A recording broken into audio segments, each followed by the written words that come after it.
PMPL season 5 already tough लागिरहेको छ मलाई एकचोटी टिमको लिस्टहरू हेर्ने भने प्लेइङ टिम्सको कुरा गर्ने भने चाहिँ हामी आजको यो फेसअप भिडियोमा दुईटा प्लेयर्सहरू बोलाउँछौँ।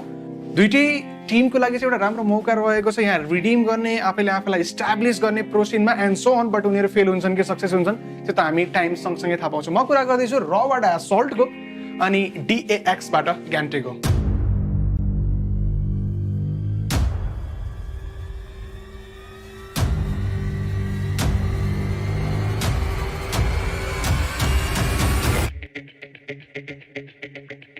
हेलो नमस्ते सबैजनालाई, मेरो नाम चाहिँ Suresh Newani. I play as a in game leader in र स्पोर्ट्स र मेरो आइजन चाहिँ र असल्ट हो।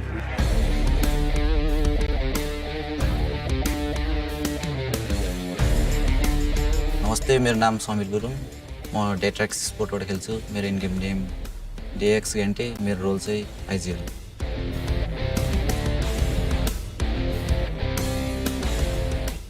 इन्टरभ्यू भन्दा पनि म यो चाहिँ थोरै गसिप सेसन जस्तो चाहिँ भन्न चाहेँ। अनि म रको साइडबाट चाहिँ पर्सपेक्टिभ जान चाहेँ कि टिम काइन्ड अफ अन्डरडग नै भन्दा हुन्छ, because last time star roster थियो, अहिले त्यो छैन। सो PMPL को लागि टिम रेडी छ भनेर भन्न सकिन्छ त? हजुर, म र मेरो टिम यसपालि PMPL जित्नको लागि रेडी छौँ र हामी यसपालि PMPL चाहिँ एग्रेसनको साथ खेल्नेछौँ। लकमा डिपेन्ड गर्नुभन्दा पनि मेन कुरा चाहिँ हामी सबैले हामीलाई चिन्नुहोस्, यस्तो पर्फर्मेन्स दिएर कि सबैले याद गर्नु भन्ने टाइपले खेल्नेछौँ हामी यसपालि। ओके हामीले रको पर्सपेक्टिभ त बुझ्यौँ यहाँबाट डिएक्सले के सोचेर खेल्दैछ त्यो पिएमपी योपालि जति प्रुभ गर्न सक्छौँ हामी आफ्नो बेस्ट दिनेछौँ हेरौँ के हुन्छ अब डिपेन्ड्स अपन लक अब गेममा धेरै कुरा हुन्छ के अरे प्रिपरेसनमा कमी छैन हजुर अब बाँकी अब लक फ्याक्टर त कसैको हातमा हुँदैन भन्ने कुरा भयो बट यही कन्भर्सेसन मैले आफ्नै साइडबाट अगाडि बढाउन चाहेँ टेल मी वान थिङ यदि र आफ्नो गेम प्लेलाई कम्पेरिजन गर्ने हो भने केही सिमिलर प्याटर्न छ खेल्ने तरिकामा छैन सिम लाइक तपाईँको र उसकोमा के डिफ्रेन्स यदि छ ऊ चाहिँ जियो सेन्ट्रिक खेल्छ ओके हामी चाहिँ जियो ट्याक्टिकल अलि एज तर स्लो रोटेट खेलिन्छ र के यो कुरा सही हुन जान्छ रको साइडबाट एकदम सही हो Get some kill. Get a chicken dinner. You have finally found a little bit of an opening. Otherwise, the door is shut on you already. 62 points before the start of this game. How far can you just convert? And Dulab goes down to the shots coming in from the national champions. Rangle over here, taking him down. हामी उसले भने जसरी नै हामी centre नै खेल्छौँ उनीहरू प्रायः एज नै खेल्छौँ सो बेसिकली त्यही नै हो फेरि कुनै यस्तो म्याप अथवा ड्रप स्पोर्ट छ जसले गर्दा रकको कारणले गर्दा आफ्नो गेम प्ले इफेक्ट हुने या त्यस्तो के हुन्छ अब मलाई उसको बारे खासै त्यो गेममा चाहिँ त्यसरी खासै थाहा हुँदैन अब ऊ भएर पनि खासै त्यस्तो सोच्नु पर्ने सिचुएसन चाहिँ हुन्छ जस्तो लाग्दैन मलाई कुनै एउटा कर्नर हुन्छ म्यापमा त्यो साइडबाट दुईटै टिम खेल्यो भने कहीँ न कहीँ इफेक्टेड हुन्छ भन्ने सेन्समा चाहिँ मैले सोध्न खोजेको थिएँ सो द्याट्स वाइ डिएक्स लबीमा छ छैन भन्ने कुरालाई रलाई फरक पर्दैन रले इफेक्ट गर्छ आफ्नो गेम प्लेलाई या मेबी डिएक्सले रलाई थ्रेटको रूपमा लिन्छ लेख्दैन त्यस्तो के नि छैन सो फर्ना बोथ अफ द टिमको आफ्नो आफ्नो तरिका छ खेल्ने 4 म्यानमा खेल्ने या 5 म्यान रोस्टरलाई चाहिँ कन्टिन्यू सफल गर्दै खेलाउ मी एज एन आइजेल अब हाम्रो ग्रुपमा चाहिँ अब मामा एज ए एन्ट्री खेल्छ काजी सर्लिङ खेल्छ र रिक चाहिँ फ्री म्यान अथवा फिल्डर गर्छ बेला सो बाँकी दुईजना प्लेयर खुनी र नेमसिस भन्छ खुनी नेमसिस सपोर्ट र असल्टिङमा खेल्छ आफ्नो बेस्ट दिन पाओस् गेममा भनेर यसपालि सफल चाहिँ हुन्छ 6 जना खेल्न पाउँछ त्यही नै ओके सो होल रोस्टर मध्येमा सफल गरिन्छ फाइनल भन्दा अगाडिपट्टि trying to get like 4 player जो फाइनल खेल्छ हजुर ओके सो डिएक्स को लागि के रहन सक्छ यो हाम्रो चाहिँ जियो अहिलेको जुन लाइनअप छ त्यही लाइनअप खेलाउँछ पछि केही चेन्जेस आउनु पर्यो भने चाहिँ त्यही अहिले यदि प्लेइङ 4 तपाईले डिस्क्राइब गर्नु पर्यो भने कुन रोलमा खेल्ने छ त प्लेइङ 4 स्पाइक चाहिँ फिल्डरको रूपमा खेल्छ चेन्ट इन्डिफ्राइगर अनि अक्टोपस चाहिँ assaulter okay so most likely 4 जना प्लेयरको रूपमा चाहिँ स्टिक भएर चाहिँ डिएक्स ले गेम अगाडि बढाउँछ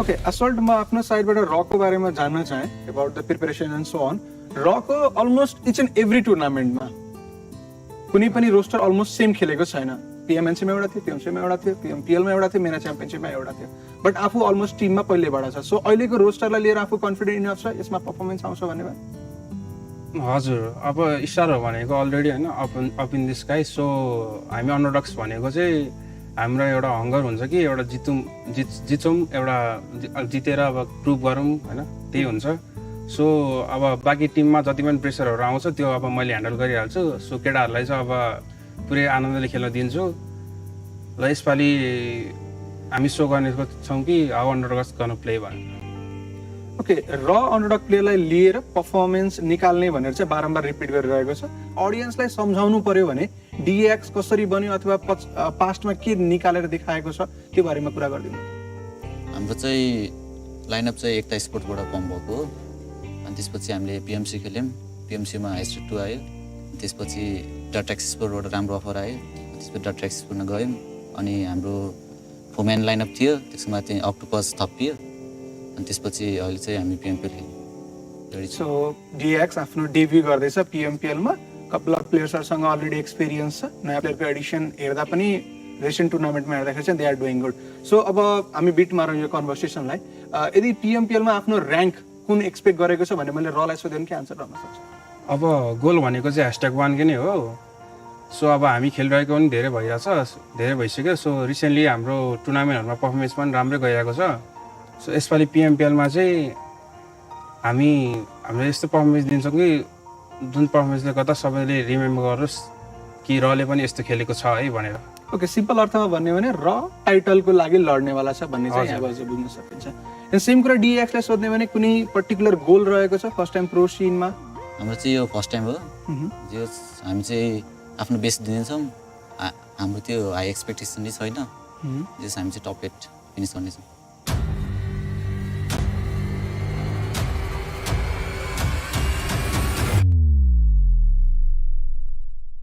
Okay, ओभरअल कन्भर्सेसनलाई समराइज गर्ने हो भने रबाट एउटा स्ट्रङ मेसेज देख्न सकिन्छ कि they are fighting for the title भनेर एन्ड देन डिएक्स चाहिँ थोरै सेफ साइड खेल्न थालेको चाहिँ देखियो इज लास्टमा हामीले आन्सर पायो कि टप 8 चाहिँ मिनिमम हामी गेस गरिरहेको छ भनेर both of the Tim kind of underdog हो बट प्रो सिनमा त्यो एक्सक्युज चाहिँ पक्कै पनि तपाईँले देख्न पाउनु हुँदैन भन्ने आश गरिरहेको छ बोथ अफ द टिमले इम्प्रेस छ अडियन्सलाई पक्कै पनि गर्नेवाला छ तपाईँहरू पिएमपिएलको एक्सन इन्जोय गर्न सक्नुहुन्छ हामी फेरि अर्को भिडियोमा भेट्नेछौँ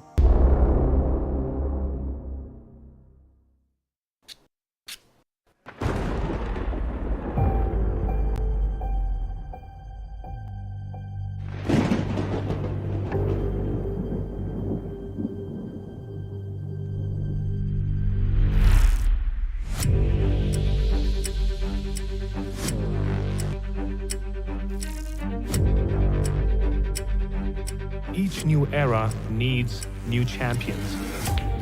But to become one needs to rise to the challenges.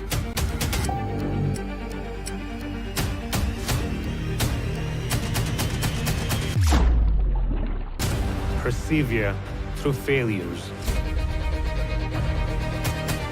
One needs to fuel the inner fire.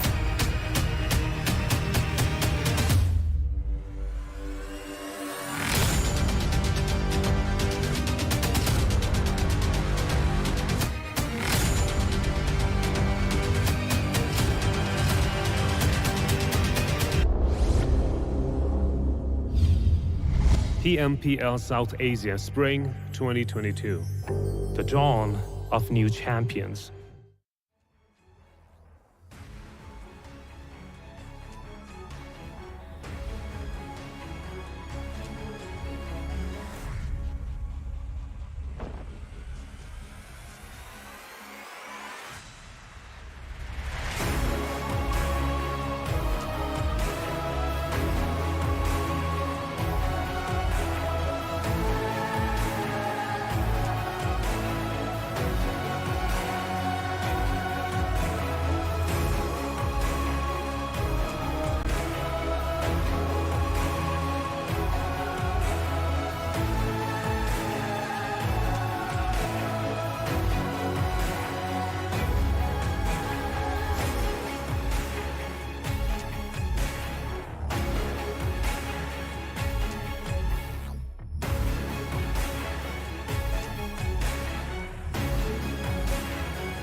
Once again, welcome back, ladies and gentlemen, to the PUBG Mobile Pro League South Asia Spring Season of 2022, brought to you by the Oppo F21 Pro.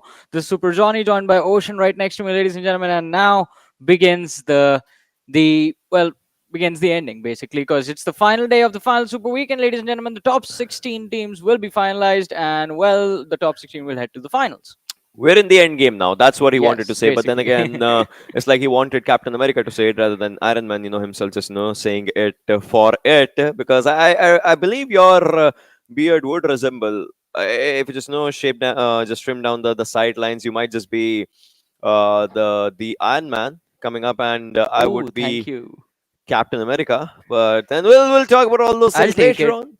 We'll talk about all those things later on. But then again, right now, if we just would want to move forward, we are actually in the end game now. 16 teams from today are going to be moving forward for the PMPL finals, and well, after that, there's going to be another journey. We'll talk about that. The 10 teams from there will be moving on to the championships themselves. But then again, for all those things to happen, for the finals to start off, we have to clear on this day.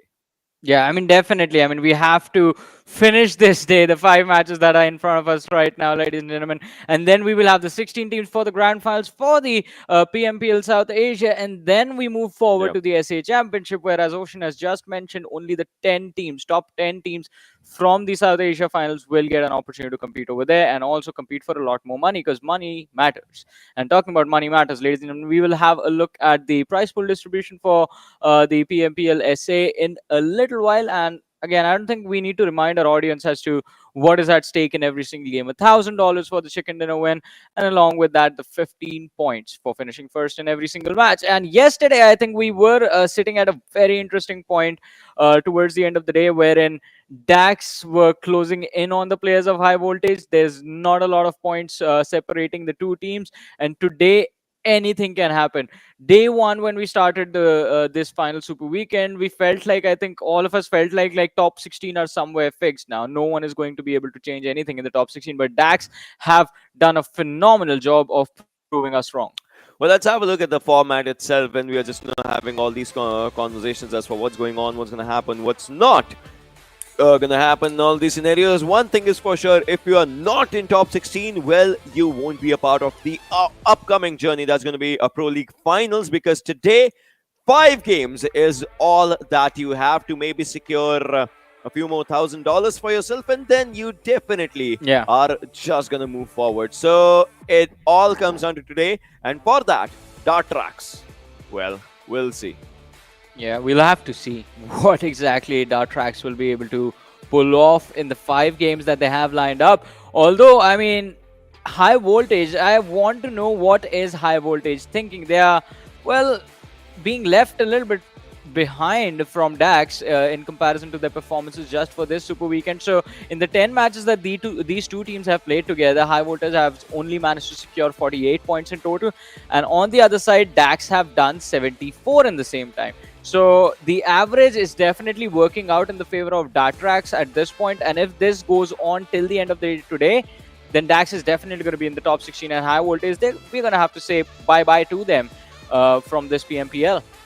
Yeah, it all matters. It all might just even go down to the last game. Imagine everyone just trying to play it for the sake of the game, and these two teams just trying to just survive. That would be kind of a competition to just have a look out for. But then again, we'll see what happens in that one. As of now, we know every winner chicken dinner gets you $1,000 for yourself, and that definitely is going to be something that these teams are going to be looking forward to. So yeah, and then again, those top 10 teams that will be qualifying when moving forward in the championship, that's going to be one of the things. But right now, moving forward, 1 elimination point for every single elimination that you get, and 15 points for a chicken dinner. Well, that's a pretty good jump that I would say DAX have had their share of yesterday in that match of Sanhok. I mean, definitely, and they did quite a brilliant job as well securing those points. But along with that, I think just additional pressure is added always with the $1,000 being on the line for the win in every single game. We've always talked about the priority being given by quite a few number of teams to that 1 elimination, 1 point factor. Specifically, I mean, T2K have been quite focused in on that, because even in the matches where we see them get taken out early, they still have a decent number of eliminations. Because of that, the point consistency that we usually like to see from the top performing teams is clearly being, well, showcased by Train to Kill. And look at the end result of that. That IHC and T2K are now just separated by 10 points. Yeah, they are just there. Today, T2K might just would want to surpass that marker. They have $5,000 for themselves. DRS with the same story as well, $5,000. But then again, there's a separation between DRS's points and the top 5 points, right? 330, 373. I believe DRS, if they want to, they might just want to go for it. But then again, it's still a long shot for them. Phantom still sitting at 10th position. They're not moving anywhere. They won't be able to move again. That's also one of the things for them. But on the other side of this table, that's where we will see a few teams. Today might just be the last time when we are seeing this table in this sense. For the starters, in the upcoming games and all, things might just change. Seal, well, they have a chance to reach 500-point marker. In the other region, right, when Pakistan, I8 went down to 559 points. That was just massive, right? Atrax, 122, high voltage, 136. It all comes down to these teams. We get it. Raw, they are going to be staying. Venom Legends is there. 7C is there. ElementriX is there. JyanMaara is there. But high voltage and Atrax. The only way JyanMaara goes out is like they don't perform in any of the games, in high voltage and Atrax both perform. Then we can say that they'll go out. But then again, it's a long shot. So Atrax, it is a fight for their survival. A1 Esports, it's a fight for their chicken dinners. But imagine if it's Yeah, Ocean, now that you mentioned it about JyanMaara not performing, That actually might be a possibility because in the last 10 games JyanMaara have played, they've only gotten 20 points. That's 2 points per match average, which is not good at all. Yeah, but it still helps them survive. Uh, It's still an average that they are getting, except for high voltage, which a team that got no points in yesterday's few games. Suppose like so that's where your average can go down. I mean, Yeah. when high voltage was not performing, Dartrax was the team that got a chicken dinner for themselves. Think about it, right? That's a massive jump as compared to your averages, and also, well, we'll see. But for A1 Esports, it all comes down. All right, A1 Esports can also qualify, Yeah. but, and it's a big but. They need 5 chicken dinners or something, right? 5 second positions. It's I think I agree with you. A1 Esports, in order to qualify, they need 5 chicken dinners with 10 eliminations in all those 5 matches. Then they make, then it's easy, right? 25 points. That's like what, 125 points in a single day. oh, eh, I mean, it is gonna be quite weird. But then again, you know, That's gonna be that's the best day a team has had in the history of the game. if that. If that happens, yeah. Big ifs. But then again, we have Dartrex's stats in front of us, just like we were talking, right? 3.2 was their average in the Super Weekend 2. Obviously, Super Weekend 2 consisted of all the games that they played, 15 versus an average of 10 matches right now, which is 7.4. On paper, definitely looks good. If they keep the same momentum, their average would be in the better hands for themselves. But yesterday, the way the team just played, right, that was just impressive. And now they're just not trying to understand the way the lobby's going and flowing. And, well, if they qualify from here, I'm telling you, they will be making a good name for themselves. I mean, we have seen these players. It's not like they need an introduction or something, but it's always good to see a team that you know did not qualify in the first one, comes in out of all the struggles and qualifies overall. That would be a really good story. Yeah, I mean, definitely that is going to be an amazing story, but we all know it's a little bit unrealistic to expect that to happen. But still, I mean, Dax have been quite brilliant this particular week, and it's going to be quite interesting to see what the end is going to be like, what the conclusion is going to be like in their race against the lads of high voltage. Now, high voltage, their pace in the matches in this particular Super Weekend has slowed down. Well, it's taken a massive drop because if you remember, they started this Super Weekend with a chicken and a win. And after that, they have been completely missing from the matches that they've played. So it's going to be quite interesting to see if we see them make a comeback today. And if high voltage have a very good start at the first game of the day, that's going to put a lot of pressure on Dax to well, improve their performance even further than what they are doing right now. Right now, it's just a decent average Dax have kept for themselves. They are, well, in the middle of the table, sitting at 74 points secured in the last 10 games that they've played. I think they just need an extra oomph factor. I'm not talking about the UMP right here because that's basically being used already in the game. Factor. It's not the factor, it's the factor. Oomph factor now, it. I get it. But then again, right now, ladies and boys and girls, we're going to talk about a few teams, two teams that are just separated by 10 points, just like you said, Johnny, a few minutes ago. IHC versus T2K. So all the abbreviations just coming out here. And talk about the survival time. It's in the same minute marker, 19 to 20. That's where they are. Talk about their eliminations. IHC has that higher ground for themselves in terms of the elimination numbers as compared to 185 that T2K has.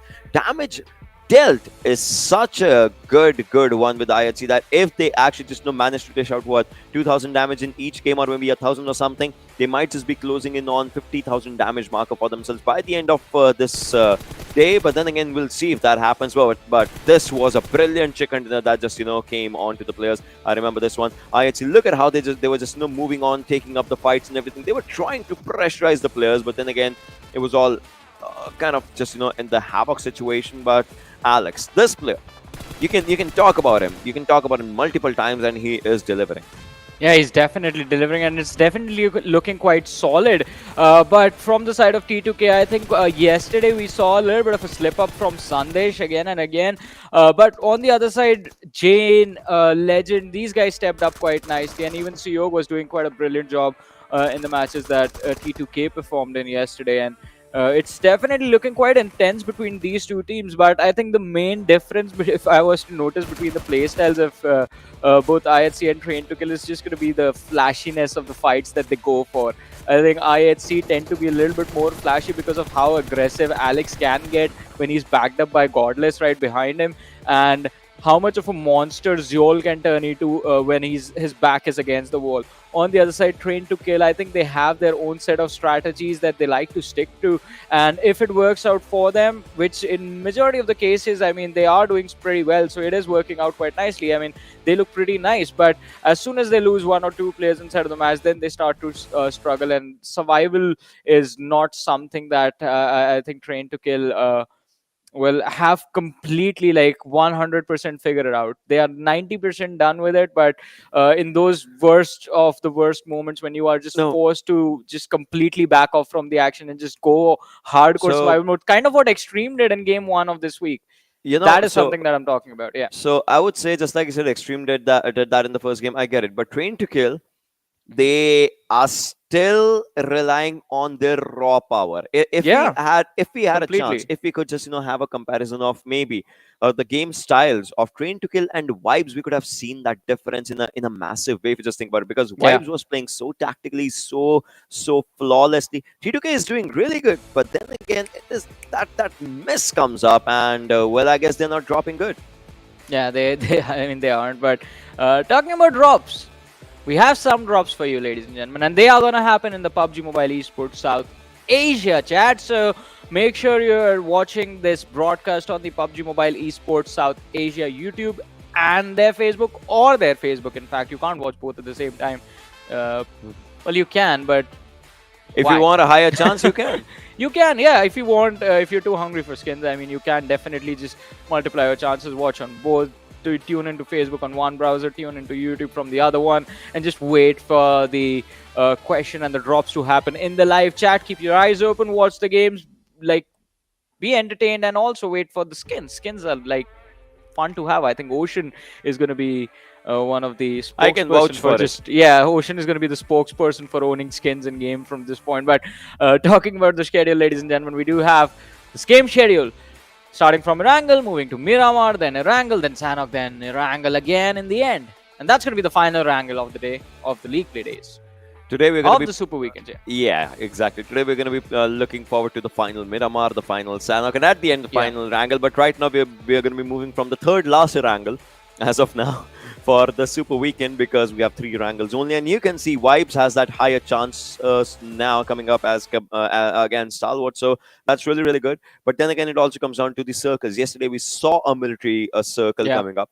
That was just so good. Today we might just see some changes. We might not. We'll just understand what just happens in the upcoming games. But then again, with this game, starting off onto the players, I would want to see if they can just make any changes in their play styles. I'm talking about the drop locations, because there are a few teams that Yep. we still have to understand. Like, do they have a home, or they don't? Like, are they dropless? Are They not? drop less. That needs to be a thing in game now. I think we need to have a phrase, not a phrase, like there needs to be a call out, like, yeah, we're going to be dropless this game. But how does that work? I mean, if you're going to be dropless, where are you dropping? So if a team just gets a chicken dinner, 15 teams are teams are Yeah. chickenless. That is an actual thing already. I mean, only one Yeah. team gets the chicken dinner, so 15 teams do end up chickenless. I just Ocean, are you don't- hungry? Just be honest about this. Are you hungry? Did you have your lunch today? See, I have Are my you lunch, chickenless? but I have my lunch. I had my lunch Was it on time, chicken? but then it's kind of a Hulk thingy. That's my secret. I'm But I'm do you always eat hungry. gamma radiation for lunch? I'm always hungry. That's my secret. But then again, let's move on That's to the true. match. Let's move on. He can vouch for it. I eat Yeah. a lot. I eat a lot. This man And does. But then again, let's move on to see who actually eats that chicken dinner for themselves in this one. And our game, it looks like, is kind of on a halt right now. But then again, we'll see what happens as the players are going to be dropping down to the drop locations. And Did they figure out that like we were just using the player cams to have So fun they're with like, "No." them? They are like, no, not Well, anymore. Well, the flight path comes up from the sidelines in between Zaki to 70. That means T2K can drop down to 70. Dax will go down to Zaki if they want to. Yeah, that is happening. And military base is where Scene's gonna be. Stalwart's gonna be. So looks good. But I want to see where Skylight drops down. Well, let's see. As you clearly mentioned, Skylight is one of those teams that are in fact dropless right now. But we do see them dropping on towards Gatka, and I think it's just going to be a standard game for Skylight Gaming at this point, because Venom Legends, they have realized the trick that in order to avoid getting eliminated early or getting picked off early by Skylight Gaming, you just go east, go towards Milta Power. The spot is empty, it's free for the taking, and the real estate is pretty nice as well. So they've been doing that since yesterday's matches, and it has worked out quite nicely. I mean, we've seen some decent games from Venom Legends since they started abandoning the Gutka drop for themselves. But Ocean, look at this now. Now, this is something that can backfire for A1 Esports. I talked about this yesterday. The game did not work out. This time, again, we have a military circle in front of us. And A1 Esports have, again, gone for a 2-2 split drop with two players quite close to the players of ElementriX to somewhere on the southeastern side. Not southeastern, well, western side of farm. And now on our screens, it's going to be JyanMaara Snipe YT. And on the map, it looks like he is surrounded. Yep, JyanMaara. Plus, the players are still dropping down. You see the parachutes, right? In the names of a few players. All right, now they found up a vehicle for themselves, maybe few vehicles for themselves. We'll see. And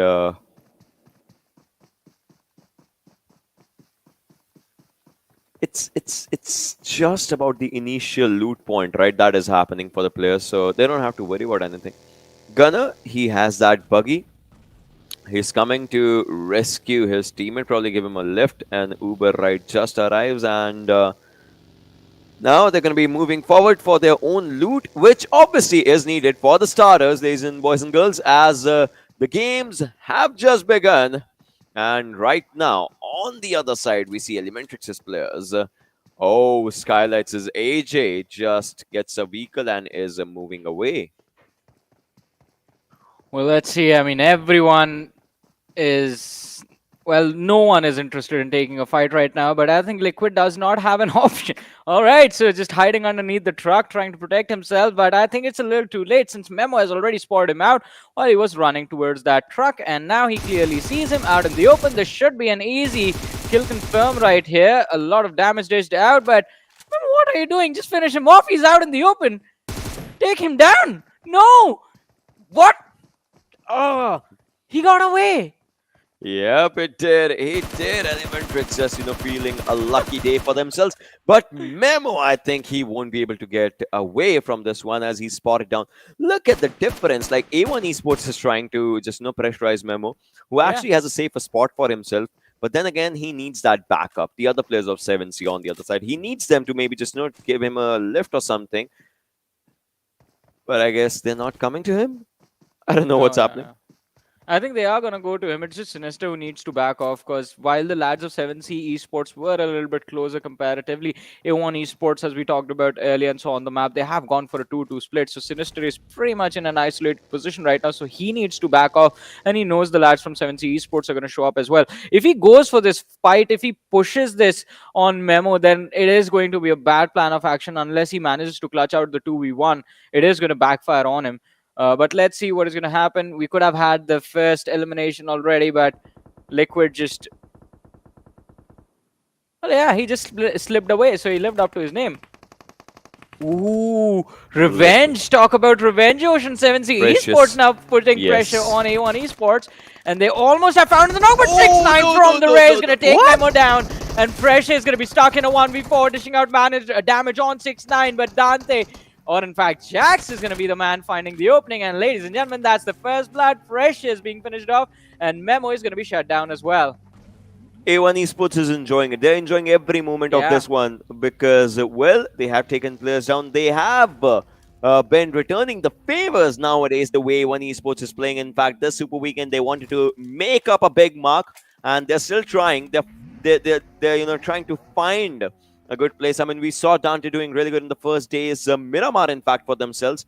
But after that, it's been kind of a topsy-turvy curve for these players. But now we'll see what happens as A1 Esports, just like you said, yes, they have taken down players, Jax being the one on the first blood. And now A1 Esports is going to be looking really comfortable. But you know it, A1 Esports, where they're going, they might need to watch their steps later on. But it looks like they are thinking something else, maybe. What is? And I want to know what's on his mind. All right, ElementriX is on his mind. Yeah.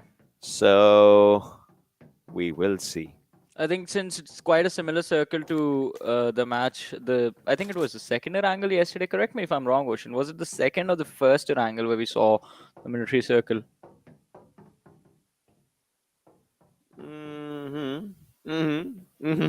Which one was it? It was yesterday's first game. First game, yeah. So again, even in that match, ElementriX crossed before A1 Esports, and A1 Esports, the last time, they just pushed hard towards the military island, and they were punished as soon as they crossed over. So I think this time they want to be extremely careful, and that is why we see Sinister stopping on the bridge, just trying to make sure that the players from ElementriX are not, in fact, camping for them on the other side of the bridge. But Mr. Yozu, look at him, just climbing on the support beams, trying to see if he can get an angle on Sinister. And when all this is happening, I want to see which will be the first team to go for a water rotation. Last time JyanMaara did it, and it worked out quite nicely for them. Not sorry, JyanMaara. Venom Legends did it, and they picked up JyanMaara later on when their boat was kind of exploded in the water, and then the players were just trying to go for a swim. They were finished off as well, but Venom Legends did really well in that match. And Shots fight! That's the first one.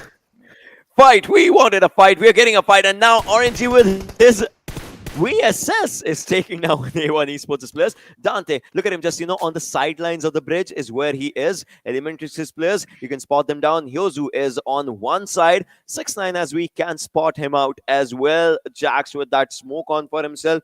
Hyozu's position is such a good position, such a cheeky position. There are so many, what do you call it? Like, the miniatures that combine this bridge together. There are so many. So Hyozu's exact position is not known. He can maybe move around, can change his position, can try and take up a few fights. All those things can happen. A1 Esports on the other side, now they are getting a taste of their own medicine. Plus, I don't know if Dante knows that one of the players of ElementriX, that is Incus, is on the other side. So if someone goes down first, it can be Dante. Well, let's see. I mean, it can be Dante, and I agree with you on that. I mean, he is the one who's in an isolated position, but Mr. Yozu, what was happening to him, just going up and down the beam right there, and he's still... Is he stuck? Oh, again! I don't know if he was stuck on that, but then again, you saw that, right? Yeah, I did. You saw this happening yesterday as well, and now it's today, as we can see. Just trying out different modes of transportation. Previously, they took a boat. Now they're trying to fly, but Dictator on the other side could have been taken down by high voltage, but managed to get away. Oh, look at this, though. Second man going all right, down. Incus, come on. Keep quiet. Just going with it, but Dictator has been taken down.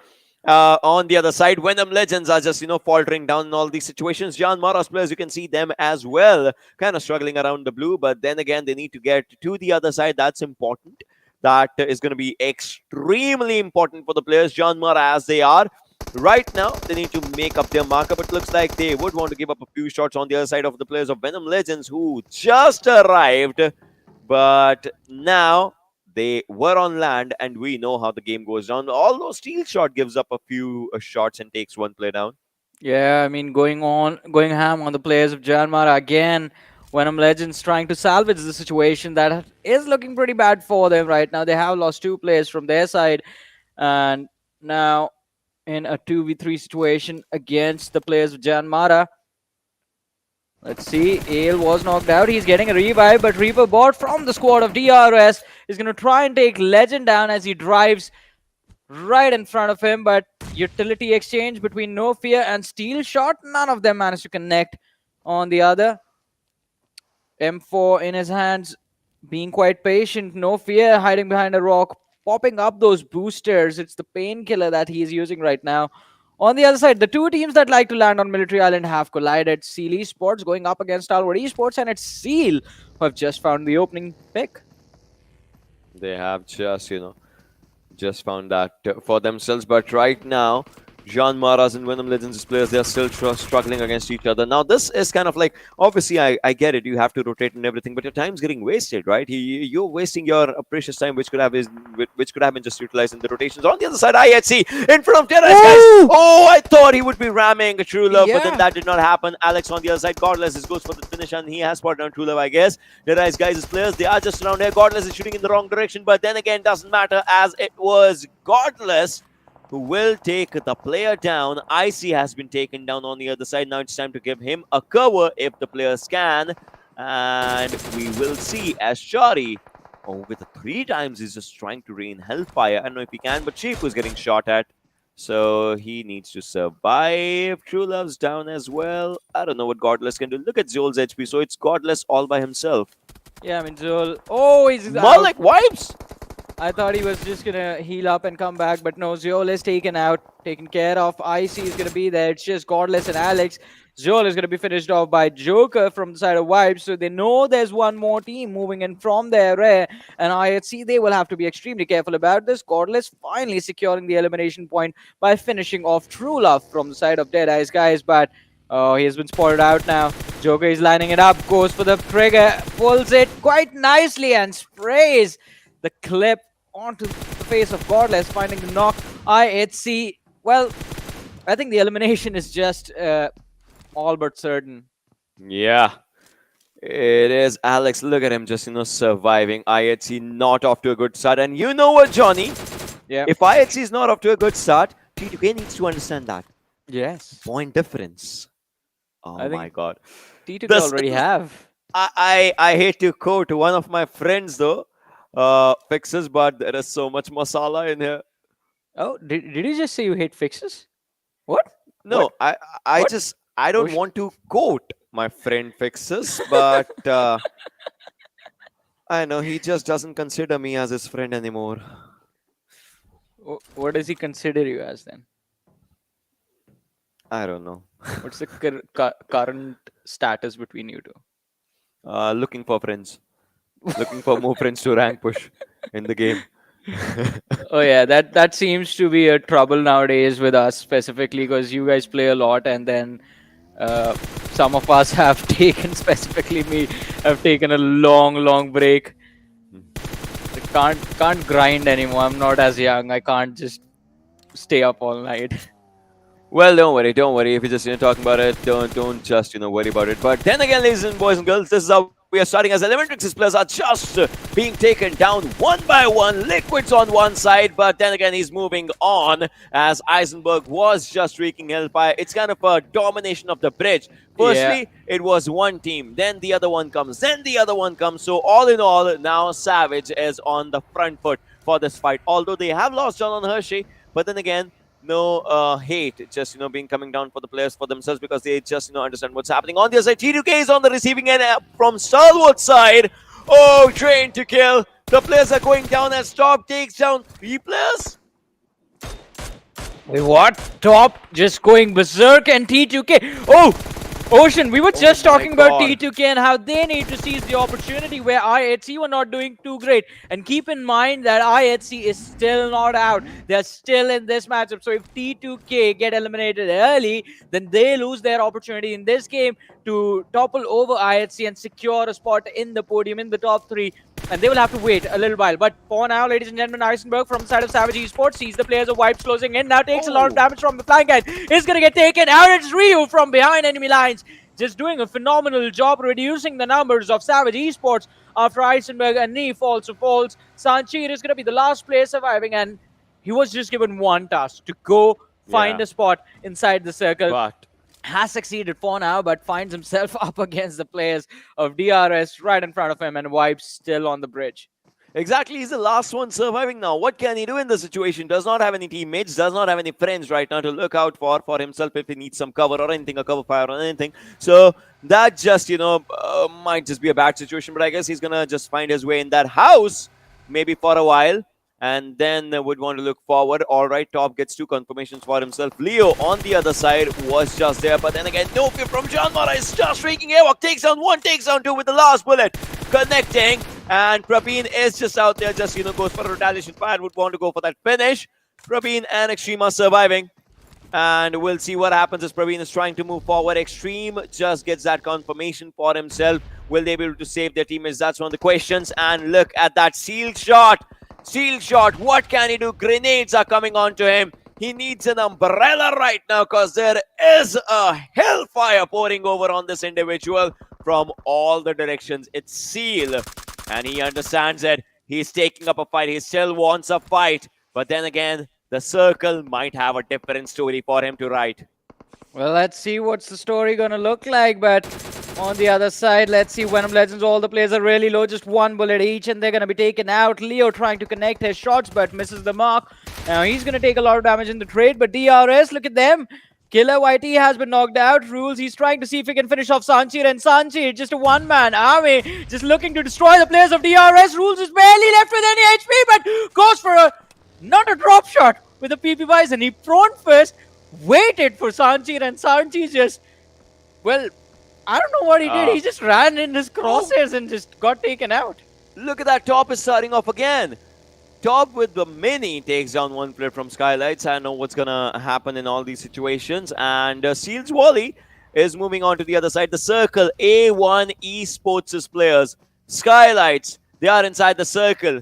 But look at high voltage. Oh, they are making moves. They're moving. They're moving. And they're going to A1 Esports' area, I guess.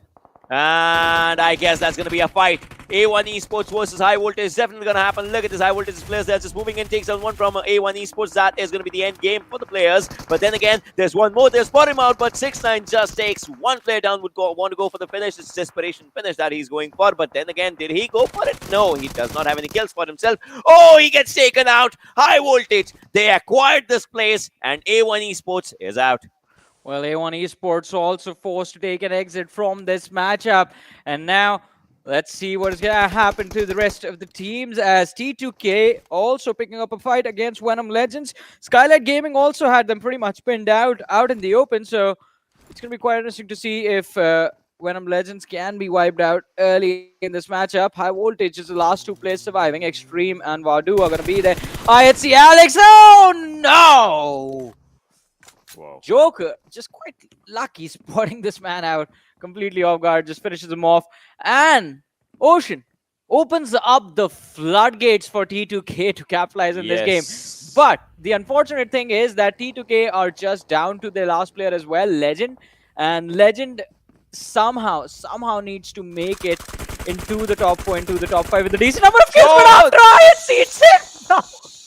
Train to Kill is out as well.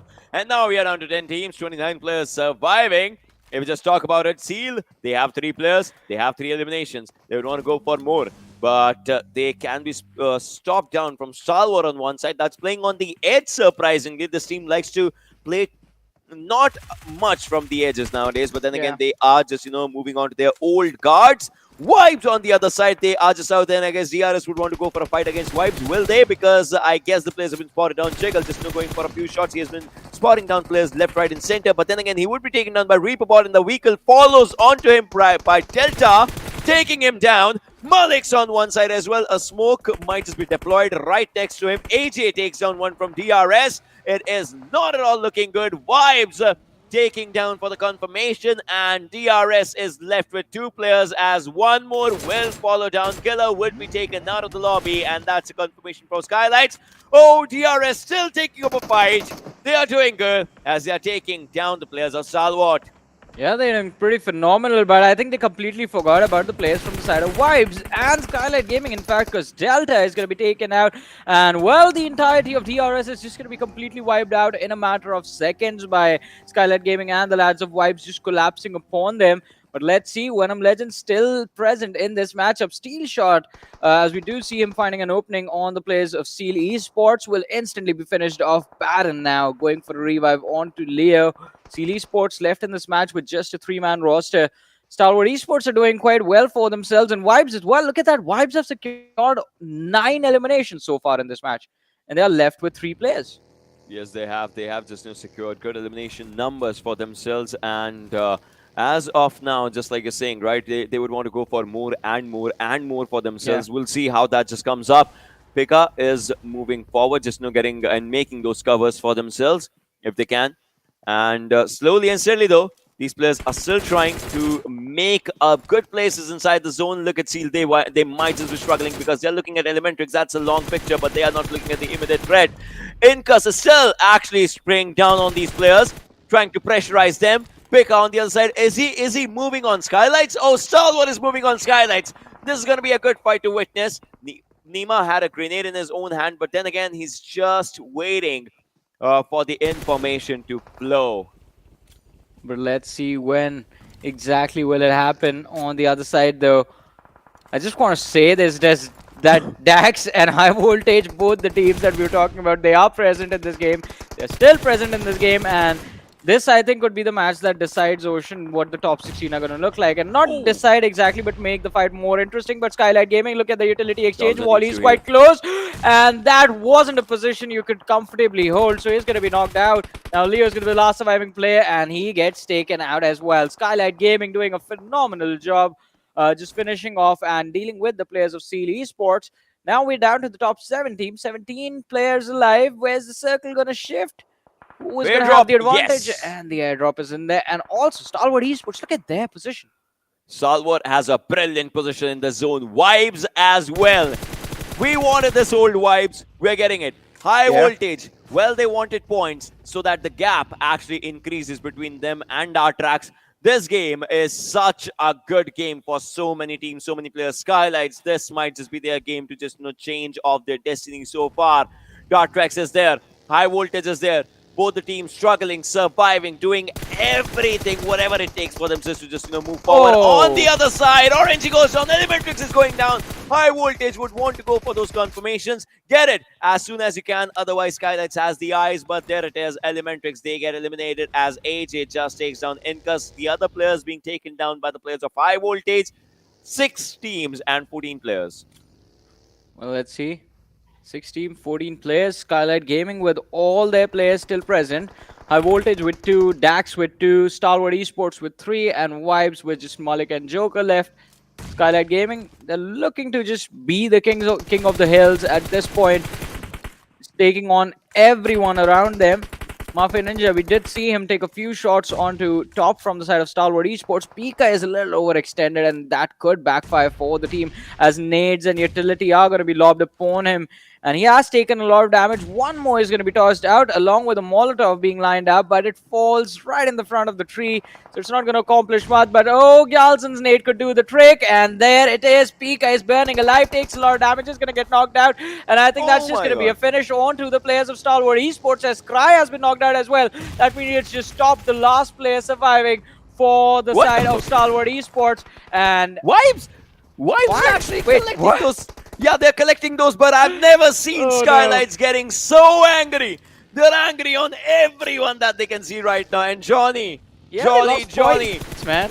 It's Vibes versus Skylightz versus High Voltage versus Atrax. High Voltage and Atrax, they have their own fight going on. Yeah. Both the teams are in top 4. They need those points. They want those points. They want to get those points. Vibes have only 2 players, but Skylightz, well, they have everyone surviving. A few need to heal, but still, they are on their feet.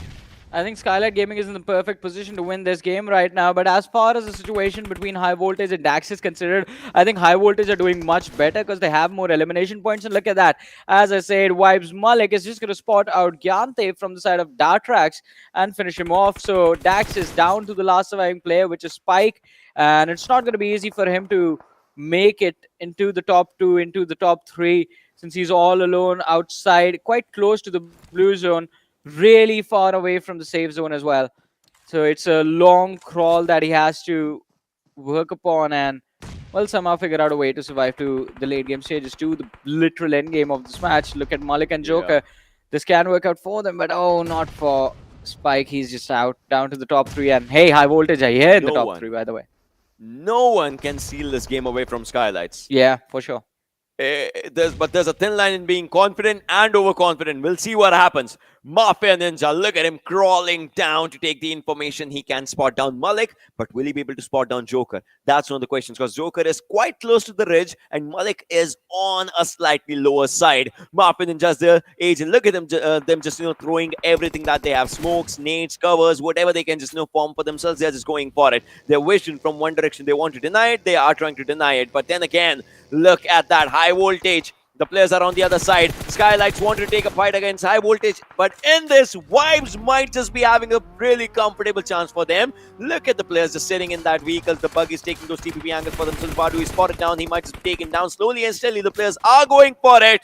But then again, Skylightz, this numbers advantage is all they can play on. Mafia Ninja, jump and punch, trying to be safe, trying to be in his own safer approach and place. Extremes there, a few shots connecting down to him. Few more, Mafia Ninja takes him out. Wadu is the last one surviving. But then again, Wadu takes down one, and that is Galson. But Extreme would be finished because Vibes, the capitalization that Vibes is doing.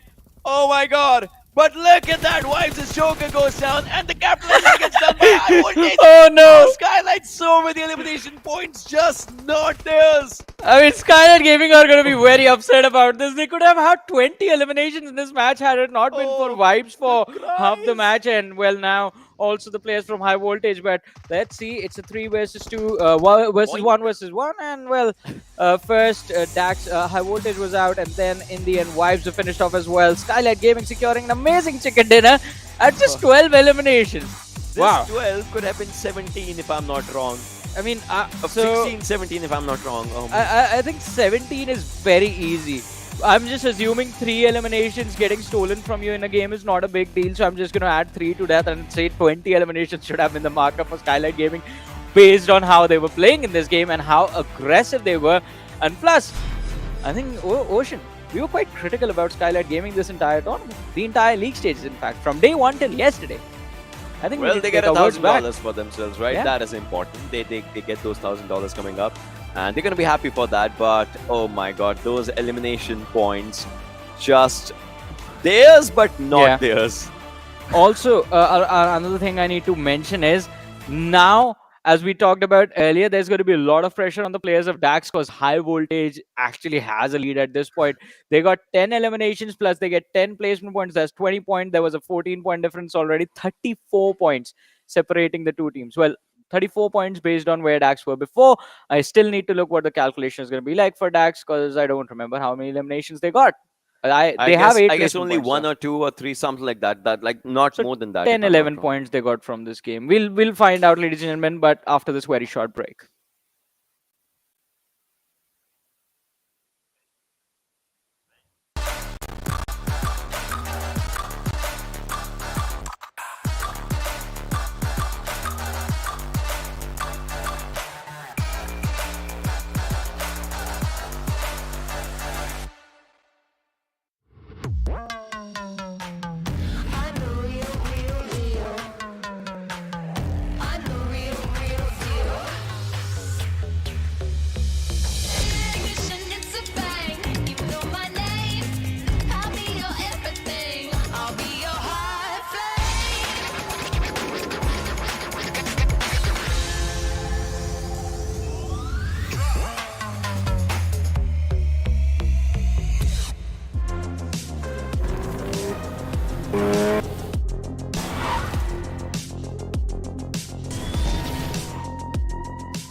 Once again, welcome back, ladies and gentlemen, to the PUBG Mobile Pro League South Asia Spring Season of 2022, brought to you by the Oppo F21 Pro. Ladies and gentlemen, this is Super Johnny, that is Ocean Sharma. Match number 1 of the final day of the final Super Weekend of the league stages is done and dusted. The Rangle and the chicken dinner went to the lads of Skylight Gaming. But I mean, we are talking about the qualification of the finals where Dax and High Voltage seem to be the teams competing right now. And High Voltage with this particular match have just put themselves a little further outside the reach of Dax. Now, Dax have 4 matches to make a comeback. Will they make it happen? Do they have what it takes? That's what we are looking out for.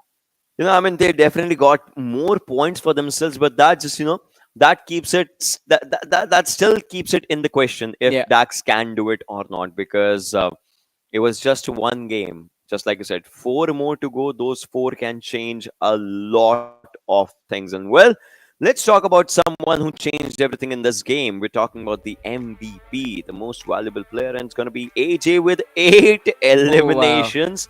739 damage though, but 8 eliminations. Wow. Well, they had 12 in total, out of which 8 were for just AJ, and he had 2 assists on top of that as well. So he was doing quite a lot of heavy lifting in this match for the players of Skylight Gaming. And again, I think as we did mention about SG and our sort of conversations that we were having a couple of weeks earlier in week 1 and week 2, how Skylight Gaming were not looking too strong. It felt like they were all over the place. This is the match where we saw the same Skylight Gaming, well, the same set of players that we wanted to see since the first day. The guys who have been, well, one of the best Team Nepal has ever put on the big international stages. And finally, they are coming back together on the last day of the Super Weekend, just before the finals. This has to be some brilliant mind game, I guess, being played by the coaches and the team's players. Like, all right, we're just gonna let them think that we have gone bad, we have lost our touch, and on the final day, we're gonna make a comeback. I don't know though. I don't know. Maybe, maybe not. But then again, we talk about AJ, right? He did pretty good. Wadu's there with 6 eliminations. Joker with 5. Malik with 4. So the elimination numbers were just there with all these players. But then again, if you talk about the top 2 teams, definitely, their own performance was incredible. Look at Vibes. 21:58. Almost 22 minutes survival time coming down from them. They lost their players. Still, they managed to get almost similar amount of damage as Skylightz. It's what, 100 damage difference, but then again they did good. So think about it, right? With the players, with less number of players surviving, they got more eliminations. I mean, I get it, a few stealings were done here and there, but that's all part of the game. Exactly. I mean, it's all part of the game, and I think the ones they stole from are the ones who ended up winning the game as well. So it's quite fair. Trade $1,000 for the points, the extra points. But I think Vibes, their point of concern wasn't even to win the chicken dinner. I think, winning the chicken dinner was a point of concern for Vibes, but they just wanted to do as much as they can because they knew they were not 100% losing out on one of the teammates earlier on in the game, and it was going to be difficult for them to close out against a 4-man roster of Skylight Gaming, who has finally found their lost form. But looking at the match summary right now, and as Ocean also mentioned this, majority of the match was just between these 2 teams. After whoever could cross to the military island had crossed over. Then if you couldn't fight against Vibes or Skylight Gaming, you were basically out. Yeah, you definitely were just basically just going out otherwise. But then again, these players in fact did really good, and based on that, 27-25 points coming up for both teams. High Voltage, all right, so this is where it is. Now there's an 11-point extra added to High Voltage's bank as compared to Atrax, right? They have 9 points, they got 20, so it's an 11-point difference coming up. A1 Esports, the struggles are still going on. Deadeyes Guys, the struggles are still going on with the last week, last day, whatever you call it, right? Deadeyes Guys, they have a struggling phase, and that happened. ElementriX, they got a decent points in this one, a few decent points. Venom Legends were a part of a lot of fights, but then they were getting shot at. Yeah, and it wasn't an easy matchup for them. I think again, it's going to be quite interesting to see exactly how much of the pressure can Venom Legends deal with till the end of the day. But for now, I think again, going into the map of Miramar, Stalwart Esports has always been one of those teams that have gone on to do really well on this particular map. So they will look to redeem themselves and try and see if they also can challenge Seal Esports, because again, 4 matches are enough to cover up the difference that's there between Seal Esports and Stalwart Esports. Especially, I mean, Seal Esports, they've slowed down a little bit, so I think Stalwart Esports will look to just seize their opportunity, their opening that they have been given. It's not going to be easy though. I mean, if Skylight Gaming keep playing the way they did on Erangel, I think even Miramar is just going to be theirs, and I think they're going to look to convert on that map as well. Yeah, that's true. That's true. And well, as of now, we'll be moving forward and looking on to the Oppo F21 Pro movements as well, and we'll see how all these fights just take place, happen overall. Because you see right now, right, this is how it just started. A1 Esports 7C, but then again, A1 Esports, after pressurizing a team, the team just faltered down later on. Well, definitely, team definitely did falter down, and I think talk about not making mistakes. I think this time it was just Vibes and Skylight Gaming who doing really well for themselves. Venom Legends, I think, were just unfortunate in the sense that they tried to do the exact same thing they did the last time on an angle when circle on military base occurred. But this time they tried to be cheeky about it. Last time what they did was they took a boat, crossed early, went for a 2-2 split. 2 players stayed back, delayed the players of JyanMaara. 2 players crossed over towards the side of, I think, the No Repnoi.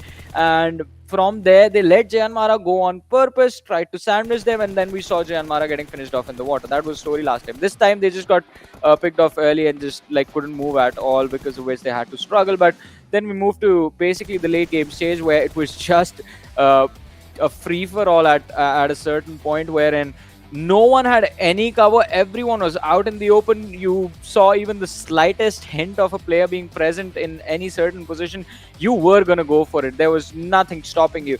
And in the end, Skylight Gaming finally do, in fact, just show us what they are made of, winning this game, and in style as well, with a vehicle run over. Yeah, just ending up that game in style, coming down.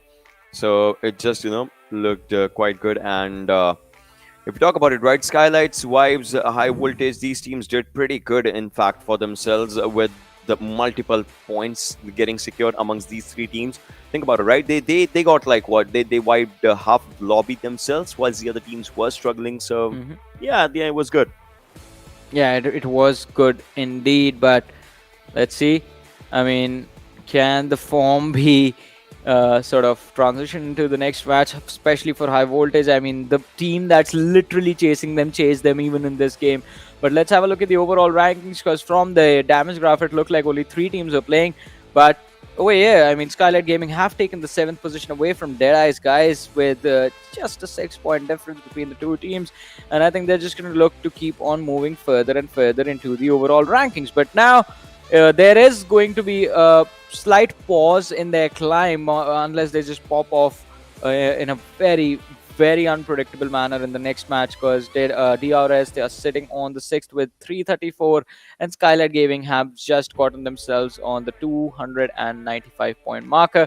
But look at this. This is what we said, Ocean. This is exactly what we talked about. JyanMaara are not doing good at all.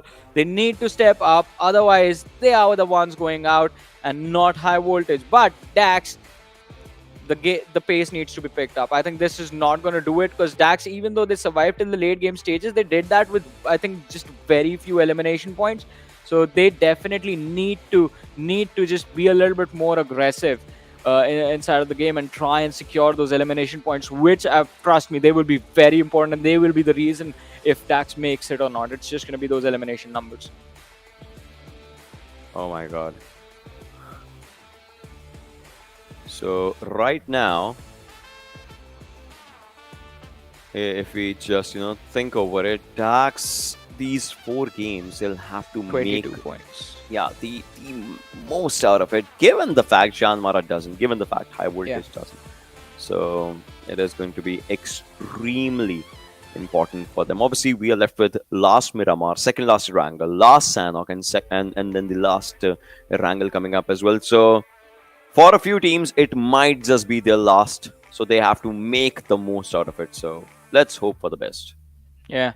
And again, I think it's going to be quite interesting to see what is exactly going to be the conclusion of this last Miramar of the league stages, Ocean, as you mentioned, because it's going to get quite intense. As we talked about Dax, we talked about Esports trying to achieve their 500-point marker. We talked about the situation between IHC and Train to Kill right behind them. So there are a lot of teams chasing a lot of targets right now in this well in this last day, and if they fail to hit that, I think they will just personally be a little upset with themselves, a little disappointed, like, all right, this was our end goal, we couldn't do that, but hey, we got a lot of other things in return, so there are a lot of reasons to be happy about.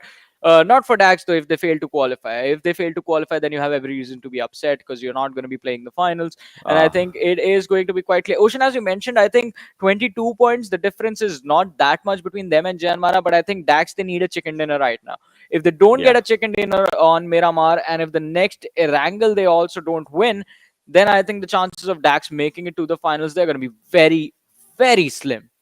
Yesterday, we saw them getting a chicken dinner, in fact, right? You remember? Yeah. And that was the map of Sanhok. So Yes. this time, we'll just try and understand if they can either. So if they get a chicken dinner in the map of Sanhok, it's just one thing. It should not be too late because Miramar, Erangel, a team can gather points. So they need it in the next game. If not a chicken dinner, #2 positions in the next 2 games, something like that should be their goal. I think if they fail to get the chicken dinner, then they need to make sure that they get like a decent number of elimination. A chicken dinner win with 5 eliminations is going to be 20 points. You finish third with just like 5 eliminations. That's 15.5 point loss is going to be there. So you need to make sure that you are figuring out a way to get those elimination points during the mid game stages, like somewhere around the 18-point marker. After you hit that, with decent squad mates still present inside of the match, you're going to start to see exactly how you're going to get those elimination points. But ladies and gentlemen, finally, I wonder what happened in the first game, but I'm not going to ask that question because I don't care. I mean, we do have the player cams now, so it's all good. Yeah. Everyone's serious. I guess it's the last day seriousness that just is coming up for these players. But then again, our match is about to begin, ladies and boys and girls, and this is going to be the second match of the day. So we'll see how this one goes. A match of Miramar, and it's a southern flight path. Well, it's a southern flight path starting from prison going all the way towards Impala. Now, this is going to mean we might have some early game collisions in front of us, Ocean, as the majority of the teams we have seen do like to take control of the central area. There's San Martin, Picardo, Power Grid, Hacienda del Petron, Graveyard, all these positions of the map, and most of the teams also do like to go towards the northwestern part of the map. So they're going to have to drop in a little bit earlier and try to find some vehicles for themselves to rotate to their preferred drop locations and get this match started. But it's not going to be easy. Let's see if they can make it work. On the other side, though, I mean, so in the last Erangel that we saw, which was yesterday's second game, we saw a trifecta being present towards Los Leones. We had Esports, A1, and the players of JyanMaara, and there was no action between them. Yeah, today I want to see some action.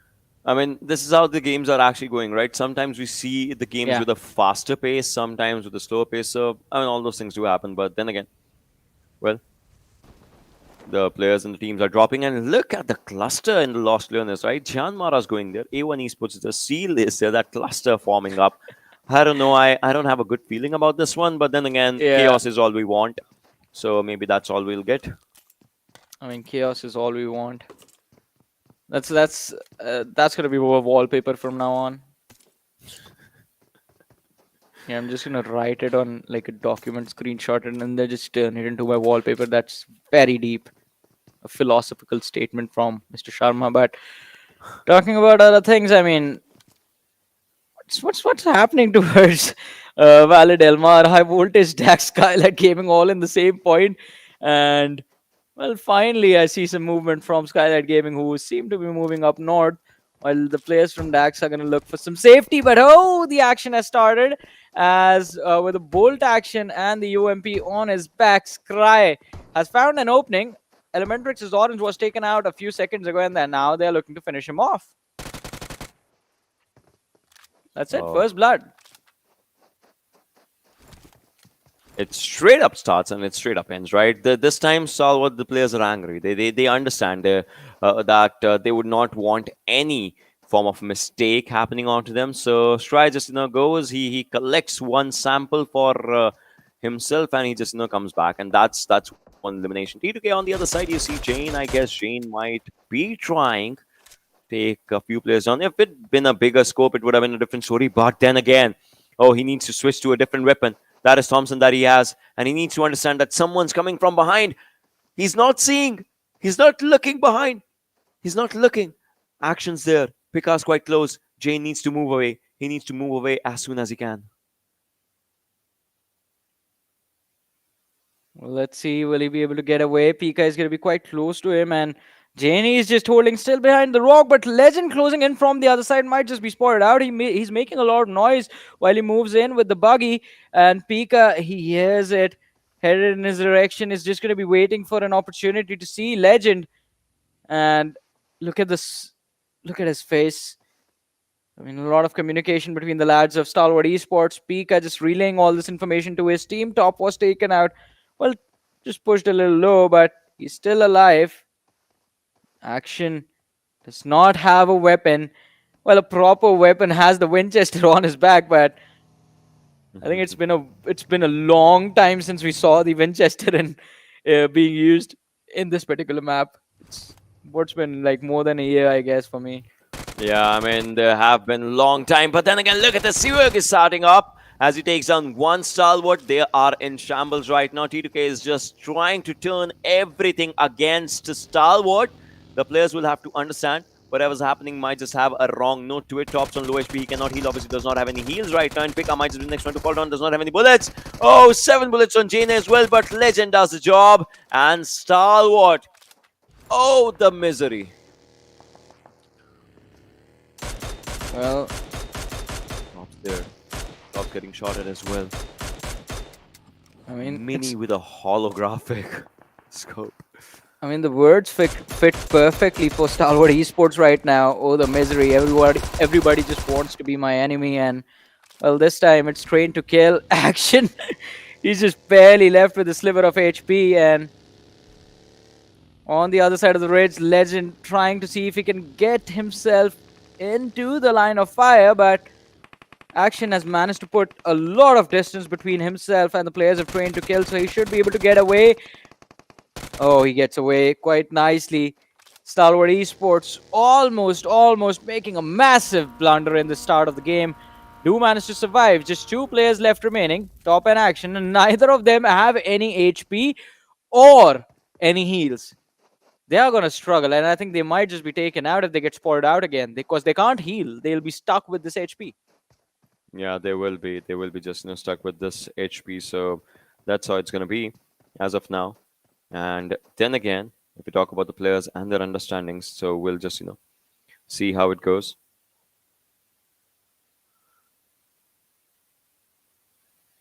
The circle, I mean, it is a standard basic circle, but in these kind of zones, if you're out in the open, you'll be caught down. Look at IHC split, right? This, I don't know how good or how bad it is. Again, right now, the Mongolians are, like, things are not favoring them somehow. For today, for the start of the day, to be honest, let's see if this game actually just favors them or not. ElementriX on one side, Deadeyes Guys on the lower side, Vibes kind of out there as well. T2K on the back lines. Venom Legends has to get inside the circle. Seal just entered in. DRS might just be their first team of the engagement. 7C on the northern side. Skylightz moving from the creator fields. Dax. This split of Dax. It's quite risky. And high voltage is close to them. Exactly. I think this is a gamble from the side of Dax. I mean, going for a 2-2 split this early on in the match, and this just makes their intention clear. Usually when teams do this, they just play for survival. They're not going to take any fights until the I think until the 15-17 minute marker, or if they regroup a little bit earlier in this. But as far as the Dax high voltage situation is concerned, I think there's a massive hill separating those two teams, so they don't have to worry about a collision from that side. I think it's the players up north who have to be worried about Skylightz Gaming just moving into their position and just picking them off. But talk about pickoffs and Seal Esports, it looks like they're just going ham on the lads of 7Cs, as we haven't seen a single trade coming in from the players of 7C. Just Seal Esports, one after the other, are just getting those knocks and securing those eliminations. I see. In fact, all the players, they are moving. I see these players are ready to just move forward on for themselves, and you can see on the other side, ElementriX's Liquid is just out there. IC is trying, but Liquid would want to move away from all these distractions from a chicken dinner, of course. And 7C, well, the players are going to be taken down, and that's the third one coming for Seal already. Third elimination in a player like in a lobby of 58 surviving. Well, let's see. Although, I mean, no squad wipes have happened yet. We could have seen a few of them earlier on, but 7C Esports, they're down to their last player. IC is just going to finish off Liquid over here. There it is, just an early point secured by the players of IHC, as they also are looking to move forward, trying to see how close to the center they can get before they just start running into trouble. And it's still looking okay for the players of IHC. The blue zone closing in the next 6 seconds, ladies and gentlemen, and the next shift is going to happen since it's Miramar quite close to the center, I assume. Yes. Yeah, kind of a central one. I mean, Deadeyes Guys are such a good position in this kind of circle, right? Savage as well, they have a decent position. Whilst teams on one side or the other side, like they will have to just understand what's happening, especially a team like Skylightz, a team that got a chicken in the previous game. Look at how much they are struggling with the zone right now. They're still trying to figure out a place from where they can enter. Chante from Atrax on the other side just, has that hill for himself. He's getting the vision. And then he'll just get that information to his teammates from where they'll just start moving and all those things. High Voltage is on a slight backside. Savage's players are quite close. We know how much importance this game actually holds for players of JyanMaara, for High Voltage, and they are coming quite close to each other as well. Well, let's see. They have gotten quite close to each other, but oh, I see from the flank. Deadeyes Guys capitalize, and IHC, they're going to have to reassess the situation. They were just completely tunnel visioned on the players of ElementriX. Forgot to check the high grounds quite close to them. And, well, now, on top is looking to capitalize with the mini in his hands. Trying to see if he can finish off IC and reduce the numbers of IHC. Alex is going to be spotted out. Takes one hit. Can Deadeyes Guys find the second knock as well? Already one elimination has been secured, and now they have the numbers advantage. It's a 4v3 situation between the two teams. Yeah, it definitely is a situation just held between these two teams. And Seoul, on one side, Deadeyes Guys' True Love is still trying to just do everything for himself. Shifu's just around the corner. On top, a few shots on him, but I guess he will survive. Alex, he just needs the boosters to do its job so that he could just heal himself perfectly. And he's moving away. Deadeyes Guys, these players, they cannot rush. I mean, it's such an open area, plus so many ridges here and there. They cannot rush. They know it. But what they could just do is just try, stay, maybe want a few part of the fights for themselves. Yeah. They are trying, but we'll see if it works. Well, we'll see if it works, and we're gonna find out as well. But for now, Deadeyes Guys being extremely careful about this fight. Godless, he's closed in quite a distance, but he needs to be extremely careful. True Love playing quite close to the cliff, and it's going to be very interesting to see how much Godless can convert. Just lining, well, was holding on to a nade, now just switches over back to the fish. But Dax, look at that. Look at the elimination feed. They found Esports. They found an opening, and they've secured the pick as well. So Esports, they're trying to get away, but Demo, will he be able to make it to the other side alive in one piece? Chante going for the spray with the Scar. L has dished out a lot of damage and found the knock. Almost. I think just a few more meters, and that from Esports would have been out of shooting range. That one. Because now you can't see him. He's not like there. Yeah, I mean, that one shot just, went down perfectly. And Chante is going to enjoy it. They're still trying, just like you said, just going for that, those few shots. Atrax, they need every single elimination. They need these points. They need to make up their marker. They need every good position that they can get a hold of for themselves. Look at the edge that they are capitalizing right now. Seal's coming from behind of the players of Seal, right? A few players are in front, a few behind. Skylightz is going to come from behind. DRS on one side. Dax, if they play their cards right, this can be a good game. I mean, definitely, as you said, but they need to be extremely, extremely careful about this. Stalwart Esports have seemed to secured an airdrop for themselves, so we're going to see what they can make happen with that. But right now, Shifusa from the side of Deadeyes Guys again controlling the high ground quite nicely right now, and it's just going to be very interesting to see exactly when will IHC react. But Spike from the side of Atrax, he's looking onto the players of Seal Esports, still not quite done with them, have missed out on one elimination already as the player just ran out of the render distance and just survived because the other lad knew he was knocked out there, but he couldn't see him.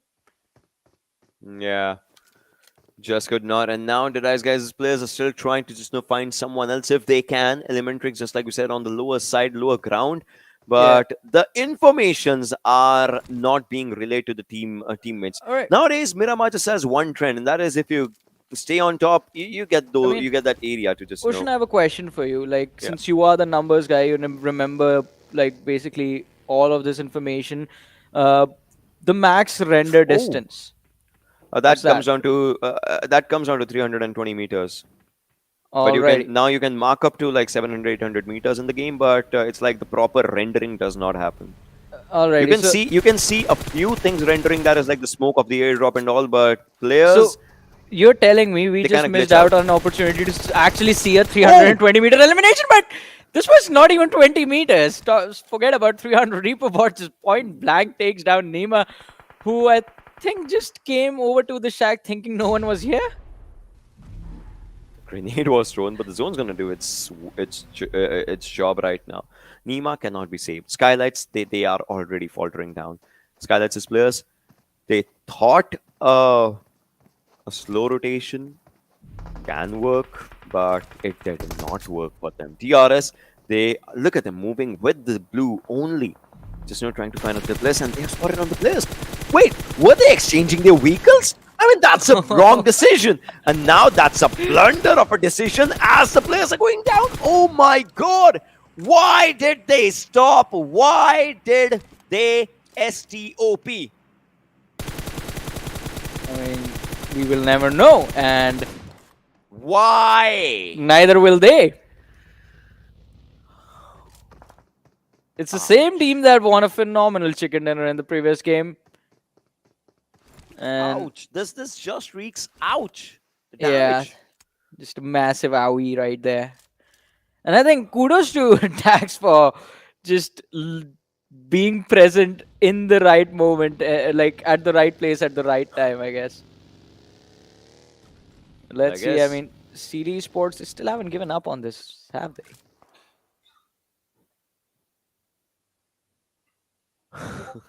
Well, right now, Dax, just like we talked about them, right, they're trying to look to a good place for themselves. Obviously, it's important. They need to find a decent area. Sanchi takes down JyanMaara Snipe. All right, just taking the player down. True Love takes down IHC Godless. That's an elimination that happens. Legend, one more shot had connected onto him. Top would have just guaranteed one elimination for himself. But the Stalwart thing is, it's just two players. And they let T2K pass. They let a team of 4 players pass. And, well, both the teams know how important it is for themselves. T2K versus Stalwart, the position points, they matter a lot now.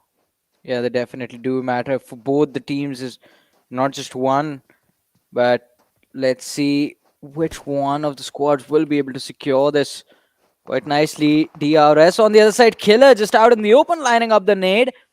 And that's not how he's supposed to be, so he gets taught a lesson. A quick one as well. Takes a little bit of damage, falls behind the tree, but high voltage up against Dax. That's a fight I want to watch. Like, it's for the survival of who makes it to the top 16, but we're still going to be here. DRS taking a few shots on Seal Esports, and they're being, is DRS being chased? What? I mean, they are moving to find their own position, right? But then again, in that, Stalwart, T2K, hey, that was a wrong place to just go in, as the players will take you out. And there it is. Delta gets taken down. Action. He's surviving, but for how long can he survive? That's a question as well. IHC, they have 2 players again. The Mongolians are struggling right now as Savages. If also goes down. And now Action, look at him just jumping and punching. He needs to take 1 more player. I mean, he can move forward, but it can be a death rush as well. Venom Legends is coming from one side. ElementriX is 2 players. They are still surviving. Action, he's trying to go for the finishes as well. He will loft a grenade probably in a while. Reaper is healing. I guess he understands that. Now the grenade moves forward. Reaper is still there, but then again, the player has not been taken down. Rules was taken down. Delta gets taken down. The confirmations are coming from Action side, but we'll see what he can do more. And there it is. Reaper eliminates Action. And that would be an end coming down on Stalwart. Well, but let's see. That's going to be an end for now. They will be returning in the future matches, but will they be standing tall? Oh, DRS also getting kicked out.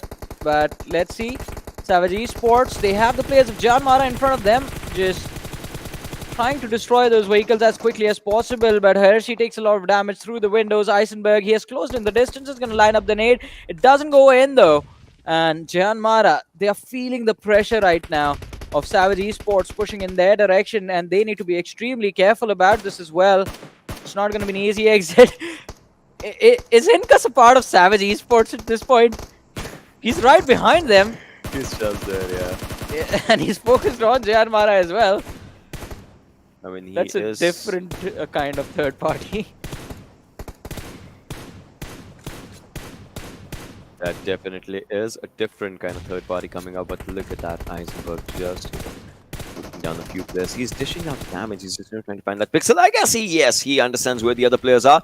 They're coming close. He gets that understanding. He will go for a good nade. This grenade should be behind that tree area. If it is, it's going to be a really, really good one. The grenade goes there. Gunner. Oh, he misses that marker. But then again, his full focus, it's still on the other side. ElementriX's players, look at that. Now they're taking a fight against Savage, who are still just arriving quite close to the cemetery area. Hershey moves on to the other side. I guess he has been spotted on. A1 Esports, they do get eliminated. ElementriX is struggling now, and they are down and out.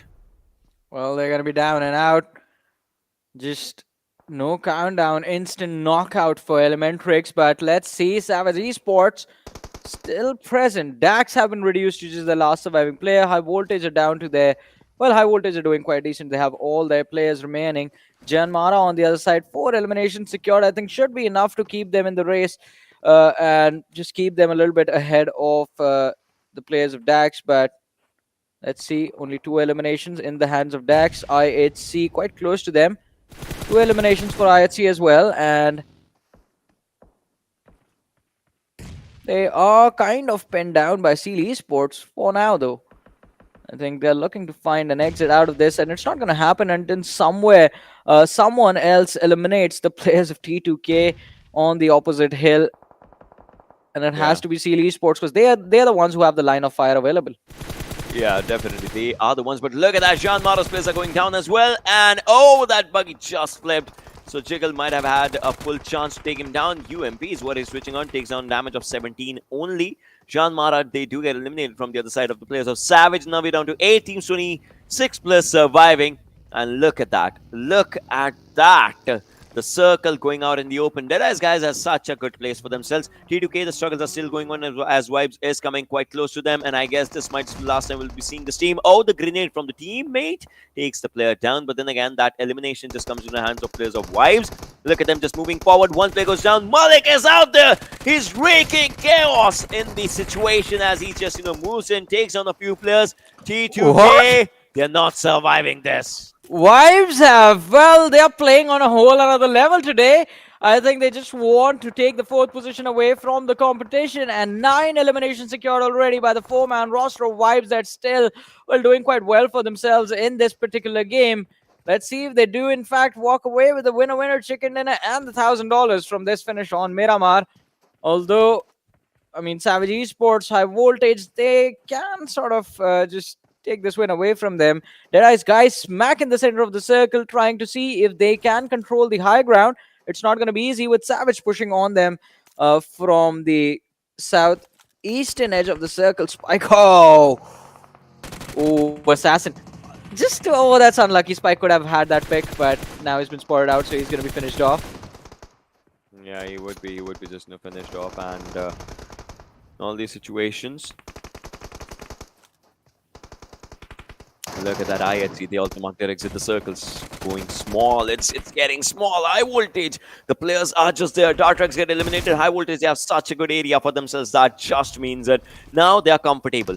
No one can just take them out. They are in top 5 in back-to-back these 2 games. And now high voltage. Water gets taken down. True Love is moving forward. He wants to go for the finish. But then again, he would be traded out straight up. Shari with that AUG. And on top, on the backlines, they are just, moving forward as well. But will it be enough? That's one of the questions. Praveen is just on the backlines with that MK. Will want to go for the revive. Will take that top TPP. Unif takes on Shari. The Deadeyes Guys is done for. And that means high voltage is in top 4. Seal is there. Savage is there. And Vibes is coming up as well for this game's chicken dinner. We'll see which team gets it. I think High Voltage have already set themselves up in a position from where the top 16 is pretty secure for them. But let's see, 4-man strong in this game. Will they be able to get the winner chicken dinner? A very big, important win. This one can be for the lads of High Voltage, but Seal Esports, they're just getting absolutely destroyed. Malik going for the push along with Jiggle, and they are not scared, the players of Vibes at this point. They have 12 elimination points secured. They are the Grim Reapers of this game. It's a complete 4 versus 4 versus 4 situation between Vibes, Savage Esports, and the players of High Voltage. Vibes is real. Already he's just going for that buggy, maybe taking down. He's just, he's trying to understand if someone is. I mean, it's a safety precaution just, being taken up by him. High voltage. The players are doing really good. Vibes on one side, Savage on the other, and just like I said, 4v4 situation. Everyone has everyone for themselves. Such a great Miramar is what we are going to witness right now. And alright, a few more shots just being taken, faded out here and there. But then again, the zone's closing in. We'll have to see, Johnny, who has the circle now. Well, who will the circle favor? It does become pretty important at this point. It looks like it's with the players of Savage Esports. And all of a sudden, the team from Mongolia finds himself with a massive advantage in the closing moments of this match. Vibes, they will have to go for a push, and I think this can work out for Vibes as they will just time the aggression quite nicely and just push together with the players of High Voltage. But they are on different teams. They are different teams, so there is absolutely no coordination between them. I think High Voltage will just try to deal with Vibes, or Vibes will try to take out High Voltage first, but that's not the case. Savage Esports, they've been spotted out. Assassin with a brilliant flank takes down Sanchi, dishes out the damage to Anif, and this is the opening High Voltage were looking for. Look at the jump and punch mechanic being used to move quickly towards the players of Savage Esports, and quietly as well. One more knock is going to be secured. Savage Esports almost getting done and dusted, but no, they fight back, and Hershey from the backlines with the weapon that he recovered from the airdrop is going to try and see if he can dish out more damage, but no, he's almost getting taken out. High Voltage have lost 2 of their players. Extreme is down, Wadu is down, Praveen and Assassin still remaining, but they have to be extremely careful about this. Hershey's going to go for the duel, and he's going to get eliminated. Vibes, they can win this game, and they've done it again. What an amazing day Vibes are having. Another one in the bag. Third position coming up for Vibes after this one. 15 eliminations, 30 points. Oh my god. They went straight for the jugular. The Mongolians. They went straight for the jugular, Ocean. I mean, they were 5th and just a bounce to the 3rd. They have toppled the Goliaths. They have just toppled the Goliaths. I'm just going to say this. Brilliant one. I'm a happy man. I've been begging Vibes to just be on the podium since day 1 of the Super Weekend.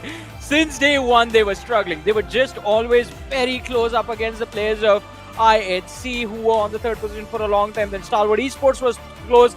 Vibes again tried the level best to close in the distance and see if they can get themselves on the podium. And on the final day of the Super Weekend, well, even if it's for a moment, I'll take it. Even if it's just for this game, I'll take it. Vibes, ladies and gentlemen, have made it to the top 3.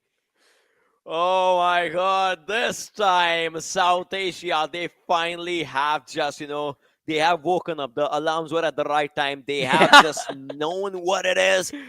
They understood the game plan. They went for it. Overall, top 3 is where they are seeing themselves. Wow. I mean, wow. I'll be honest. I did not think Vibes was going to be the team winning this game, but I thought, I thought even if they win, they High might Voltage just, or Savage, they might be at the I thought if they win, they might be at the 4th or something, but straight in the top 3. But for now, ladies and gentlemen, we are going to have a very short break. So just stay tuned, keep watching. We'll be back after this.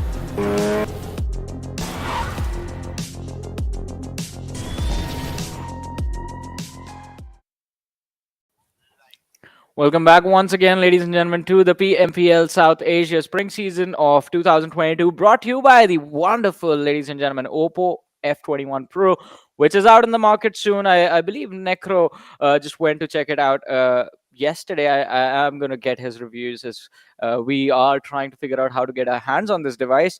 And yeah, because I mean, if you get the Oppo F21 Pro, it becomes very easy to secure those chicken dinner wins, especially for the two of us. I guess we need every single advantage that we have. Ocean, he has his own crystal ball that just keeps telling him where the circle is going to be. So all right, well, now it's time for us to look on to the MVP. Now, while obviously we'll be looking forward, but Vibes, what a brilliant gameplay, game sense coming up, and oh my God, the way they have played, they just enjoyed every part of it, and they just, went forward on moving forward to it. But then again, let's have a look at the MVP. Let's talk about the players that made it possible for themselves. Joker, 6 eliminations, 690 damage, 1 knock, 2 assists, 2405 survival time for this individual. And wow. The position, they got it. It was just so good. Now it's time for us to just move forward and look at the top players as well. In a while, we'll be looking forward to the top players, and we'll see what they have been just capable of for themselves, because this team just comes down to the podium for themselves. So let's have a look at the top players. Praveen comes in with 4 eliminations, 640 damage for himself, and then it's Eisenberg, 4 with 531, Malik with 434, Assassins there with 2 eliminations, 630 damage coming down. So they have done pretty good for themselves, just like we have said, and they are definitely going to be enjoying it overall, and I guess we're going to be enjoying it as well. Vibes on the podium. Exactly, and Vibes, amazing chicken dinner for themselves. Well, hey, I'm back now, Ocean. Johnny's actually on a break a little bit. But yeah, now I'm back. And Vibes, amazing way to kick things off, at least in the final day over here on the final Super Weekend. And Vibes currently, they're just doing a great job showing themselves up. So, and the players from Savage too also had a decent amount of game. I did see one of the players from Savage wanting to take out a player in the front, but unfortunately just got out of the render distance, and he was not able to find the confirmation onto him. The stats comparison is over here too in front of us as Vibes in High Voltage. Now Vibes, of course, they're going to be a little ahead over the players of High Voltage, but still a great amount of damage dished out even from the side of High Voltage. Yeah, pretty good damage is dished out from the side of High Voltage. We'll just talk about it. So that just looks pretty good. They are going to be enjoying it. 1772 damage. They played really good, right, for themselves, and it just came up for the performance, and the performance was just incredible. We enjoyed it. Yeah, the elimination numbers, just like we said, not that high coming up for High Voltage, but then again they're securing their position, right? That's important. Joker just comes up as three different categories. He's gonna enjoy it. Delta with the longest elimination, and there it is, Eisenberg with the highest knocks. Yeah, I mean, look at Joker, man. This man's just a whole nother breed now. It seems like Joker also wants to get his hands on the top 5 top players of the elimination leaderboards, and maybe Joker will be able to do so if he keeps on putting up numbers like these. 6 eliminations, as you mentioned, 690 highest damage too, and then highest assists too from his side with only 2 assists. Some of the players of DRS were over there as well. Now, Savage, as I said, had a quite great game too. Savage is one of those teams, it's hard for them to secure a chicken dinner, but they're still somewhere in like the mid-pack all the time in every single game. game, and then they get like somewhere down like these kind of pop-off games where they find themselves in the second match ranking. Yeah. But then again, you know, if we talk about a team like Savage, just like I said, yeah, they might just pop off again and again. But a team that got a chicken dinner in the first game, Skylightz, they struggled. They're at 15th. We talk about Atrax, they got 6 points from this one. JyanMaara needs to beware.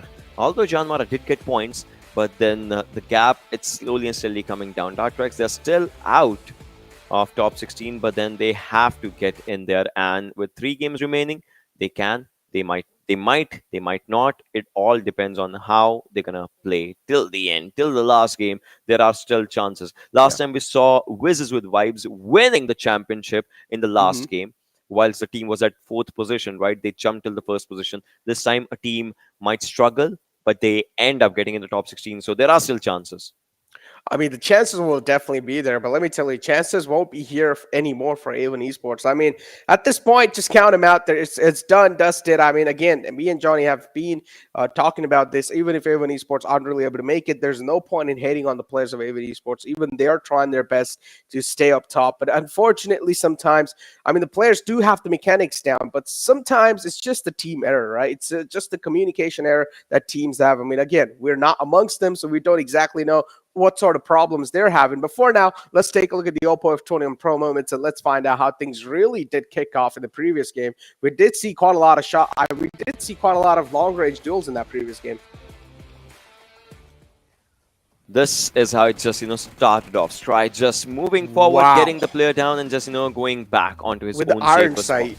Yeah, they know it. But then again, T2K just arrived and it all just, started going down for Stalwart somehow. T2K just they know how to just go for the pressure on the players, and well they went for it as well. 7C on the other side, they were still just struggling it onto this one, and well, that was happening. So yeah, I see too. Look at him with a long range barrel spray on a liquid in it, and he was able to find the knockout too. I'd see as well a decent showing from their side in the previous game, but not really able to capitalize that well.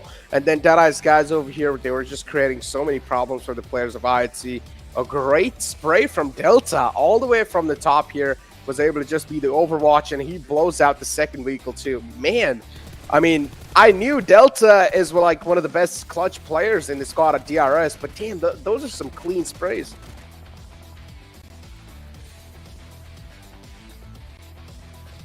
And these were the final moments. You see how aggressive High Voltage was just, at this moment. Took down a few players. Then you see that switch of MK to take down the players. I mean, Praveen, he was like, let's go all in. Although there were 2 players of High Voltage, right? So the players were being taken down. And Vibes after this one, look at how happy they were. They knew it. They succeeded on such a good note. And they just had it for themselves. 15 for placement, 15 for chicken is what they... 15 for eliminations is what they get. High Voltage with 6, just like we had the conversation. But look at the top 5 damage overall, like 1958, 1351, 1574, 1772, 18. So the damage was very well distributed from Deadeyes Guys to Vibes. Exactly. As you said, the damage, pretty much top 5 teams, they've had quite a lot of damage right there. Seal, though, unfortunately, I mean, I'm not really accustomed to seeing this, but Seal, they're not really currently leading the damage in numbers in these top 5 teams. But again, a consistent performance from the side of Seal. I mean, at this point, they've nailed that first spot down. So Seal, even if they do let things lose in the final moments, it's not really going to matter unless they want to cross over that 500 points barrier. They only need 9 more points, Ocean, and this can be thing that should be written down in the book. It's not about Seal right now. I get it. They can, they cannot, they might not. Vibes, now it's confirmed. Now it's obviously official as we see them on the 3rd position with 2-point jump, and 428 is the total points that they have for themselves. 242nd highest placement points is what they have accumulated, and in terms of the eliminations, they are at 5th highest eliminations. So the placement points are definitely helping them. They have $3,000 for themselves in the bank. IHC, Train to Kill have been taken down on the road. Deadeyes Guys, they mark up their jump on the 7th position after this game. 299, 295. We'll have to see which team gets to the 300 pointer first in terms of these 2 teams. But Atrax and JyanMaara, this is a slight difference that you can just see and understand in between these 2 teams. 158, 137. Yeah, I mean, again, it's like that little cushion is still being built from the side of JyanMaara, right? They're not really letting it loose. JyanMaara, too, they realize even if they have the cushion, they cannot just let lose any of the games. It's not a cushion to rely on unless if things go south, then maybe that's a cushion they can try to play off of with something. But Dax, too, they're trying their best to close things up, but unfortunately, the games, too, are running away from their hands. So Dax, they got to be really quick on their feet to make sure they're catching up with that 16th spot. If not, then JyanMaara are just going to run away with it. On the other hand, we talk about the other teams on the top. They're going to be pretty much chilling on over here.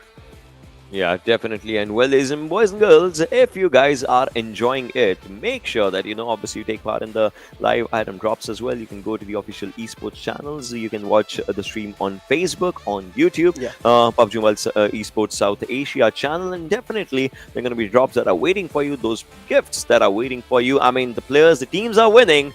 The audience should also be a part of those winnings, right? So this is where you get it. Exactly. This is something to give back to the community. And of course, you guys should take a part in this. I mean, look at those nice UMP skins, right? UMP is in the meta too currently. So might as well try and get your hands on one of those skins and also flex on your friends. Now taking a look at the schedule, we're going to be moving on over to the third game of the day. Erangel is going to be the map. Now, again, Miramar was dominated by the players of Vibes. Erangel was dominated by Skylightz Gaming. It's time for IHC to step up and get their spot back again in their hands and prove Vibes wrong. Now, the top 3 Mongolian, we saw that in the past. It's being broken now by Vibes. I mean, what do you say, man? Like, do you want to see the Mongolians on the top 3 or do you want to see some variety? I personally love it. I mean, I love this war between the top 3 right now. I've always said it, right? I would love to see the variety coming up. I mean, if a team just stays there, it becomes it becomes stagnancy for them. They're like, yeah, we are the competition, but they need to get that reflection, right? That yes, there are the teams as well. There is a competition that's just coming forward for you. So the variety is always. I mean, there's no question asking on this one. Everyone would love to see that switch up coming around for them, right? Because the change is the only constant thing. So yeah.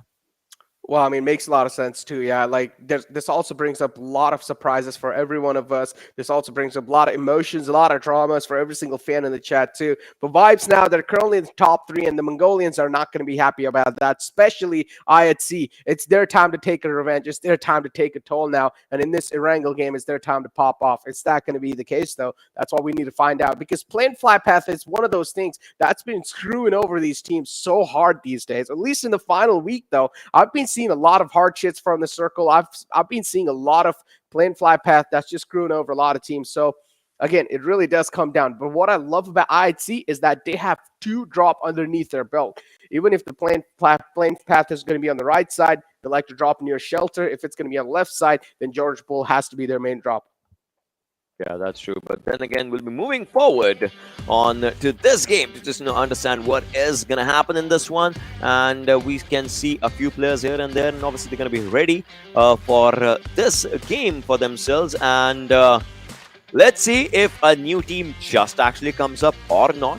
As for the game, it's going to be extremely important for all these players, and I'm pretty sure they're going to be ready with their own drop locations that they have for themselves in their minds. If not, things might as well just change. So, ladies and boys and girls, the game is about to begin as this Erangel, the plane has taken off. Oh, and here we go. The plane flat path again is going to be starting all the way from down right, and now it's going to be going all the way towards George Bull and Zarky. And now, this is the plain fly path that a lot of teams are not going to have problem with unless some of the teams that like to drop towards fair pier, for example, teams like ElementriX, they will have to travel through a bit. But again, it's not going to be that big of a deal for them too. Shouldn't really be that tough. Stalwart Esports, again, a free drop for them. Nova Pro is where they like to go. That's not going to be that big of a deal for them too. Now, one of the teams that I'm personally going to be eyeing out for has to be Dax in this game. I do realize, as I said, the games are running away from their hands. And JyanMaara currently, they're trying to nail that spot down. Even if they do go down, JyanMaara making sure they're at least going down with some points. Yeah, they would want to just go out with a few points for themselves if that can happen. But right now, the teams are definitely just dropping down to the comfort zones, comfort spots. So this becomes, so here's the thing, right? Skylightz, a team that likes to drop to Gatka nowadays, they're still gliding. It might just be a slower movement for them, but then again, it depends where the circle is going to be. If the circle is actually having Gatka for itself, they can wait for a few zones, and from there, they can move forward. 7C, they drop down to Pochinki. That's going to be their own place. ElementriX, This time, they're not going to be in Fairy And just like we said, the circle is going to be out there, so they're going to face no problems. And ElementriX, this time, they drop down to the areas of Zarki. I'm pretty sure Atrax would have spotted them down gliding, so they might as well just change their position. And yes, they are changing their position here. And their vibes, though, in such a split. Interesting, yeah. Look at vibes too. I'd see this time they opted out to drop near shelter. But again, the circle is something that's going to be screwing over the teams that are all the way on the right side, and we might just see some early bodies hit the deck, and that's what exactly is happening. The players of Skylightz Gaming, they're quite dispersed, and now 7C, they're trying to capitalize on top of it. AJ2 was spotted out, but hey, they're going to be able to at least make sure that Skylightz Gaming aren't going to be handicapped this early off in the game. Nima got taken out, was not really able to get his hands on the buggy. 7C, they're going to get away with a nice elimination points. Great way to kick things off, and it's going to be Memo who gets the first blood on his hands. 7C is one of those teams, too, that do need these kind of points to start the game off with. This is going to boost their confidence up. It definitely is going to just boost up their confidence, just like we talk about it. And those early eliminations, they always help. They always help you, right? How they are just, how you are in fact just trying to spot down, find out the players, what they're doing, what they're not doing, etc., etc. So it kind of just helps them. Skylight's players, they're trying to just maintain their composure. I mean, a team that got a chicken in the first game, now they're struggling. In fact, in the last game as well, they were struggling. So the team needs to understand their priorities. They need to prioritize their work overall. They need to just understand the work ethic as for what's going on in the game, because see, you have players, everyone has 4 players. You have weapons, everyone has multiple weapons for themselves. But then it's all about the communication. It's it's not just a game sometimes, right? It's a performing art, and you need to showcase why you are better than the lobby with your strategies, with your understandings. And Skylight's, I get it, they got a chicken dinner, but still the struggle is going on. They either have the best of the games or they have the worst of the games. That is true. I mean, this is like the prime example of hot and cold, right? In one game, you're completely hot, and in the other game, you just fall down cold. And that's what something Skylightz Gaming are facing the problem with. But again, they're in the top 16. They're going to be moving on over to the grand finals, and hopefully this is not going to be the same case from their side. But then at the same time, while I'm saying this, I'm also trying to convince my mind is that why would a team not want to have their hands on those $1,000? Is this a team that is actually struggling, or are they doing this on purpose because they want to hide some strats in the super, or because they want to hide some strats in the grand final? It's not about hiding the strats exactly. I would say they are struggling. We've seen some very bad rotations from the team as well. We've seen some very bad decisions. In fact, in the last Miramar, we saw how the players were taken down. This team will never do that sort of a rotation, but this team was taken down. You can call it experiment, but it's not an experiment in which the entire squad goes down. That's not an experiment overall. That's a blunder. So that's they are struggling. They're 100% struggling. Yeah, and I mean, would you call it like Skylightz Gaming? They aren't really able to scout the areas out properly, or do you just think that they're just in a bad state of mind decisions? It's hasty decisions. Okay. Because what happened in the last game is like they had all the 4 players surviving. Then they decide we'll switch vehicles in the open area. Oh, why? All right. That's the thing. Why? First thing. Second thing, the players are deciding we'll go out all alone in from the open compounds, open areas. Delta spotted them out. He took them down. So that sort of a decision is not what a team in fact would want to take. But Skylightz is struggling on that. Yeah, it's like they're taking those odds with them. They're like, all right, it's okay. What are the odds that we get taken out? And then they just take those odds and they actually do get taken out. And that's something Skylightz Gaming. Well, okay. Well, didn't see that nade coming right there, but that's a great nade from these out of pressures. Neither did the player of IC saw that coming his way. But now, man, I talked about IC. They'll need to start things off on a great note. And I'm sorry, IC. I did not mean to curse you guys. Well, I mean, it was a note, but not a great one. But IHC, the struggles have started. 7C. I mean, 7C taking the players down, I love it as well. But then again, I would want to see how much can they just keep on going forward with this one. So we'll see though. We'll see. But then again, Precious is trying to spot some other players if he can. I'm pretty sure there's going to be no one around. They're inside the zone as well, so nothing bad for the team. And I mean, one thing I really noticed about Skylightz Gaming, right? Even though they won the previous game, it was AJ who's considered to be the support of the team. And he was the one who had, I think so, 8 eliminations on his name. And being the support, he was able to pull that off. That also makes us questions about the fraggers in the team, right? What exactly is going on? Because AJ, he did not just have the eliminations; he also had the damage numbers to back it up. So, I mean, it just makes me wonder what exactly is going on with Skylightz Gaming. Where are the fraggers? Why are they not able to show up with the firepower they need to? And we talked about hot and cold, and yeah, messy decisions. That's what you called, and I feel like that's pretty perfect. Yeah, they are getting those hasty decisions on themselves, and they're letting it go for most of the game, right? The most of the game is just revolving around those kind of decisions, and that's kind of a reason as for what is happening. So yeah, we do get it. Yeah, but then again, these players, they're still just trying to go for something good if it can happen. But we'll see though.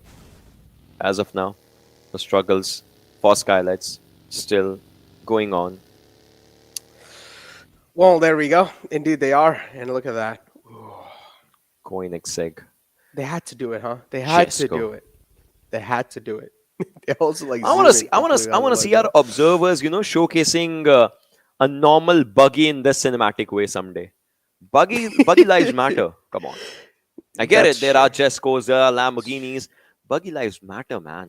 It's not just that. It's normal skin lives matter. It's no skin lives matter. Players like me who don't have a lot of money to spend on video games, we like to play with normal skins, man. We don't got like these fancy skins. Like, you guys are just making us jealous at this point. Please, man. It hurts. Orange is like, I'll show you a Lambo now. So he's just using that Lambo. It sounds so good too. It sounds so good. I love the way, right, if you're outside the Lambo and if you hear the sound, it's a proper 3D surround sound that you hear of a Lambo, like an actual Lambo. Because I've seen an actual Lambo as well. I know, like, the way, that just comes up, right? It just comes up so good. But then again, as of now, Venom Legends. All right, so this team has its own story. I wouldn't call them bad. I wouldn't call them good. They have their own story. They're not playing to just, have an impressive game or something. They're playing to enjoy the lobby. Sometimes it definitely feels like that. Sometimes they'll just rush on anyone. They'll take a fight against anyone. They'll be there. But sometimes it's like, Eisenberg with one of the bolt actions taking down Venom Legends players. We were just saying, right? They were enjoying their time, and now enjoyment's over. Yeah, I don't know what's happening today, dude, but we're cursing these teams hard. I mean, I said IT needs to pop off, and one of the players got taken out early. And now you said Venom Legends, they're going to have fun, and, well, they're not anymore. And the man also got instantly eliminated out the game, too. So Savage, this should be free loot for them. Yeah, Smoke's tossed in, making sure there's going to be no angles. And this is what we exactly talk about, right? Not even going for the odds. Playing it as safe as possible, even to loot a little bit of death crate. They utilize 2 smoke, and now every single player is going to be also taking their little part in this in the loot too. As airdrop 1's going to be on the board, and it's going to be MK14 with the AR suppressor with it, and also a couple of upgrades if the players want to go for it. 7C now, one of those teams that's in the compound out right here, and high voltage. Currently, at least, they're out of the danger zone in the overall rankings. I want to ask you a weird question. Like, out of all the airdrop weapons, which is the one that you love the most and which is the one that you hate the most? If like, is there any? Okay, look, I love the Groza. Uh-huh. Because, of course, it's just really good. It's really good at this point. So Groza has to be my favorite weapon. It's not, I really hate a weapon. I feel like all the airdrop... Yeah, that was a good one. That was a great shot. But yeah, it's not like I hate any weapon, but I still feel like there is one weapon which can be proven to be quite useless. I mean, in my opinion, which is AUG. I mean, I don't look. I mean, I would use M4 any day. I mean, same. Like, AUG is a weapon that I would say it's good, but then again, hey, I mean, guys, do you remember I want to ask the audience, guys. Do you remember the old times when M24 used to be in the airdrops? Yes. Oh, those were the classic times. M24 used to arrive in the airdrops. And we used to have like 2 different airdrop bolt action weapons, like AWM coming in, M24 coming in. Oh my god, the game has aged like a fine wine, my friend.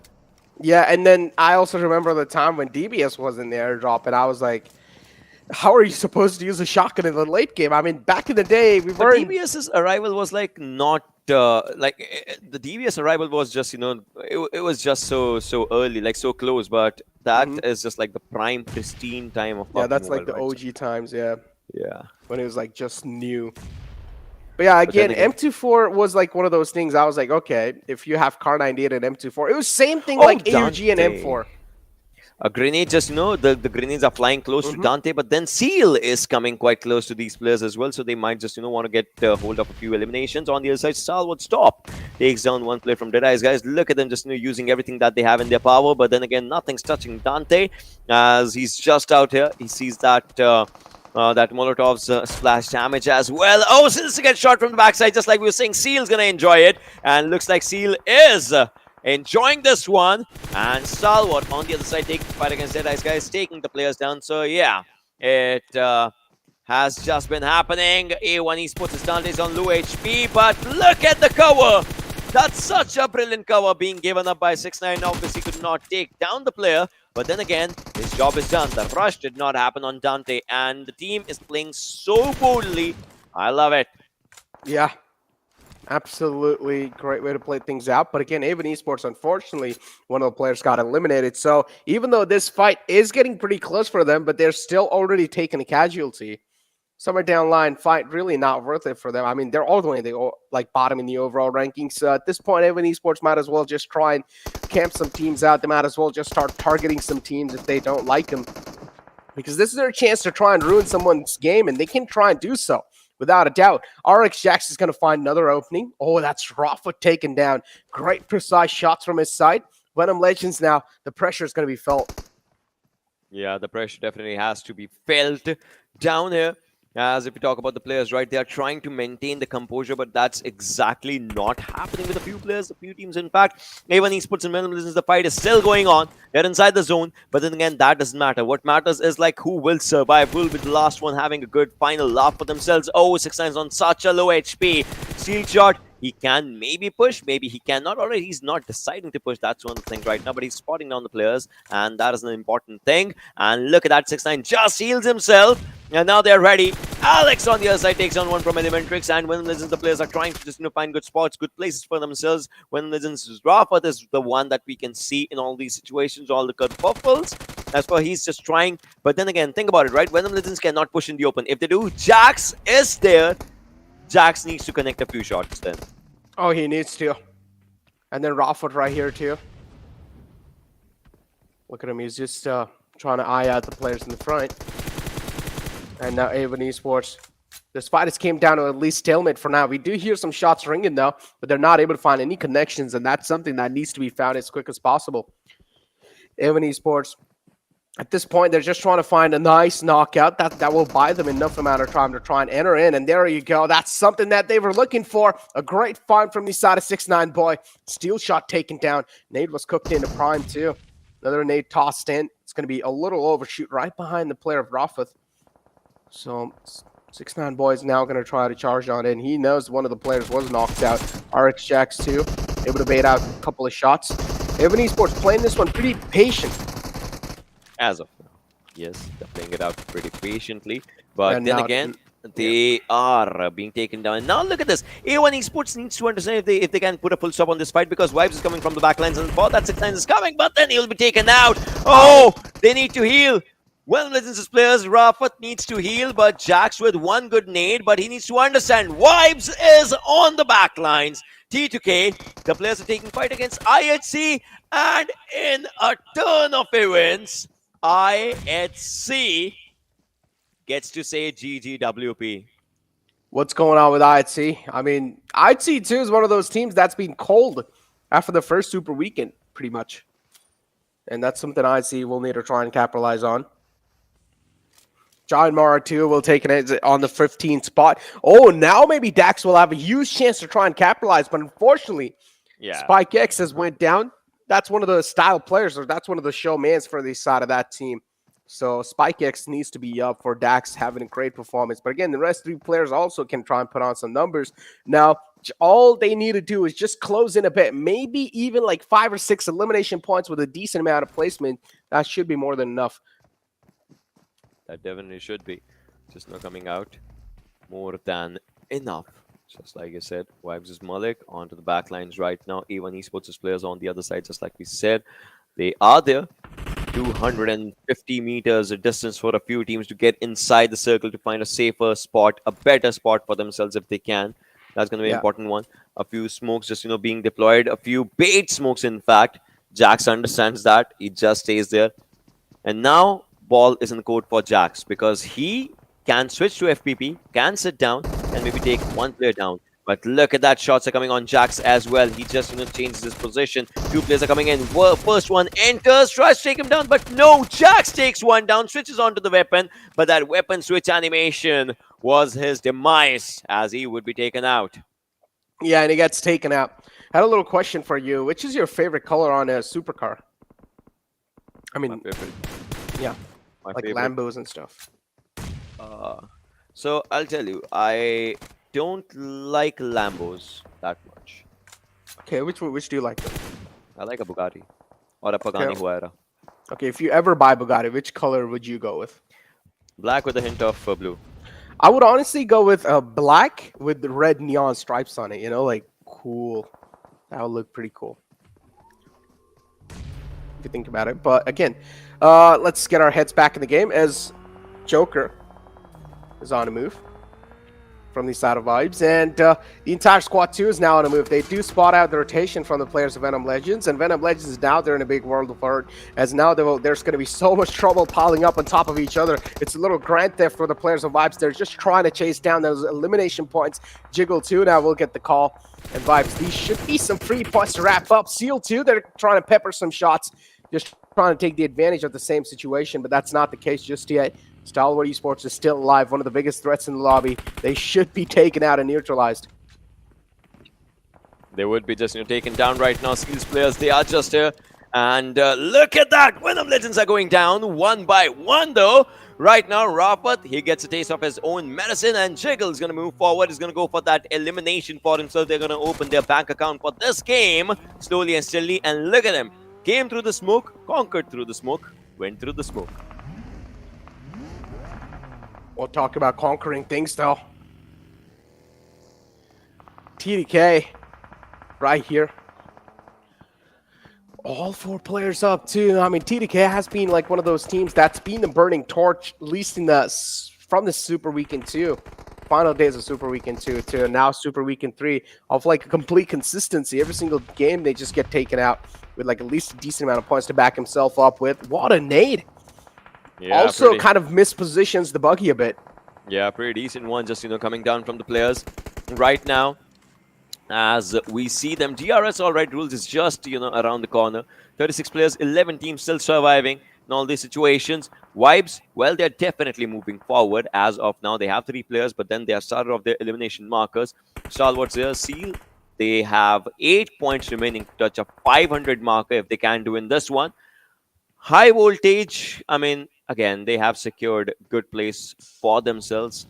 But then again, the question still remains.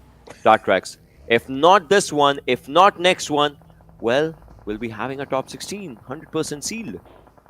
Oh, talk about seal, though. The next circle is going to shift right on top of the players of Vibes. Oh, I love this. Might just see a little bit of coastline ending. 7C, toss in some smokes. Memo realizes he's in right middle of nowhere. Doesn't really have a lot of cover to play with. So these smoke grenades are going to be his only saving grace. Did toss in like 3 smokes, and now Savage and Stalwart Esports, they're going right at it against each other. And DRS, it seems like they're going to get eliminated on 11 spots. Savage too, they're in a world of hurt as one of the players gets taken out. This nade right here from Wadu, it's so well placed. Gonna crawl right next to Eisenberg, and he will be taken out as well. Look at the Savage. They are stuck in the situation now. They are out in the open. High voltage. They're just, using their utilities to just, take a part of the fight. And now they're going to go and revive Vadu as well. Whosoever they can see, they'll try and take the players down. Look at them just dishing out damage. Extreme, if he has 1 more or 2 more nades, he can definitely take the players down. But look at that. From the backlines, they're getting shot at as well. Steel and Stalwart taking fire of their own. Savage on the other side. Oh, Stalwart, they are out. They are out. Assassin is using an SLR. Well, I love it, but Savage now The struggling pace for Savage is starting, but they are going head-on to Hell's Gate. Seal's there. Yeah, they are right there. Sanchir too. One elimination with a grenade. High voltage right here. So yep, as you mentioned, Shield, they have all their players alive. And Seal, they're going to be one of those teams that's going to cause a lot of chaos in the final zones. Skylightz Gaming 2 up here. 2 players up for them, 3 players up on the side of TDK, and this is a fight that's going down currently as TDK, they might just have a little bit of upper edge on this fight. Galzan 2 is taking a lot of damage on the play zone, and that's going to be more than enough. Easy, light work coming through from the side of TDK, but now they will have to try and go against another wave of enemies, which is going to be high voltage. Look at that, Skylight's players, they mark up their exit as well, down to 7 teams, 18 players surviving. Vibes is there, Seal, the tabletoppers are there. Deadeyes Guys, they can't just, change everything in their pace. They are there. T2K, they are struggling. High voltage will move forward. They're spotted on the players' high ground, low ground curve. Puffle is happening, but Praveen, he has to move back. And the revive, well, we'll see if that's going to happen. Yes, it definitely is. The grenade moves forward. Praveen's still there, but then again, I guess he's not in the vicinity now. Oh, yes, he was previously, but then again, he healed on time. He's going on with the FPP switch. UMP is overpowered, and he showcases it. That why is that? Yeah, the hip fire on that gun is a little too broken, I'm not going to lie. And now Seal 2 right here. Oh my god, look at Demo. It's just in the middle of the streets. Doesn't exactly know where to go. Extreme 2 is going to be in the front edge. High voltage currently also, they're one of those teams that have all their players up. Vibes though on these coastlines. They have this little ridge to work off of it where they're just proning, shooting, proning back again. Just doing some movements that's also tricking the players in the front. Seal now, they're currently on the receiving end as one of the players got taken out. Vibes, they're just trying to find some confirmations through the smoke, but no find just yet. Yep, nothing, just, coming up right now. But then again, these players are trying to find good places, in fact, for themselves. And look at that, Seals players. They are trying to dish out damage on anyone and everyone that they can just, see through all these areas right now. Slowly and steadily, these players are trying to find good places and good fights. High voltage. They're trying to situate away from each other, but this grenade from Extreme might as well just change a few things. Oh, yes, Assassin is down.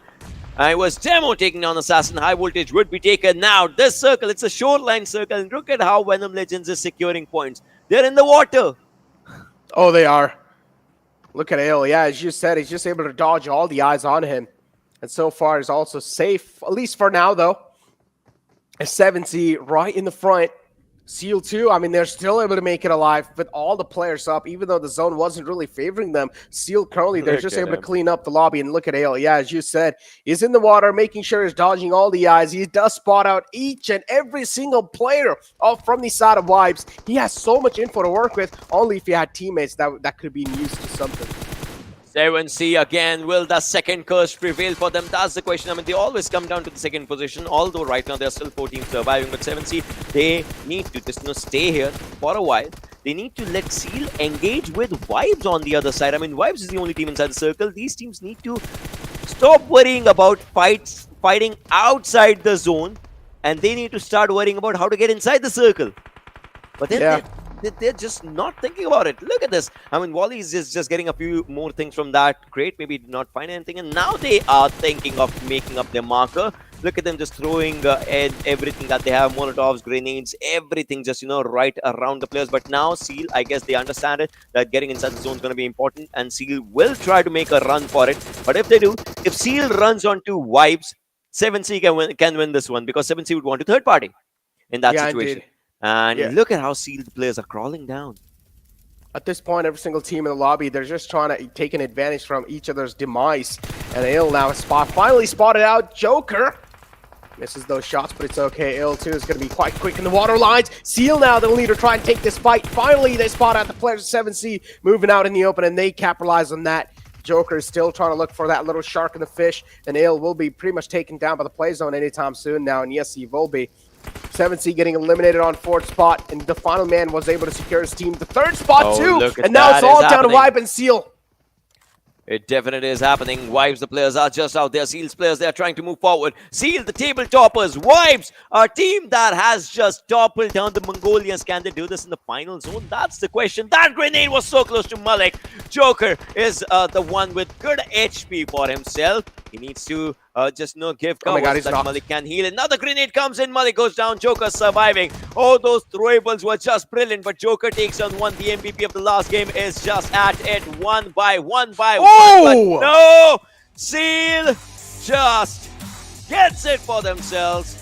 What a brilliant winner chicken dinner. And well, they are at the first position. Obviously, we know that. Another $1,000. Damn, Yes. that's what matters. I mean, damn, Seal, at this point, if you guys keep on doing this, like, if you guys keep on playing like this, you might as well just buy a Lambo in real life. Oh, boy. Seal, what a way to close things out. 13 eliminations, and still, the final man right there. I mean, not really the final man. One of the men from Seal, he was running out in the open in the coastlines, and then he just hits a reflex shot on one of the players right behind him. I mean, it was Joker. And he did it to Joker as well. Joker is one of those elimination leaderboards, and he still managed to reflex Joker out the game. I mean, that's nuts if you think about it. Yeah, it's just so good. Just think about it. The way the game has been just played, we all enjoyed every part of it, right? Seal, they got it. They got a brilliant winner with the chicken dinner for themselves, and they definitely going to be enjoying it. But then again, the way, Vibes tried to have a good fight for themselves, things kind of just, faltered down. But still, doesn't matter. At the end, Seal, they are enjoying every single bit of their success right now. Well, I mean, they better, right? And hopefully they have some fuel left over even in the grand finals, because currently they're burning through a lot of it. I'm telling you right now, but hopefully they have something new to come up with in the grand finals, because grand finals is somewhere every single team will need to try and showcase themselves. At this point, we might as well just conclude that the Seal, they pretty much are the league stage winners at this point, because they have a huge lead. They've also crossed over the 500 points barrier, and that's one of the biggest marks pretty much overall. Yeah, that definitely just came up quite good for the players, to be honest. But then again, we'll understand what goes on in the upcoming games, Necro. Exactly. Well, it seems like it's time for us to push your short break. Don't go anywhere. We'll be right back.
Welcome back, ladies and gentlemen, to PMPL South Asia 2022. I mean, off to a great start today as well. Vibes are on a complete domination spree, without a doubt. Even in the previous game, a consistent performance on the second place ending.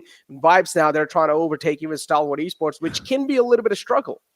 I mean, we'll see though. Stalwart and Vibes, where does that kerfuffle end, right? We still have 2 games. And just like whilst we're seeing the struggles of Stalwart, they might just go down. Whilst we're seeing the way Vibes is performing, I'm telling you, South Asia is finding its new fan favorite team right now. Obviously, Vibes has played previously as well, but this time Vibes just plays a bit differently. Joker's edition is just just coming up perfect when it comes down to it. We have seen him play with different names previously in previous tournaments as well. He started off just like with ASL Joker, and he has been performing extremely good since those times. Has been MVP capable in those times as well, is doing the same right now as well. But then again, with this game, I mean, Seal just sealing the deal. We'll have a look at the MVP of this one, and we'll try and understand what sets him apart from 63 other players in the competition, because then again, that's how it goes.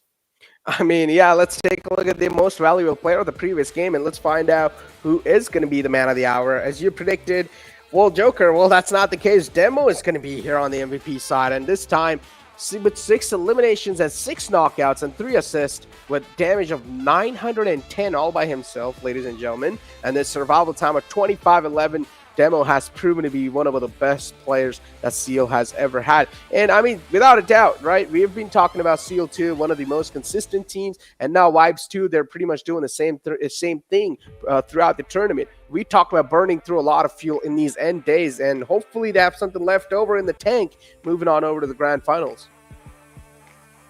6 knocks, 3 assists, 25-11 survival time. That's just so good. 9-10 damage, 6 eliminations. Demo definitely just comes up as Demolition, and he is Demolition, the demise of the opponent's Wally on the other side with 1 elimination and 867 damage. Wow! Just coming out here, and we see all the players of Seal in the top players list. There's Leo, there's Baron, everyone's there with a slight hint of Sanchi.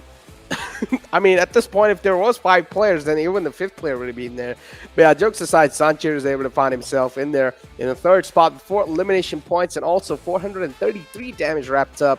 I mean, Savage too, we know, of course, they should be there. And Savage, in the end, unfortunately, the zone was something that went too cruel on him, and they had to try and move on in. And then Seal was one of those teams they needed to fight against. And Seal, it was pretty easy job for them to just hold the players of Savage off at bay.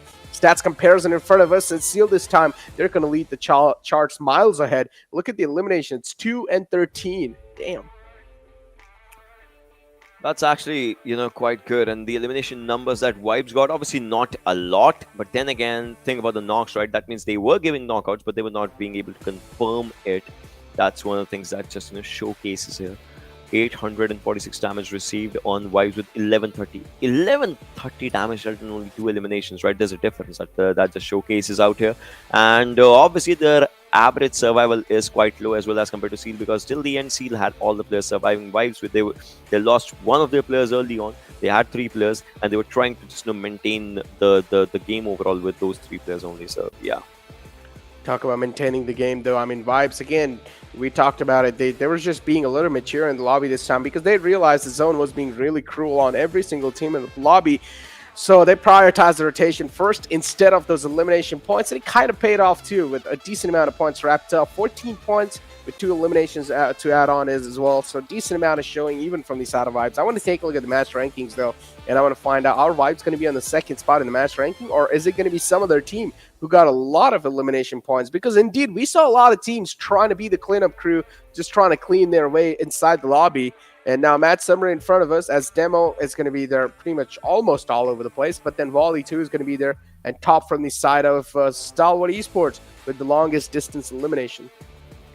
In a while, we'll definitely just look at the top rankings, definitely. But then again, these are the stats, just like I said, of the match summary of this particular game. We see Demo, Wally, Demo, like just coming up with a hint of top as well. So again, this game has been a Mongolian domination overall. This Rangle looked like a pretty good one coming down, and I guess we've stopped counting, but if I'm not wrong, the Mongolians have 14, 15 chicken dinners all for themselves. So it's like $15,000 just going at one place. We get that. So yeah.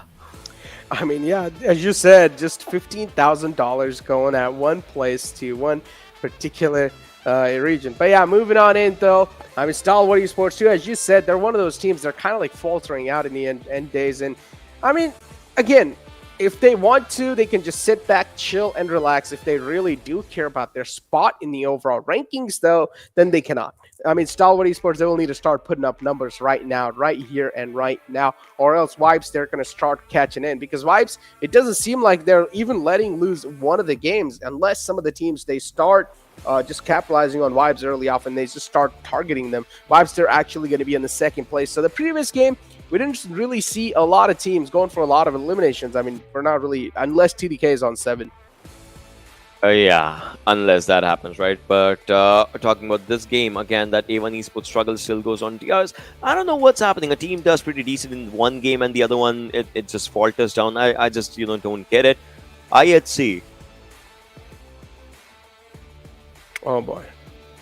We just know the way IHC performs, and now we see that weird change coming up, and then we're like, no. JyanMaara 2 was just 0. Man, this is like so many chances given over to Dax, and unfortunately, even Dax is one of those teams that's not able to capitalize. So, don't know what to say at this point because Dax, these were like your free chances to try and topple over JyanMaara, but you were not able to perform at that time. And now JyanMaara, hopefully, they're not able to just show themselves up in a great fashion in the upcoming games. Then, if they are, then it would be like next to impossible to try and catch up because that was your only chance to capitalize. But moving on over, we still have a couple of games to go. Before that, we have that little tradition of just going up against each other with the team deathmatch, which should be lined up in a short while.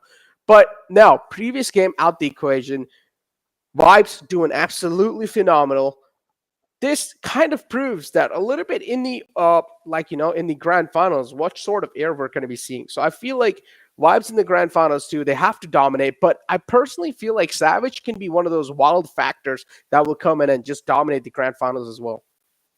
They can. I mean, they can be that factor, just like you're saying, right? We might just understand them being a factor. But then again, before we actually just move on to the future things and all those, obviously we'll be looking at the Oppo moments as well and all those things just coming out around to just understand. But then Vibes right now, they have just had their own momentum. But let's talk about the rotations of the winning team right now, because we know where they like to drop around on the map. It's kind of so their drop always just constitutes of the southern side. So from here they have only 2 ways, 3 if you count the water lines. They have only 2 ways specifically to move, and that's where there's go for. First rotation just kind of shows that they wanted to just get a hold of the central area of the zone as quickly as they can. Not exactly the center, but as close to the center if they can. That was their first move, the first marker that they wanted. Then the circle moves around, and then they're like, no, we need to get to that position as well. So they're just trying to find that position for themselves. They're trying to move around those positions for themselves. And look at how they're situated. Every player is trying to hold different areas. They're rotating around, finding the information, getting the information. As soon as a circle forms up, they're like, yeah, we be a part of all those fights. And after the circle, they understand it. Yeah, it's going to the shorelines, because after the third shift, if third to fourth shift happens and water is still involved, the zone has to go to the water lines. So they understood it, and they started taking the shorelines. Not exactly the shorelines, but they were quite close to the shorelines.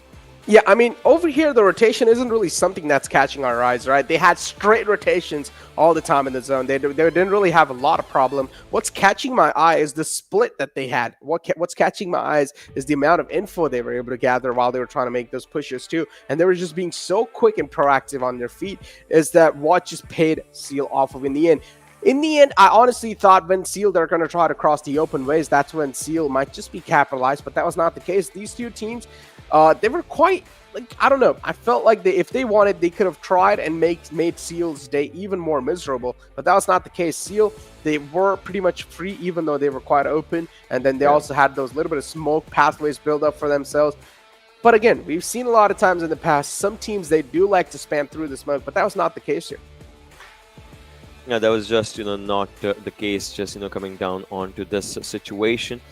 But then again, if we talk about the way the momentum shifted, right? Because the zone was just shifting to the sidelines, and that's how the game just shifted. So I would say we kind of enjoyed every single part of this one, like coming and moving forward to, and yeah, this nowadays all the games they are starting off on a really slow momentum for themselves somehow. And what we used to think is like that, the players might just go YOLO, they might just try to have their own strats. They are trying YOLO, but then again, their YOLO is just not exactly the YOLO that they should just go for. We'll see those in the open moments, as well as we'll see a few fights happening here and there. So we'll definitely just see and understand what just happened overall. So there it is.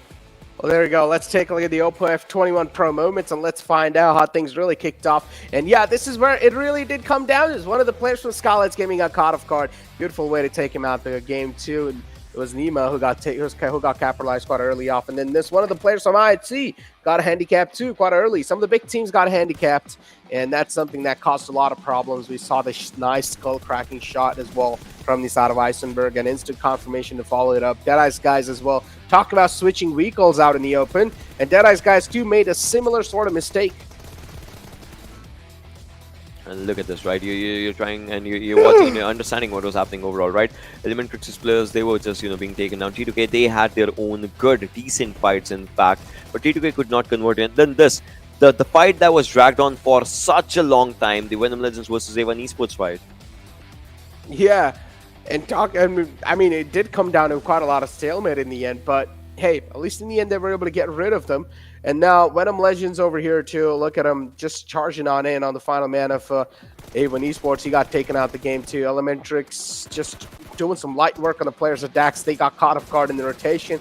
Dax, maybe they should have tried to scout the areas out in the front, but that was not the case. They started booking it with all together, and then ElementriX 2 Orange got taken out outside the blue zone. As I said, the zone was being cruel on a lot of teams, and a lot of teams got taken out because of the zone as well. They were not able to make it in time. And now each and every single team cannot be one of those teams to make it inside the zone as quick as possible.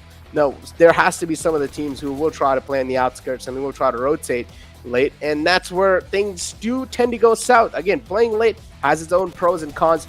If you are able to find yourself a nice spot in there, even though you're playing late, then maybe you will be rewarded heavily. It's like high risk, high reward.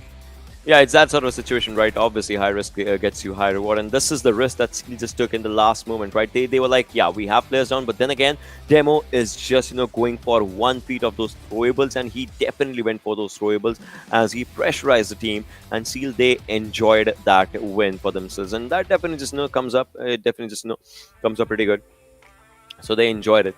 But right now, if we just talk about all these situations moving forward, we saw how these players just played, and that's where 2,700 plus damage just arrived for for the team of Seal, whilst the other ones, they were struggling a lot here and there. So yeah. Yeah, 27-10 damage dealt from the side of Seal with 13 elimination points, and then Vibes with only 2. We saw that. Not really that damage heavy, not really that kill hungry game for them. Venom Legends too, with just a couple of elimination points and a couple of placement points to play with 7C. They were one of those teams that were alive for quite a long time in the game. And Venom Legends, the only reason why they have the 3rd spot over here is because they had that one man alive in the water lines who got taken out at the last moment by the play zone right after the players of 7C, and that's why Venom Legends were able to sneak away with that 3rd spot. The overall rankings in front of us, of course, Seal, they're going to be toppling over that 519 marks barrier. But look at this now. Vibes so close to the players of Stalwart Esports.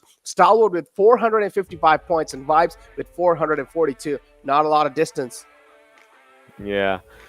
It is closed out, and they can just get that, but then again, they need to understand what their opponents are going to be doing, right? It all just comes down to their opponents and the understanding. As for Stalwart, if Stalwart just picks up the pace in only one game, it's going to be difficult for Vibes to just get back. It's all about that one game that can change a lot of things. So that's one of the most important things. But then again, top 10 just looks like it. Phantom still just out there, 203 points. Nothing's gonna just go wrong for this team. We are left with only 2 games, and on the other side, the red zone. Well, that red zone is forming up on a few of the other teams. We'll see that though in a while. As for what happens in 11 to 20, so yeah. Yeah, I mean, the latter half of the board, of course, has to be in the danger zone without a doubt. Venom Esports, even though they did not really make it in this Super Weekend, still they're chilling on that 10th spot. They've accumulated enough amount of points in the first 2 Super Weekends so that they can chill out and relax in the third one, and that's why Venom Esports, they don't really have anything to worry about. I do want to take a look at the latter half of the board, though, because Savage as well, so they're doing a great job closing things out against the players of Skylightz Gaming, but they're just not able to topple them over. Taking a look at the overall ranking, second page right here. Venom Legends on 11th. Okay, Dax and JyanMaara still pretty close. 138, 158.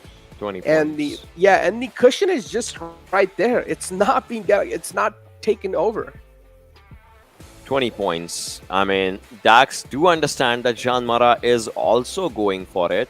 So they are also going for their own points. Dax needs one chicken dinner to pressurize JyanMaara, and then they need JyanMaara to falter down on that chicken dinner. So this top 16, the race of 16-17 still goes on, but with only 2 games remaining and both the teams playing, if JyanMaara gets a good game in the next one, if they are in top 3 and Dax is not there, then it's obviously done for. Indeed, it's done for. And then now 7C2 on 14th spot. I mean, after that previous game, a decent showing for themselves as well. They have pretty much nailed that spot down without a doubt. Sanhok is going to be the upcoming game, but again, I want to see how things are going to be looking like in the Sanhok map. But before that, as I mentioned, there is going to be a little bit of TDM to play with, and I personally am excited to find out which teams are going to be there. I mean, if I make some guesses, I want to see some Mongolian teams against some South Asians. What do you think? Oh, well, that definitely would be a good one. But then again, we'll see, though. We'll see in a while what we will get to see. Because just like you said, Mongolians against South Asians, I know obviously everyone would just love to see those kind of matches. But then I want to see a few of other teams as well, just popping in, dropping up. Because like teams like Atrax, right? We want to see them dominate in these kind of TDMs as well, like all those things. So maybe if that happens, we would love to just, have that understanding as for how do they perform and all. But in a while, that TDM it's gonna start, and we will see which place that TDM is gonna happen today. Well, yeah, we would want to find out. Yeah, yeah, that's a great point from your side. We're not really going to be seeing like the normal TDMs now. Of course, we're going to be able to find out which place or which random spot is it going to be this time for the TDM to happen. But now one of those things as well, I really wanted to focus on. Now you brought up Atrax and the way they played in that previous game. It really did seem like they were just straight up trying to book it to the location that they wanted to. This time, Atrax did not have a proper scout who was scouting the areas out in the front. We saw that a little bit of glimmer in that overall Oppo F21 promo. And unfortunately, they just didn't have a scout who was scouting the areas out in the front. We got really taken out, I mean, quite early off. And that's why Dax, they were handicapped early in the game and they got taken out. And that's why they weren't just able to build that momentum for themselves and the compromisation we talked about, right, between JyanMaara and Dex, that just wasn't there. They fell down quite hard. And now this upcoming game of Sanhok has to be a huge glimmer of hope for Dex because they're one of those teams that do quite decent on Sanhok. We hope so. We hope so. The upcoming game of Sanhok just, gets really good for them. But then again, before we get there, yesterday, I mean, in fact, we have to remember yesterday they got a chicken dinner in the game of Sanhok only, right? So if they have to just get there, this one should be theirs as well. Now, as per yesterday, what we can say is like they have a good rotational understanding of the map of Sanhok. They know how to rotate, they know how to play. So we hope that happens. But before all those things do happen, we obviously have to understand and go through again this TDM. That still stays there. Yeah, the team deathmatch is something we're looking out for. We're just waiting for the players to get ready because I just can't wait, man. I'm just having my seatbelt strapped on and I'm just waiting for the TDM to start because this has to be one of the best TDMs out there. I mean, we still haven't really gotten the call which teams are going to be facing off against each other, but just kind of excited to find out which spot is it going to be on the map, which random spot is it going to be on the map to find out where the TDM will be proceeding. See, I love the Pochinki one. I love the 12 packs one. The 12 packs one that's onto the bridge side. Like those are really, really good. So yeah, that is those are a few, but then there are Georgia ones as well. So yeah, there are a lot. But then let's head on to the game for ourselves, and this is all right. They have just changed the locations all around. This kind of an open place TDM that we're going to be seeing, and everyone's just ready for it. Oh, it is, and I think so. It's Yasnaya, yeah. ElementriX versus Atrax. Here it is. Ooh, Dax too. I mean, you wanted to see Dax play, and there you go. Dax are right here now, and Dax are off to a great start against ElementriX, but ElementriX too, they're able to reply back. Orange at least able to reply back with that nice grenade, and then some shots from the back too from the side of Gyante is going to be playing with the UMP. Come on, man, UMP in a deathmatch? No. I mean, whatever sails their boat, right? They would just, want to use those things for themselves. Gyante is just going to go for it, but then it looked like he was over-peaking a bit, and that was a bad decision. Octopus has full HP but has only 7 bullets, so we'll have to see what happens right now. He needs to go for the reload on the other side. Liquid gets taken down. 6-6 is the score right now, and the players are trying to take each other down. 7-7 is the score right now. ElementriX need to take this one seriously, as well as... oh, Liquid was just shooting his own teammate. Well, I mean, ElementriX, indeed, they're taking it seriously. Look at their scoreline. They're able to topple it over. With 9 now, they also have 1 point lead.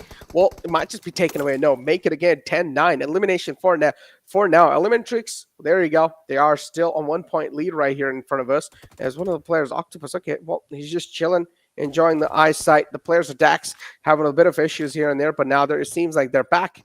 And Dax, they will need to try and get the lead back up on the players of ElementriX. Look at Chanta just, moving forward. He understands someone's just quite close, and that's why he's just spraying down. Goes for a drop shot. He stands up, but then again, he gets taken down as Yozu was just there. Chante, those jump shots. He's just, trying to understand where to throw that grenade. Oh, why? Oh, that was such a good nade by Gyante. Perfectly good. Takes down 2 players. Oh, he does, and now it's 15-13. ElementriX, they're having a great job right here. And there you go. Incus taken out. Chante is going to be the man to seal the deal on him. 15-14 currently is the scoreline. ElementriX, they look like they're going to be the unstoppable force. Incus almost could have taken out one of the players from Dax, but Dax too, they're playing this quite safe and sound. Dax, they're going to be able to find those nice entries for themselves. And again, the lead is just being tossed on over from between both these teams. Who is going to be able to close things out? So that's something I want to find out. Yeah, we will definitely just find out what's happening in all these situations as these players are trying to find a good place for themselves. 19-21. All right, 2021 is a score right now. It's a good, decent score. 2022, the year that we are in. And Orange is on such a low HP. 21-23 the score line. Orange, he just wants to heal all by himself. Obviously, that's one of the things. But the grenades. So the thing about Dax right now is they're all situated around this one house only. So you know how difficult it can be sometimes. So we'll see what happens. Yeah, there you go. And Cost just, taking out the play in the front in the doorway. 27-23. Currently, it's the scoreline, and Incus from the side of ElementriX is just trying to take out the players. Jumping around in the buildings, too, and Dax, they are trying to compromise or at least capitalize on each other. At this point in time, players of Dax, they're just waiting for ElementriX to make any rookie mistakes. There should be an easy, free confirmation right there. SpikeX will be able to take him down. Gyante, too, able to find some nice openings with those UMP. And ElementriX, so far, it seems like they're on a struggling phase for sure, as Dax, they're running away with a lead. Definitely are just, running away with the lead for themselves. I mean, Atrax 32-33. They are increasing the numbers in their favor. 34. There was a time, 35. There was a time when they were actually trailing behind, but now looks like they are picking up the pace. 27-37. They need 3 more. Oh, they need 3 more. And I guess they can get those 3 more easily. 2 more right now. 28-38 for ElementriX. The game might just be lost from them, as only 1 elimination is needed, and Incus can be that one. He's on one side, gets taken out. There it is, 17 for Gyante. Wow. Wow, I mean, Gyante just went absolute ham in that previous one, taking out the players of ElementriX one after the other, doing some light work, making it look really freaking easy. And now, again, that's the first TDM out the way. I mean, I do want to take a look at the map of Sanhok too, but the previous TDM, man, I did not really expect Dax to do that great of a work on the players of ElementriX. I mean, Dax, they come out on top. The lead. Yeah, the lead too. That's something that was gained over the players of ElementriX. They did not have the lead for the first time, right? Obviously, ElementriX was getting a good lead. ElementriX was the first one to go down to double digits. They were the first one to hit 15. But after that, they were not the first one to hit 20. So something changed in those 5 elimination markers of ElementriX, and Dax just they cemented themselves on a really good role for themselves. So yeah, they were looking really good after that. But then again, before all those things just happened, right?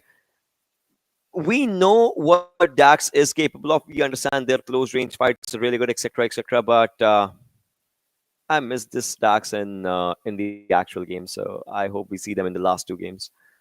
Well, hopefully. I mean, we've talked about this, right? They're pretty solid on the map of Sanhok, so hopefully they're able to replicate the same sort of performance even in the future games of Sanhok. But again, moving on over to Sanhok has to be some of the most intensified games without a doubt. And Stalwart Esports too, they're currently in the red marker if they want to secure that second spot in the ending of the league stages. Now, it seems like we do have the second TDM lined up too, just for you guys. More fun without a doubt. Fun's going to be unlimited between the players of JyanMaara and 7C.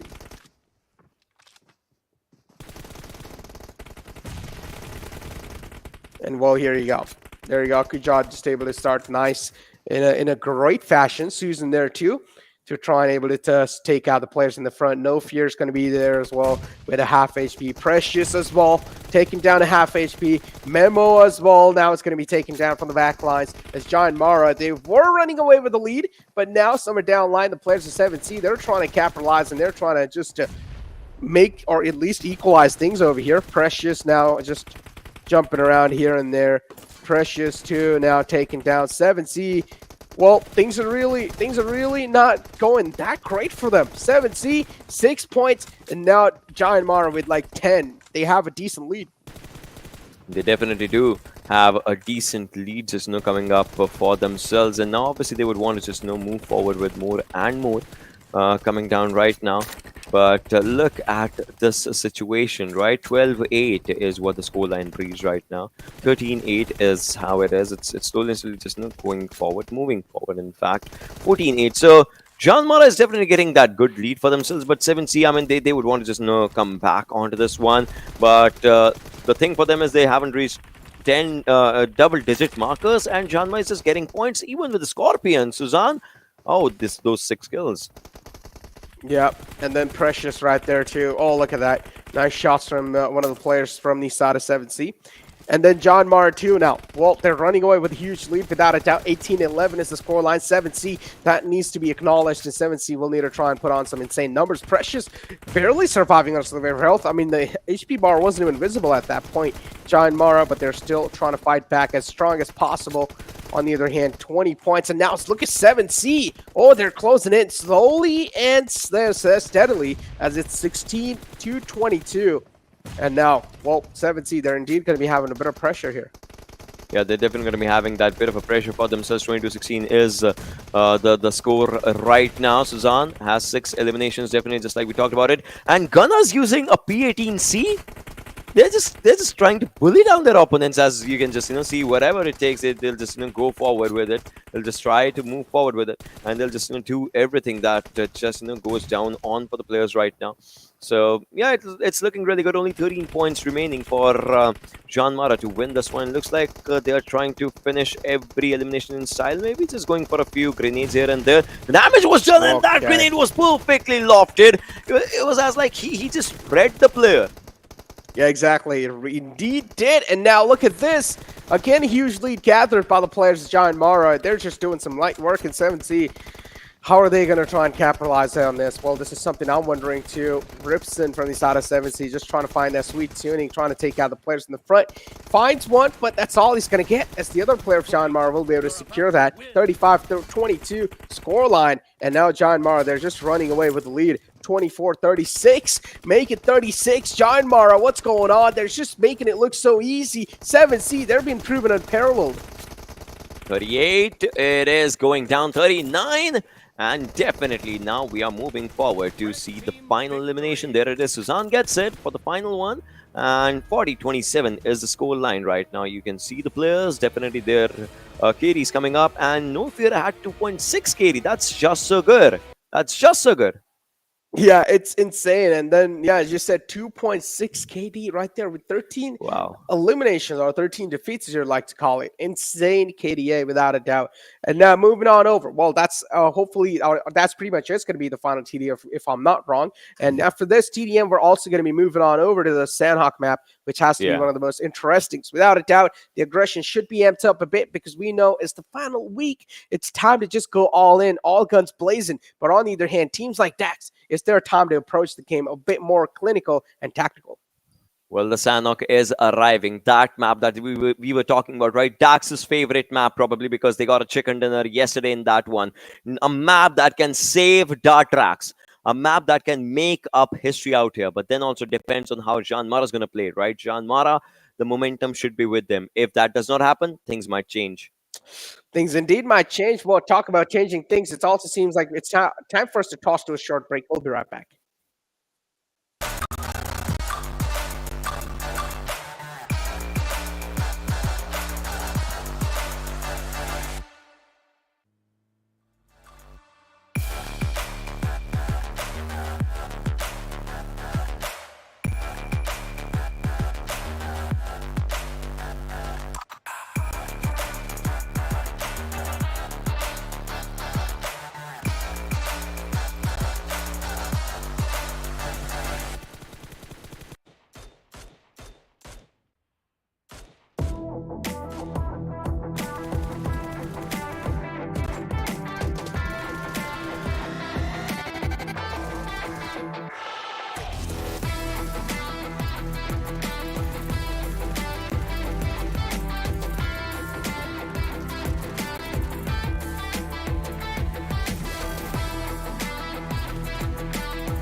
Welcome back, ladies and gentlemen. How you guys doing on today? I mean, of course, has been a fantastic day without a doubt. The players are putting on an insane performance. So welcome back to the PMPL South Asia 2022. Of course, brought to you by Oppo F21 Pro, one of the most mightiest devices, or one of the most glorious devices, if you like to call it. It's currently out in the market, so go ahead and grab it. But now, Johnny, moving on over to the game of Sanhok. Yeah. This is where Dax will have their chance to get a revenge. I mean, in the previous game, they were not able to capitalize. Even though JyanMaara, they got taken out quite early.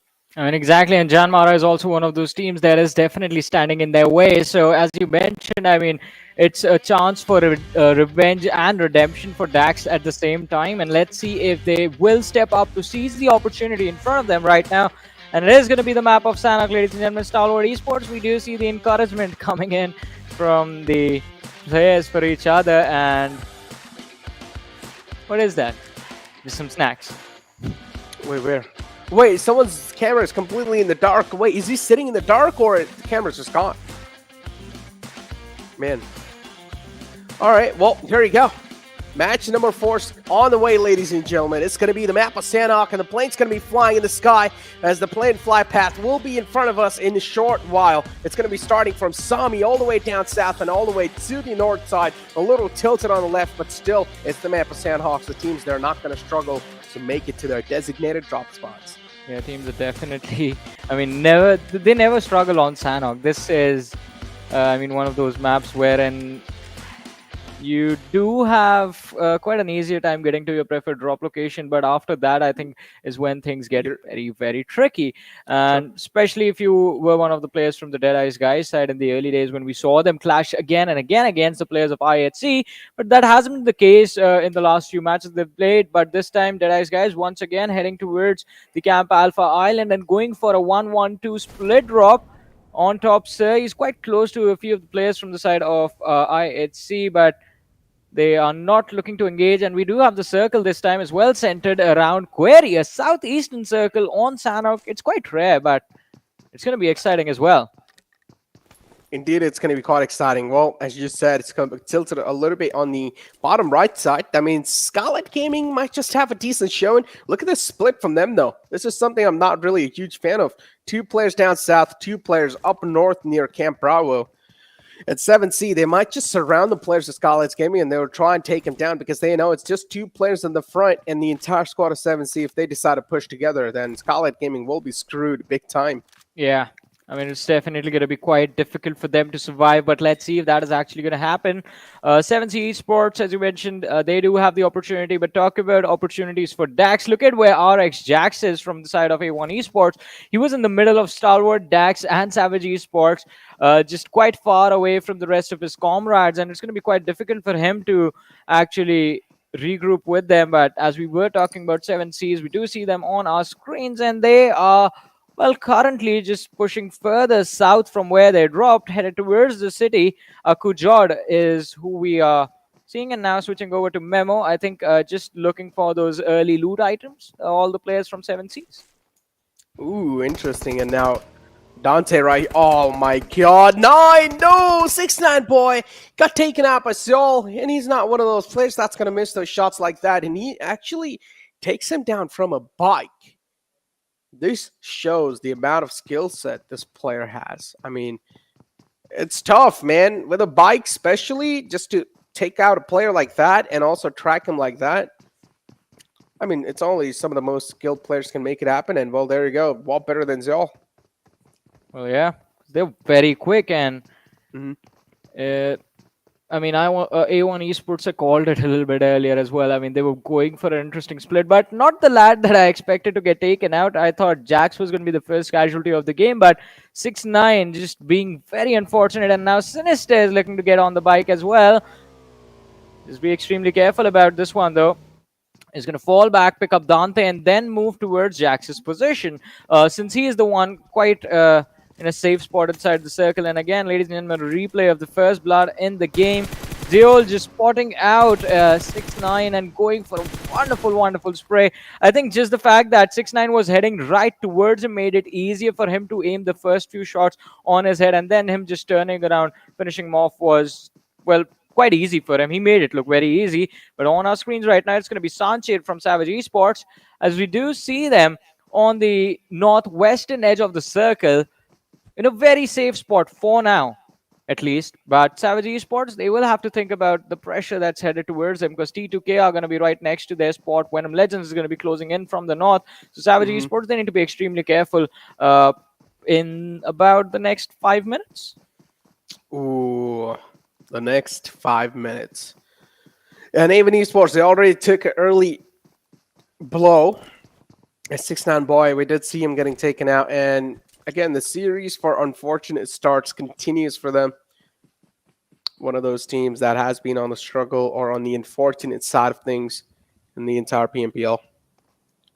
Don't know what they can do to try and overcome things, but one thing we know for sure is that they're proven unparalleled, and they will need to try and come back even stronger next time. How they're going to do so? Well, we got no clue. try and figure things out amongst yourself as they're down to a 3-man squad now. We talk about the rotations on the map too. Currently, I mean, we're not really seeing a lot of movement. Teams, they just drop down, and so they're going to buy the initial phase of the zone or the initial phase of the game to get as much as amount of loot secured in their hands. Well, but let's see. Seal Esports on our screens. A lot of bikes being... Oh, nice slide.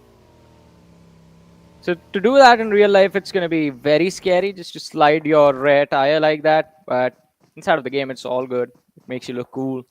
How do you do that, though? Maybe you just like brake and then... You, I yeah, don't know. you use the front and the rear brakes at the same time and then just slide the weight. Like you push towards the rear and just gently slide it in the direction you want to slide. Just very, very slow, gently. We're talking about pushing and putting pressure in directions. Let's have a look at Stalwart Esports, who do find the players of A1 Esports in front of them. Let's not forget, this is going to be a 3v4 collision between these two teams if they do end up fighting over here. Yeah. But still, Pika is, well, in kind of a tricky position as he's slowly trying to crawl towards the players of A1 Esports, trying to close in on the distance. It's not going to be easy, though. Not easy at all. Yeah, we'll talk about going slow and gently. I mean, Stalwart Esports will have to do that against the players of A1 Esports. And there you go. First openings being found in action, too. Punch boosting his way on in against the rest of the players of A1 Esports, as he will now try and go for the confirmation onto Dante. A1 Esports just oblivious of the fact that Stalwart Esports could also be somewhere on the left, and it's Dante who was in the front lines. And again, that split not really working out. A1 Esports, they're just not playing together. Where is the team play? Well, as you said, where is the team play? I think we're just going to see those individual pickups in these early stages of the match, and just the coordination, just a lot of coordination, in fact, lacking. A1 Esports now with 2 players down. How do they recover? I mean, on Sanhok, especially in the recent times, the strategy has been to go for heal battles, and that could be a possibility for A1 Esports, but just looking for those first aids in those compounds, even that can become a challenge with just 2 players surviving in the game. And Eisenberg from Savage Esports just crawling behind the tree right in the nick of time before Stalwart Esports started shooting in his direction. I think he's going to be quite happy with that he's still alive and kicking, but how do Savage Esports plan on taking this fight? It's a big question, and it's a big responsibility if they, well, in fact, are willing to undertake it. Talk about undertake, though. Man, currently Savage Esports, you cannot undertake them. You cannot just take them for granted, because I honestly am talking about, I mean, I talked about this with Ocean too, and I feel like Savage Esports has one of those teams, or that has to be one of those teams that will dominate the grand finals. Yeah. And I am telling you, Savage Esports should be somewhere in the top 3. Well, I want to see the first day of the finals before I, well, make a prediction, but look at that. I think they heard you, and they are willing to prove you right, Necro, as Hershey has just found the opening. Pika from the side of Stalwart Esports is just going to be taken out. He was running out in the open, and Hershey was just patiently waiting in this watchtower. And as soon as he realized Pika was close enough for him to take him out without any risk, he just went for it. But now he has revealed his position in action. It looks like his pushing in his direction, but he's quite far away as well, so it's not going to be easy for him. In fact, he was headed towards the players of A1 Esports, and Sinister, he steps out with a brilliant spray, takes down action. The nade being lobbed might just be the thing finishing the job, but no, it's the spray. Action steps out from behind the tree to, well, deny the nade damage, but steps into the crosses of Sinister, and that's Stalwart Esports, ladies and gentlemen, losing 2 players as well. Well, they lost 2 players already inside this game, and we talked about Stalwart Esports, right? I mean, Vibes, they're closing in on their spot. And after this game, Vibes might as well close in if they do get a really good game in this one, too. But again, as I said, if they only do get a really good game, and now Top is trying to fight back in this one, but Savage is one of those teams that has the mechanics down too at the level of Stalwart Esports. Savage is one of the most strongest teams when it comes to firepower, and you can't just challenge it like that. And oh my god, another nade is just sealed the deal. Eisenberg's going to just topple it off with a nice chef's kiss. Chef's kiss. I like that phrase. And talking about things I also like is early eliminations, as we do have Stalwart Esports getting taken out. The first team to go out in Sanhok. Something we never expect, but they're not having too great of a day today. Stalwart Esports, Savage Esports just, I think, going to be happy about the fact that they do end up getting the most points out of that fight. But let's see, A1 Esports still with 2 players, Sinister and Jax, just running together, sticking together. And if they manage to survive, I hope A1 Esports scores a lot of points in this game. I hope so too. I mean, again, at this point, it's just Dunzo, right? For A1 Esports, we'll just rule them out the entire competition. It's their time to fight for the pride. And how are they going to do so? Well, they will need to figure it out themselves. I mean, time to fight for the pride, not for the position in the game. And how will that happen, A1 Esports? That's something up to them to try and figure out. As now these two teams, they found themselves against each other. ElementriX and Deadeyes Guys. Deadeyes Guys, of course, being the Overwatch. And also the team in the front. And now look at this, right? If ElementriX is going to be there in the front lines, then Deadeyes Guys have a little advantage because they also have the high ground to play with. But unfortunately, there's going to be another team who might just eye on them, which has to be Vibes. And that can be a little bit of pain in the shoes for them. Well, it can be, but I mean, they will have to try and figure out exactly how they want to move forward with this one. On the other side, though, I mean, we do know the circle again is kind of moving towards the western side slowly and steadily. The center was earlier right on top of Query. Now it's between Query and Kampong. So in an open spot where Dax seem to have taken control of the center quite nicely, but it's going to be contested by 7Cs and JyanMaara. Talk about being contested, though. Currently, Dax in quite a decent compound for themselves as one of the players is all the way in the back, or two of the players all the way in the back. Do like this spread, but again, those two players in the back too will need to try and watch out their backs themselves, and that's something that might just add a bit of more pressure on those players. Deadeyes Guys over here. Decent showing, decent positioning too to play off of with. Not really in the smack center, kind of in the outskirts or kind of in the off centers. And they're just trying to hold the players of ElementriX off at bay. What? He's panning the air. Oh, well. He thinks he sees a ghost. Yeah. Talk about a ghost. Are you a fan of ghosts? No. Ghosts are scary, man. Oh. Who would be a fan of ghosts? They're pretty cool, no? How? I mean, the only cool thing ghosts can do is just pass through things. I think I would love to have that ability just so I could beat traffic every single day getting to work. Man, you know what? Imagine I never wish. being late. Johnny, you know what I wish?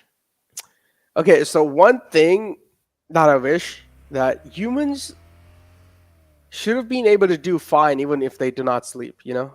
That's what I feel. Oh, yeah. Like. That would have been awesome. I mean... Yeah. Like, even if you do not sleep, you're okay. You know, it's chill. That's an eight extra hours in your day, man. Yeah. And from what I heard, like, there's, like, certain amount of years that a human sleeps in his entire... Yeah. Like, 25 to 30 years a human. Like, it's, again, like, average number. To do the calculations, we need the mathematician who seems to have left the building at this point. Well, that's what I saw, like a little fact on one of the YouTube videos that I was watching earlier. It's like 25 to 30 years a human sleeps in his average lifetime. And I was like, damn, that's a lot. I wish I never slept and still kept going. You know, I wish there was like a thing you could do. But unfortunately, humans cannot do that. They need to regenerate energy. And to do so, they will need to sleep. Yeah. Man. Otherwise, I think the alternative is just becoming a vampire. Oh, or even vampires, cool. I mean, they're forced to rest during the day. Yeah, you cannot get out of your houses. But again, we're just casting over here. You know, we're chilling. Yeah. We don't need to leave our houses. We can work from home. Unless it's LAN. Unless it's LAN, yeah. But then also we can just travel, you know. At night? Yeah, we can just travel at night. We're good to go. Yeah, we're good to go. But, I mean, talking about not being good to go, I mean, finally, Esports, we do see a little bit of action as Esports and DRS, they're going at it. One knock traded from each side, but Esports, they've confirmed the elimination. Now, DRS, they're left in the match with a 3-man roster. Demo, he's going to look to see if he can find another pick from the flank. And, well, we did see a lot of players on the bikes. Now it's time to enjoy some scooter rides, ladies and gentlemen. DRS, is this team going for a counter push right now? Are they serious about this? Baron is going to be spotted out, takes a little bit of damage, but is going to instantly switch over to the nade. It's being lined up, but Leo with a weapon is going to be enough. Takes down one, Baron with a second, and DRS get absolutely destroyed in a matter of seconds for nothing. They didn't get a single pick from this fight, and Esports got all 4. Man, Seal just doing some light work. Making it look so easy, too. Effortless is what you'd like to call it. And, well, that squad wipe right there was outstanding. But now look at this. Talk about outstanding, though. Currently, Venom Legends, they're standing on top of the players of TDK. Jane's position might just be an instrumental one, too. He's all the way in the back. He will be the Overwatch, too, and he will have some free line of sights on the players in the front. Jane will need to make sure he's keeping his position anonymous for as long as possible. And that's what he's doing. Just trying to take the TPP angle. Doesn't even need to peek out. And Hershey, though, is going to find a nice knock on one of the players of Avon Esports. And that's something Avon Esports isn't looking for. They cannot take any more downsides onto themselves. As Rafa will now eject out the Weekle at the last second. But the Weekle gets blown up. How did the Weekle get blown up? Who blew it up? I think just getting sandwiched is not going to be enough. And... well, T2K, they do see them. Oh, it's going to be easy for Sandesh to take them out. A1 Esports on the other side have been eliminated by the players of Savage Esports. And now T2K with 2 players from the side of Venom Legends out of the pitch. They're going to look to wipe out the entire squad.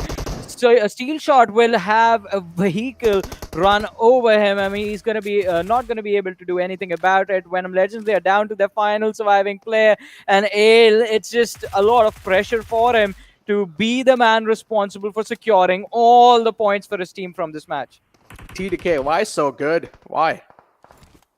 Just took out Venom Legends like it meant nothing. It was like a piece of paper, piece of cake. But now high voltage. Assassin was taken out. Again, the reset should be there from their side. 7C is one of those teams that are quite separated out, actually. One of the players in the front, it's going to be next to impossible to get the res back up. The 7C might as well just count him with a 3-man, and now trying to kill. They're trying to just take out another team in the front. Jane finds an opening against the players of Skylightz Gaming. The man gets knocked out. Are TDK gonna try to press on in, though? That's something I want to find out. Yeah, it's gonna be quite interesting to see what's going through the heads of T2K at this point. This is not gonna be an easy fight for them. Skylightz Gaming, they have the trap laid out. Quite perfect as well. AJ is in the perfect spot to take down Sandesh, but he needs to be extremely careful. He does see him, gets up to take the shot, starts shooting, and does find the first knock. That's the opening for Skylightz Gaming, but Legend is here with the vehicle, and whoa! It's a knockout from IHC Godless, but Legend just confirming the pick for his team. Does see Mafia Ninja as well. Blocks the shot with the car for his teammate, and now is looking to take down Mafia Ninja, but Nima is going to be there. The Guardian Angel protecting his teammate, allowing Mafia Ninja to secure the pick for Legend. Now, it's this fight has been brought down to a complete 2v2, but it's looking very intense between the two teams. Oh, man. And look at Mafia Ninja right here. The glimmer of hope for this side of Skylightz Gaming to try and flip things around, but is he going to be able to? This is going to be interesting. A little note for you guys. Help us make PUBG even a better esports. There's a little survey linked up in the chat too, guys. So go ahead and take that survey and let us know. Give us some feedback. You know, help us improve the esports. Your feedback will mean quite a lot for it. Well, yeah. I mean, no matter what suggestions you make, I think the production is there. People are there looking at all your suggestions, and we'll see what we can do. But for now, I think ElementriX also need to figure out what they're going to do about the situation on the elimination field. Look at that, JyanMaara, they are getting destroyed. 7C rips in, just going berserk on the lads. Wally on the other side is just going to line up his nade. Go for a toss towards the players of ElementriX, but does not find anything. In the meanwhile, Demo, the snake, has arrived, finds Liquid out of nowhere. The flank working out quite nicely. Orange is waiting along the wall and does see Demo, but fails to find the return knock, and this will leave ElementriX in a very awkward spot. They know Liquid is bleeding out slowly and steadily, and he is going to be finished off. Orange is getting pushed upon. There's a lot of pressure on that player. He's barely down to around 20 HP. If this Molotov hits, it's just going to finish him off, and the other two lads are also not going to survive from their side. They have to be extremely careful about. The Stalwart Esports have everything going right in this squad fight.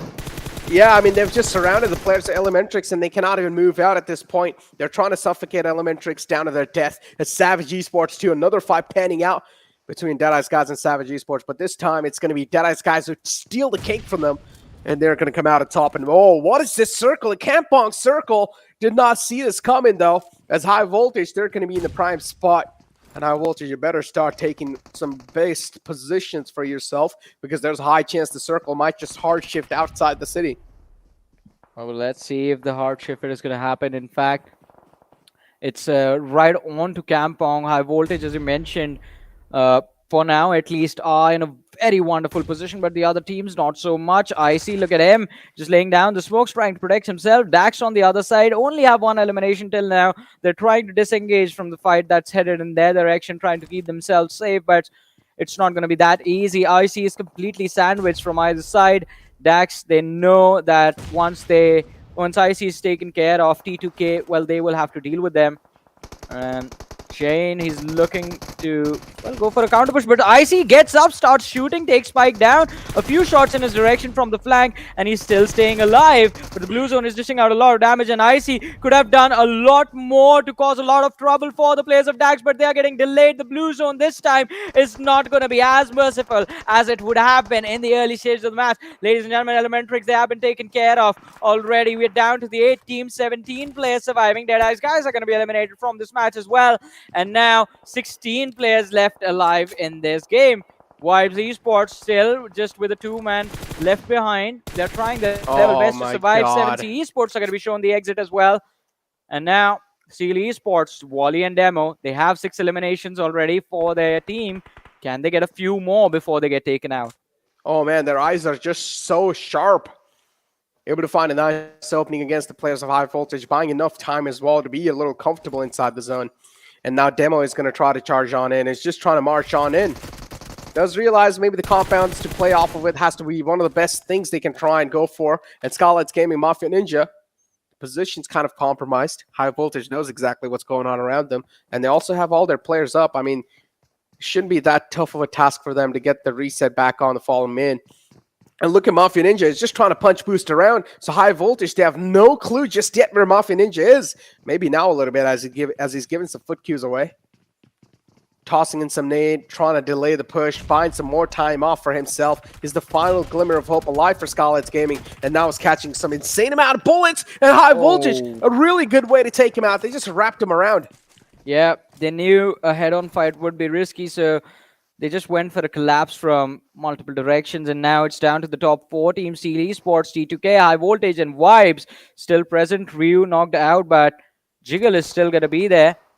Stalwart Esports, it's a 2 versus 1 versus 4 versus 1 situation. Vibes, well, Ryu is going to be finished off, so it's just a 1v1v 2v4. High Voltage, they have a massive advantage in this final fight. Extreme is looking to push forward from the blue zone, does know where Jiggle is, goes for a few shots, dishes out a lot of damage, and this might be the end of Vibes in this match as Praveen does find the final pick. Extreme is down to around 50 HP, but Praveen, he knows where the lads of Stalwart Esports are. The shots are going to be fired inside the smoke, but none of them connect, and Stalwart Esports, they do manage to be safe for a few more moments. Now the circle has shifted away from Vibes, so they will have to abandon their safe haven inside of the city and step out in the open. But before they do that, they need to make sure that Stalwart Esports are not waiting for them.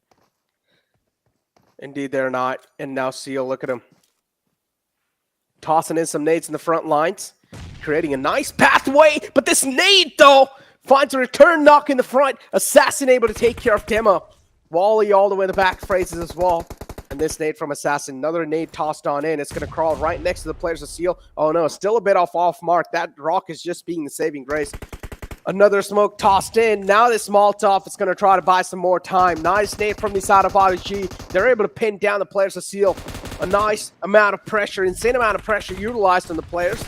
And now Volley realizes it's his time to try and step back and wait for something miraculous to happen. And it's trying to kill unintentionally, potentially, maybe helping out the players of Seal. He was able to find one. Maybe that's going to be able to buy some enough amount of time for the players of Seal to try and move in. But Volley's pinned down behind this rock.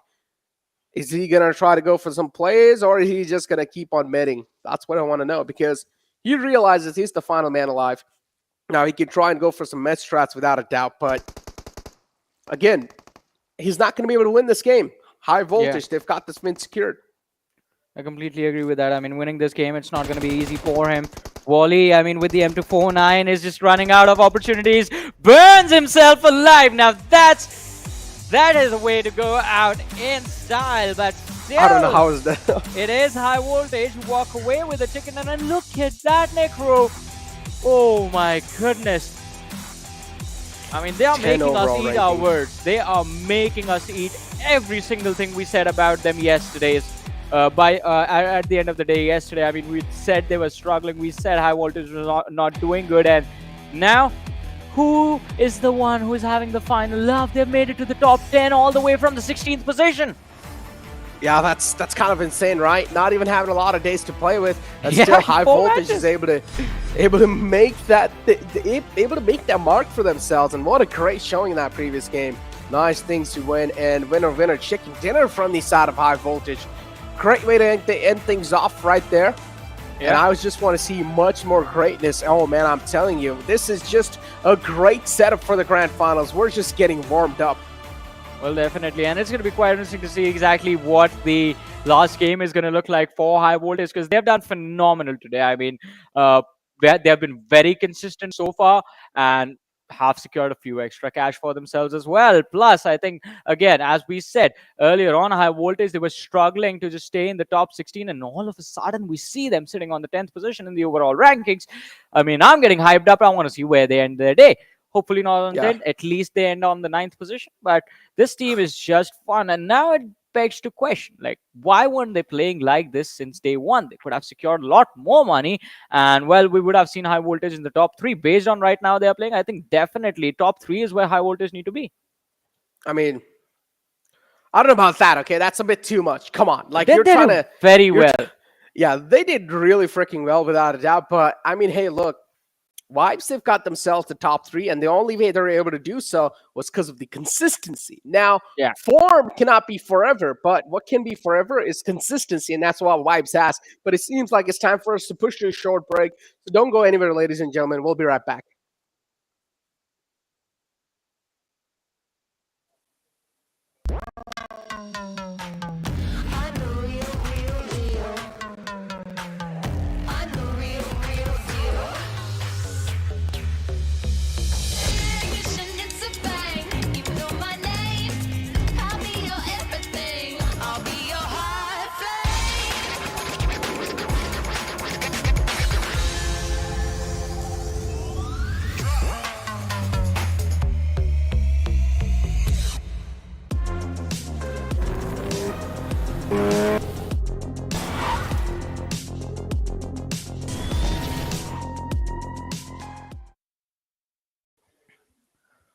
Welcome back, ladies and gentlemen. How you guys doing? Hopefully everything's going out great for you guys, because this is the PMPL South Asia 2022, where things are off to a great start. As I said, we're just getting warmed up for the grand finals, because the stage as well is going to be heated up as soon as the grand finals start. Before now, we're currently in the 3rd week of the Super Weekend, and we need to cover that. As Johnny said, the final game is going to be in progress soon. Yeah, exactly. The last game of the league stages, ladies and gentlemen. The map of Erangel is going to be in front of us. And before we head towards that, I think we need to have a look at the stats of the previous one and see exactly what high voltage are doing, because they have been absolutely incredible in the matches that they played. But again, I mean, the fight for survival, who's going to be on the 16th position and who is going to be on the 17th, what's different looking like going into the last game? Because if it is anywhere under 20 points, I think it can still be covered up. If it's more than 20, then you might as well just forget about it and go YOLO in the last match. Yeah, let's take a look at the most valuable player of the previous game, and let's find out who's going to be that man who put up some insane amount of numbers. And this time it's going to be Ripson from the side of 7C. I mean, oh man, interesting. 7C with 2046 survival time, 722 damage dealt, 4 elimination, 4 knockouts, and 0 assists. Ripson, I mean, indeed, finally able to show himself up. I mean, Ripson from the side of 7C. I've been talking about this lad, and I honestly feel like this man has a lot of potential. Well, yeah, he has a lot of potential, as you said, and I mean, he, almost destroyed an entire team all by himself. So was already pretty incredible inside of the game, and Ripson, I think, has been quite a key player for the lads of 7C Esports. But now what we have to see is, can 7C Esports keep this going in the Super Weekends? The Super Weekends, in the Grand Finals. But looking at the list of the top players, we do have Hershey sitting on the second position with 395 damage and just 4 eliminations as well. We have Vadu with 335 damage and 4 eliminations. And then we have Wally and Extreme with 2 eliminations each. It's just the damage number separating the two teams. So from the MVP to the 5th position, we don't see a lot of eliminations on the players of individual teams. So I believe the elimination, when we have a look at the match rankings, they're going to be quite nicely spread out in the entirety of the leaderboard that will be in front of us soon. Exactly. Well, these were the top 5 players in front of us, and now let's take a look at the entire stats in front of us soon. Well, we're probably going to be seeing the match summary lined up as well, just to find out how things are really looking like in the previous game. But before that, let's take a look at the stats comparison between the team of Seal and High Voltage. Pretty much neck and neck with each other. Well, yeah, pretty much neck and neck, as you said. And 30-3 damage dealt, 13-32 damage dealt by Seal. It's just the damage received numbers that I would say are in the favor of High Voltage, because they ended up taking less damage in the entirety of the game. Just 587 elimination numbers also in the favor of High Voltage, and of course the survival numbers, since Seal Esports were reduced to a 2-man roster a little bit earlier in the game, and from there on out we saw them struggle, but still securing those 12 extra points. I think they are going to be happy about it. Exactly. Well, now as we take a look at the match summary in front of us, as Wadu G is going to be there too, and the 7C Ripson as well is going to be there. Assassin as well from the side of High Voltage will be able to see, will be seen on the highest assist marker, as the longest distance elimination will be done by IHC Zol. I was about to say Zol, and I was like, damn. But no, I'm not going to lie, IHC is one of those teams, or at least one of those organizations currently. This 2022 year has been a great year for them. I mean, having a great PUBG Mobile team as well, and also flourishing in some other esports and some other titles. IHC, this organizations, they're having the stars aligned. Well, yeah, definitely. And it's going to be quite interesting to see how exactly, when the stars are going to be aligned in the grand finals, will IHC react? Because in the last few tournaments that we have seen IHC in, when Stalwart Esports is also playing, they have not had a fun time at all. And I think that is one of their own personal demons that they have to beat, and also try to figure out how to take on the lads of Stalwart Esports. But look at what I said. I mean, the elimination points quite nicely divided among all the teams. We have 8 on High Voltage, 7 on Seal, 6 on T2K, and so on and so forth. Even the teams at the bottom walked away with like 4-3 eliminations each, which I think made up for not being able to get the placement point. At least you get like 5-6 points from this match. Like, at least you get minimum 4 points from this match. So I think that is quite a decent performance that we saw. But again, going into the last game, this will just add as another catalyst to increase the pressure that will be on the IGLs, on the players when they drop out from the plane. Well, let's take a look at the Oppo F20 Pro moments, and let's find out how things really went down, as we're probably going to be seeing some highlights and find out how things really started. And this is how Zal was able to take over and easily get rid of one of the players of Avon Esports, 6ix9ine Boy. His lifeline was cut off pretty early. Then Dante too followed it up. Stalwart. It's like Avon Esports were just a meal for every single team. They just got dismantled early off. Yeah, they just got absolutely annihilated, and I think they tried their level best to react. This was a couple of consolation picks for them, just getting 2 from the side of Stalwart Esports, but then Savage Esports head towards their direction and they just finished them off in the mid-game stages. Stalwart Esports, I think it was a big blunder trying to force those fights. talk about big blunders though right here. Look at the spray from Ripson, and this shows exactly why he's currently on the elimination leaderboards. And wow, look at Hershey, barely on sliver of health, also tanking the blue zone damage. For a second, I thought Hershey got knocked out and he just got 2 players back to back, but no. Well, I guess that's one of the advantages of doing a drop shot, so it makes you think that the player's actually knocked out.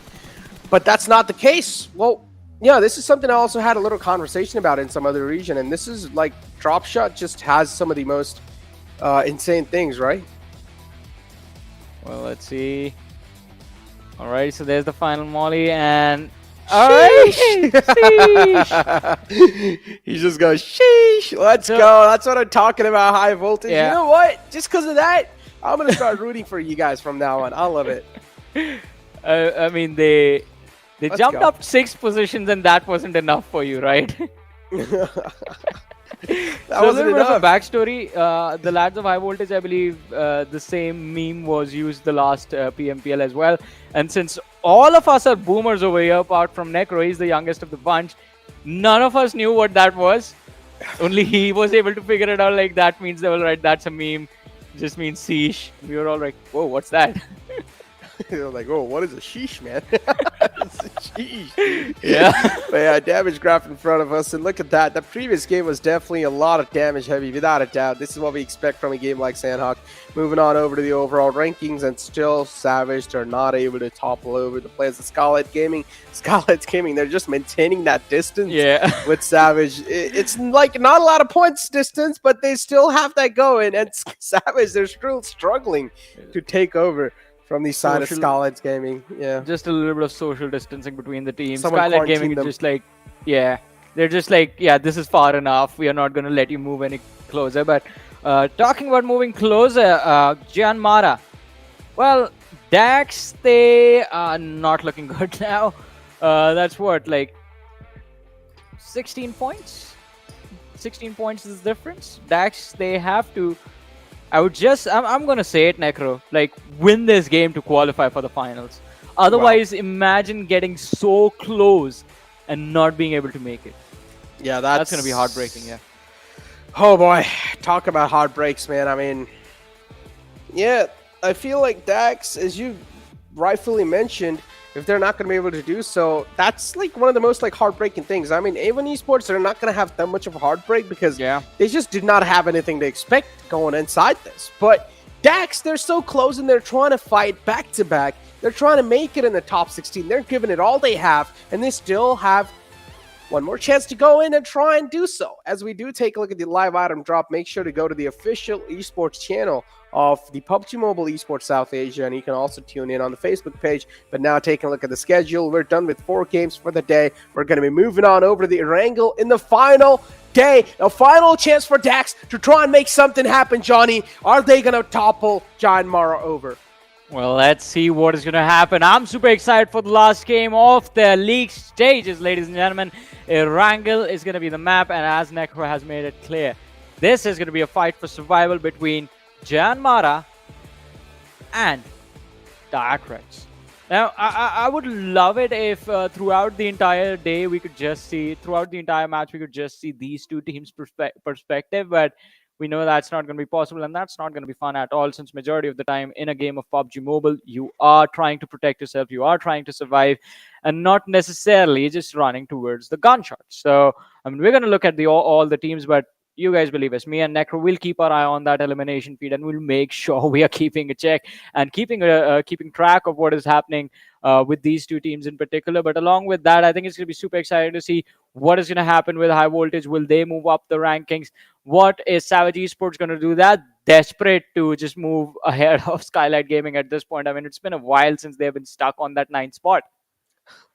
Talk about being stuck on that 9th spot, man. Well, Dax, do or die. Words of wisdom for you guys from my side. Coach Necro, speaking to you guys right now. Listen, all right? This is the moment you guys were born for. If you guys are not going to be able to perform now, you guys are going to be out. You guys were one of those teams that came in as dark horses, and you guys are able to show yourself or prove yourself up till now. You guys are not far from the destination. One more spot to take over, and JyanMaara will be kicked out of top 16. Now, time for some words of wisdom for JyanMaara too. JyanMaara, the threat is not eliminated just yet. You guys will need to be consistent, and you still haven't nailed that 16 spot down. So keep on going. Eye for that trophy right there. Eyes on the prize. Do not get distracted over anything, because this is the final game. A final chance for both these teams to get the spot in the grand finals. Coach Necro out. I think not yet, Necro. I mean, we need Coach Necro back because you need some words of wisdom for the chat as well. Have you forgotten about the chat? Oh, for the chat. Yeah. Listen here. Fan bases of every single team in here. Every single team, they've done a lot of hard work. All right? No need to hate. Show them all of love. And chat too. I'm pretty sure you guys are trying to climb some ranks. Trust me. Have some faith in yourself. You guys will climb some insane ranks. And someday, you guys will be the action and top of your lobby and off your days right there. Make sure to grind in and day out. And just make sure to put in some hours and hard work. And I'm pretty sure, chat, you guys will be there. You guys will be one of the best players, just like Action and Top. Yeah, and we are waiting for you to show up in these lobbies. So you guys prepare yourself. But for now, at least, we're going to enjoy the action as the last game of the league stages. The final game of the third Super Weekend is underway, ladies and gentlemen. The trajectory of the plane, it's going to be starting from the Stalwart Hill, headed all the way towards the military island, leaning heavily towards the eastern side of the map. And Dax, look at them being the first ones to take the exit. They are going to approach this match extremely, extremely slow and extremely, extremely carefully, starting from the Stalwart Kameshki side of things. Now, Necro, where do you expect the circle to go? I want someone to target someone. Please, just do it. I'm pretty sure there's one of those teams in the lobby that's watching these two teams go out. And, just target someone, please. It's the final zone. I don't care about the circle at this point. I mean, just target. Please, target, man. I want to see some fights right off the bat. I want to see some huge targeting to the point where it will just be an insane drama on the social media. But yeah, moving on over, though, Johnny. Man, for the chat, too. Chat, your final chance to lock in the bets. Make your bets. Which team will win this game? Type it in the chat right now, because this is the final game of the final day of the final week of the Super Weekend 3, ladies and gentlemen, of the PMPL South Asia 2022. And after this game, the league stages will be concluded, and probably the winners are going to be sealed because they have ran away with an insane lead. Well, let's see. I mean, they do have a pretty insane lead right now. Look at that. I mean, Necro, you wanted this, right? You wanted someone to get targeted. Oh my God, with let's IHC. go! 2 military circles. And 2 military circles in the entire day. I mean, this game is going to be very, very fun to watch, as we have a lot of chaos right now. Apart from the teams that have gone for their standard drop locations, look at ElementriX. They are not going to Ferripia. They are like, why waste time when we have to rotate early? Let's just straight away head towards the military island. IHC Esports, not in the middle of nowhere exactly. They are present towards the shelter position, surrounded by Venom Legends, DRS, A1 Esports, High Voltage, Savage Esports, and JyanMaara. So IHC are basically in a circle of death. Will they be able to find a way to exit the situation? That's going to be interesting. Wally headed towards the players of Stalwart Esports. Does see Mr. Yozu is going to look to finish him off, and he has a weapon to do this as well. He has the AKM in his hands. The buggy is going to be in an uncomfortable spot, because if he goes on the other side, if he moves just a bit north, he's going to be spotted out by the other players of ElementriX pretty close in the distance, going after Mr. Yozu. The shots are going to be hit. Connect, and it's the PP Bison that does the trick now. That's ElementriX losing out on one of their most important players as soon as the game starts. The first blood of the game, ladies and gentlemen, confirmed very early by Stalwart Esports. Target, target, target, target! Seal, talk about targeting and Seal. They're doing exactly what is needed right here against the players of ElementriX, and now we're seeing the chase for the prize. Chase them down, Seal. It's your chance to take them out the game. I mean, ElementriX, they're already in the top 16, so even if they do get taken out here, it's not going to affect them a lot. But, hey, all I want to see is a lot of action off the bat, man. I want to see a lot of drama right here, and this is what's going down. Seal, they're straight up going to ram their recalls in, and ElementriX, the threat is just toppling on top of each other, stacking on top, and how are ElementriX going to get rid of this huge threat that Stalwart Esports are bringing it to them, and a nice return knockout, as Incuss now is going to be another player in the clothesline. Well, let's see, though. Incuss has the UMP. It's going to be quite deadly at this range, and Baron is just going to be taken out. Stalwart Esports being a little too overconfident in a situation like this. Orange with the pistol was the one who found the finish, but Leo is going to show up, and Orange has upgraded to the Scar. Is going to dish out a lot of damage to Stalwart Esports. They could be eliminated in this fight as one after the other. The players are falling left and right. Demo is going to be knocked out as well. Incuss doing a pretty phenomenal job. one of the players from the side of Esports. Leo did manage to go up to the first floor, but he has nowhere left to run away. He's just pinned out in the open, my and that's God. the end. But by Seals, the Seals have gone extinct in this matchup, and we're down to 15 teams already. ElementriX, that is a comeback. Boy, I mean, Seal, thanks so much for that content right there. But damn, ElementriX too with a great reply, huh? Yeah. I mean, we talked about targeting teams, and Seal, they heard me. Seal, they were like, all right, well, you guys want us to target? We're going to go ahead and target. At least they were able to dismantle. At least they were able to handicap one of the big teams out there. And ElementriX, they got handicapped quite early off. And look at this, Skylightz Gaming now, they're trying to capitalize.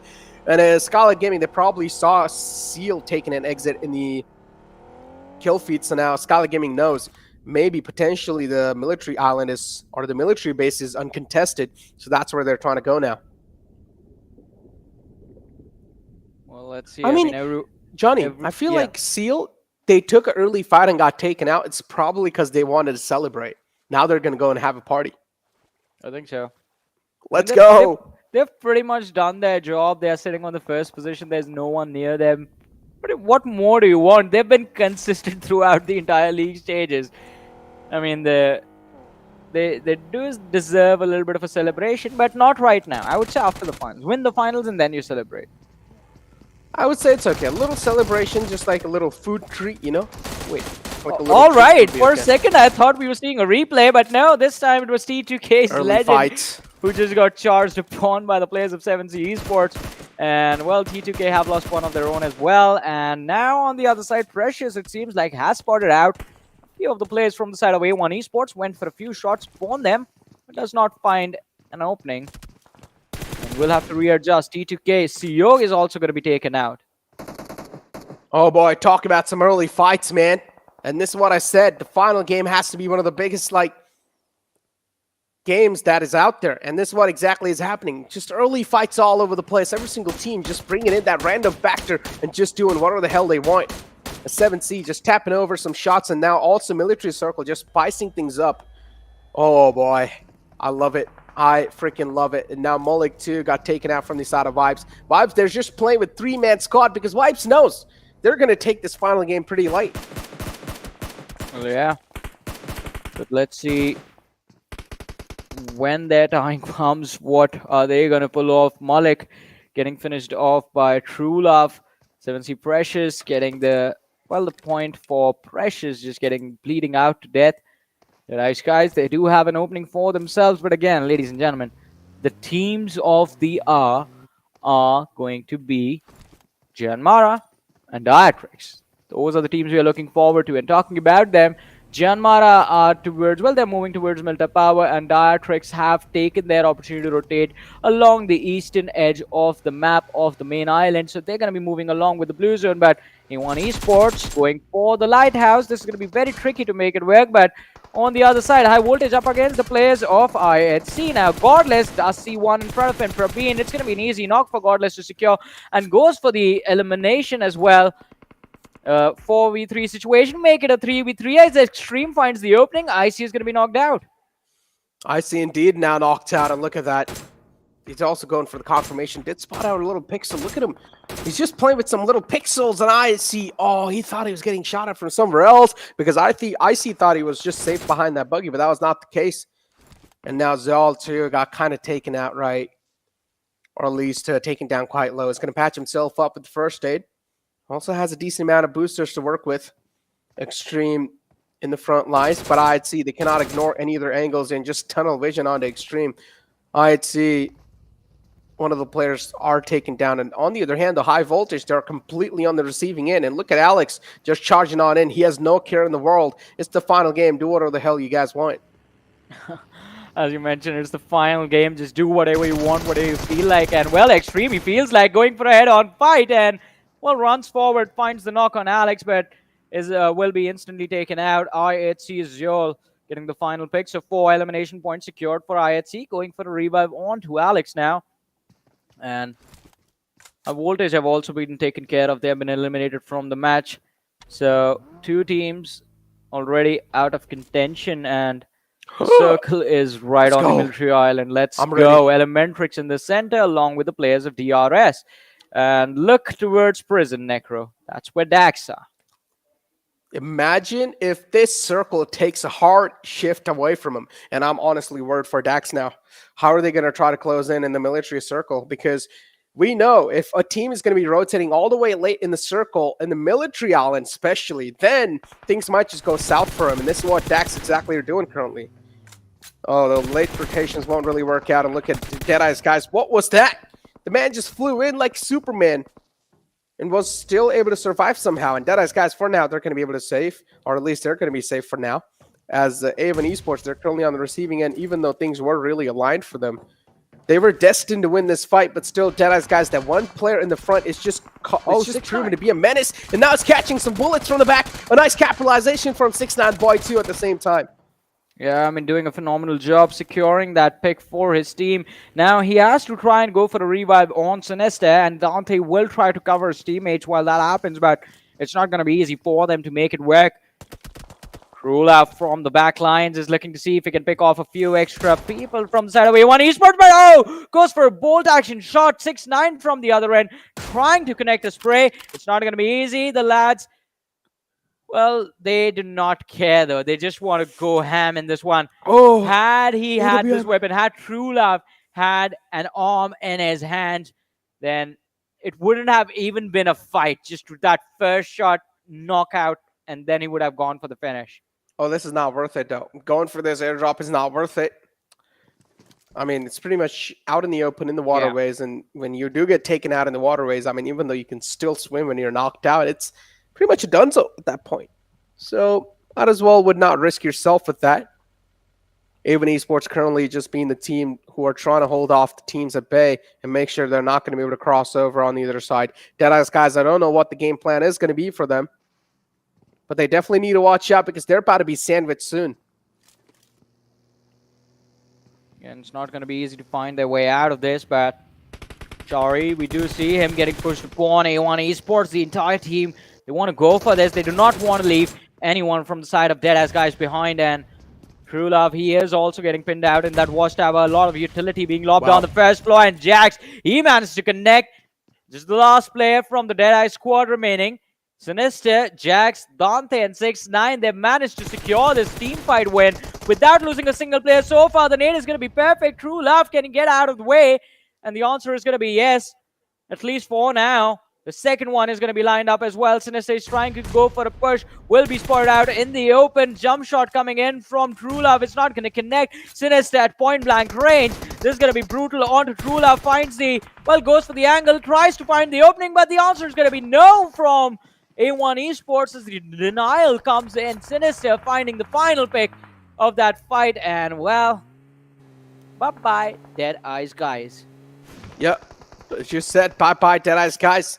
Deadeyes Guys out of the equation now, and also tanking a bit of damage is going to be Avon Esports. And look at Savage now, flipping the tables against Avon Esports, and Savage now are going to be one of those teams that will try to hold Avon Esports off at bay. Oh, no, this is not what you want if you're Avon Esports, man. Savage is one of those teams, we've known them. They have a really strong firepower, and they have the capability to stop each and every single team that will try to make it on the bridge lines. And I talked about the firepower. There you go. That's a little demonstration of that. Well, let's see. I mean, Savage Esports right now, they do have an advantage in this fight since they won't be taking damage from the blue zone, and A1 Esports will also have to think about it, but will they try to just contest the bridge, or will they try to figure out a way out of the situations? And there are going to be a lot of teams closing in from the rear as well. Dax being one of them. Vibes is going to be joining them as well. And it's not going to be easy to come out on top of that team fight, but Savage Esports, they do go for a switch up, just move completely on the military island. And Jax, he does hear the players of Vibes moving over.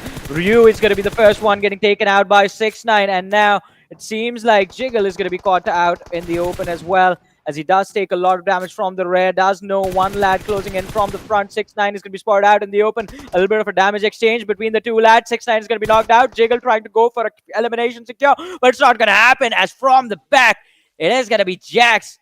just finishing him off. So a lot of elimination points coming in the hands of A1 Esports in this match already. Yeah, talk about the first day too. It's going to be out there. Oh, 6-9 boy, did not really expect things to go this way for this man, but unfortunately that's going to be the outing right now, as the circle might just be moving all the way down south. Venom Legends, I feel like they're currently positioned so well. Just keep on playing on that edge, and Venom Legends, things will be aligned for you. Stalwart Esports, DRS still up too. Some of the big names got taken out quite early. IT, if I'm not wrong, they still need to make their presence inside the zone, and I don't know where IT exactly are. Let me take a look at the map. Yep, IT are nowhere to be seen, so maybe they're still in the outskirts.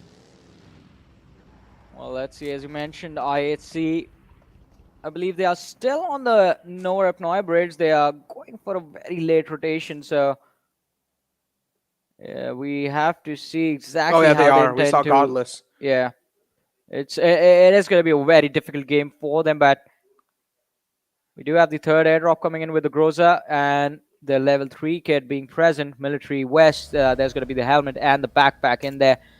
A1 Esports on the other side have made it all the way to the military island, and they have the southern edge of the military base where they want to position themselves.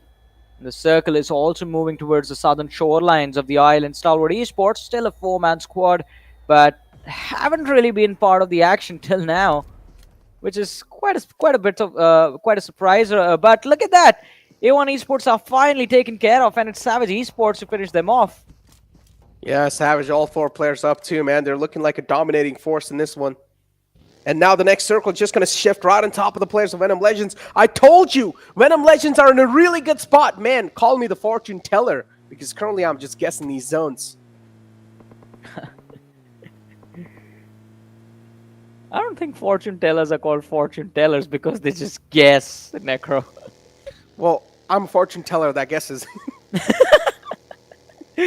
Oh man, that has to be an interesting display of skill. Like, just yeah, let me think for a minute what is gonna happen to you in the future. I'm gonna guess. let me I'm think just for you, gonna Johnny. make a guess. Well, let me tell you what's gonna happen with me. I'm gonna be screwed over. Why? Man, I'm just. Well, you know exactly why. I don't think so. I want to bring it up right now. Oh man, I don't think that's gonna happen. Don't worry about it. But I think the same might not be said for Savage Esports, because they're about to be surrounded. They have Skylightz Gaming closing in. They've already initiated a fight against Venom Legends, and on the other side though, IHC Cordless out. Who shoots like that? Out in the open, tries to go for a pick, and well, instead just gets traded out because ElementriX Liquid were, well, he wasn't entirely exposed. IHC, they are going to be struggling for a bit, but let's see how they react. This is the last player from the side of IHC surviving. And this game is just nuts, Necro. 11 teams remaining, 35 players surviving, and it's just 17 minutes. It's 17 minutes. Oh boy, look at the play zone now too. Just taking the digs onto some enemies right there. Not looking that great. Venom Legends 2 are going to be there with a 4-man strong squad. Dax though, one of those teams that I was eyeing out for. Currently, I just took off my eyes a bit for them. But the problem for Dax now is they will need to try and breeze through Skylightz Gaming defense to make it inside the next zone, because Skylightz Gaming, they're trying to hold Dax off at bay. Oh boy, I mean, JyanMaara, how well are they currently doing inside the game? I mean, they're all the way in the outskirts. For now, they're pretty safe. And JyanMaara too, they realize this game is going to be quite important. So JyanMaara, they're making sure they're not catching any eyes on themselves as this fight between DRS and ElementriX. ElementriX, they're quite hurt. TDK as well, they're going to move in from the back lines. And this might just be best chance for TDK. Can third party. And now Dex. Oh, unfortunately, they're getting taken out one after the other. Reaperbot 2 is going to try and chime in. As Skylightz Gaming, oh my god, they're putting a full stop to the players of Dax. Gyante, he needs to be alive. And Chante too needs to be alive. But unfortunately, Chante now being found out. Gyante is going to be the last man. And Dax, they might just be wrapped up in this lobby. Well, yeah, they're going to be finished off. Gyante is going to be the last player, as you mentioned, and I think that is just going to make things a lot more easier for JyanMaara, who are still present in this matchup and have also gone on to secure 3 eliminations already. Oh my god, doing so well for themselves. Skylightz Gaming, AJ getting shot in the back, will react, turns around, and well, gets taken out. Oh, Dax saved! Dax got saved! Oh my god! That's like another lifeline given away to Dax to try and work things around. And Savage Esports just helping the players of Dax unintentionally. Dax, they should be able to get the reset in because the rest 3 players, they've managed to crawl inside the next zone. Oh my god, I can't believe Dax, they're alive. Well, yeah, they are still there inside the matchup, and let's see how long they're going to be there as one after the other. The players of Dax are going to be back in the action, are going to be back in the contention of this match. Stalwart Esports, can't say the same about them as the last player top has been spotted out swimming in the water, and well, I think we're going to see a lot of swan dives in this match, Necro, since even now there's like 50% of the circle just in water, and that's just gonna mean this is going to be a desperate opportunity for a lot of teams to seize for themselves. And one of those desperate teams, one of those desperate bunch of lads are the players of JyanMaara, who will do whatever it takes to secure their spot for the finals. I think this has to be the player of the match from JyanMaara. This is a Hail Mary that they're going for. What?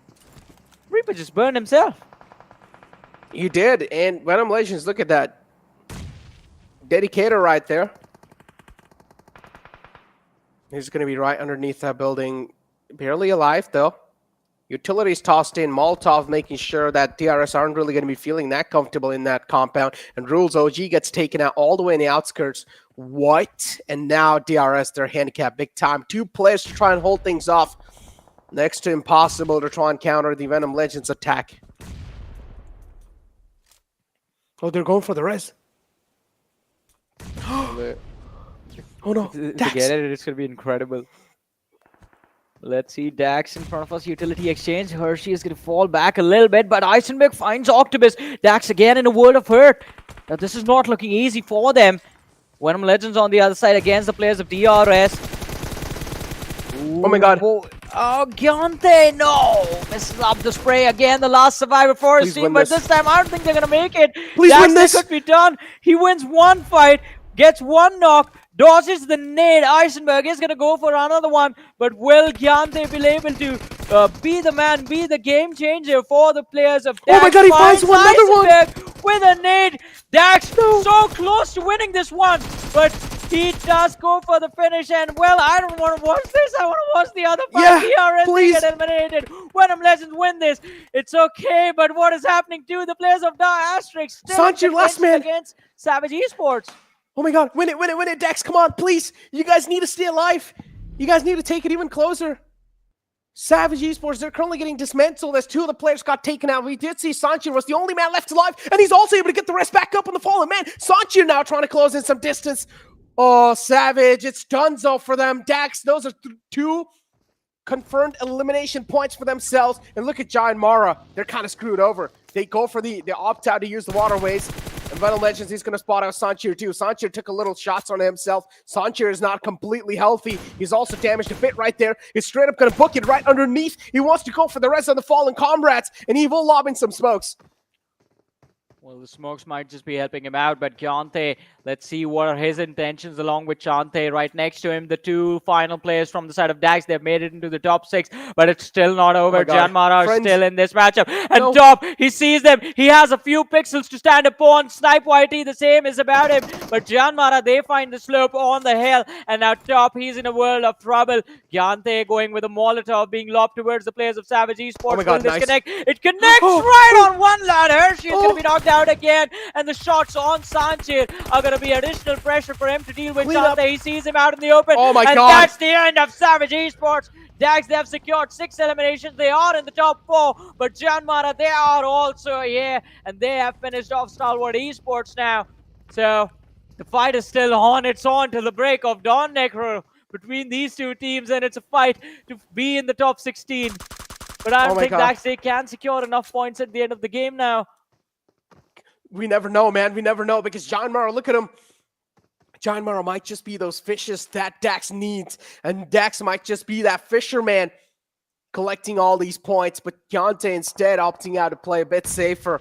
I mean, if Dax do win this game, then maybe potentially Dax might just be able to take the lead over to us. Ball, Dax! Oh, Octopus catches a lot of bullets. Please make it safely. Yes, it does. In the compound. Dax, this is the fight for the survival. Even for the JyanMaara and Dax, these two teams are getting way too close for comfort, man. And I just can't wait because my heartbeat is pumping.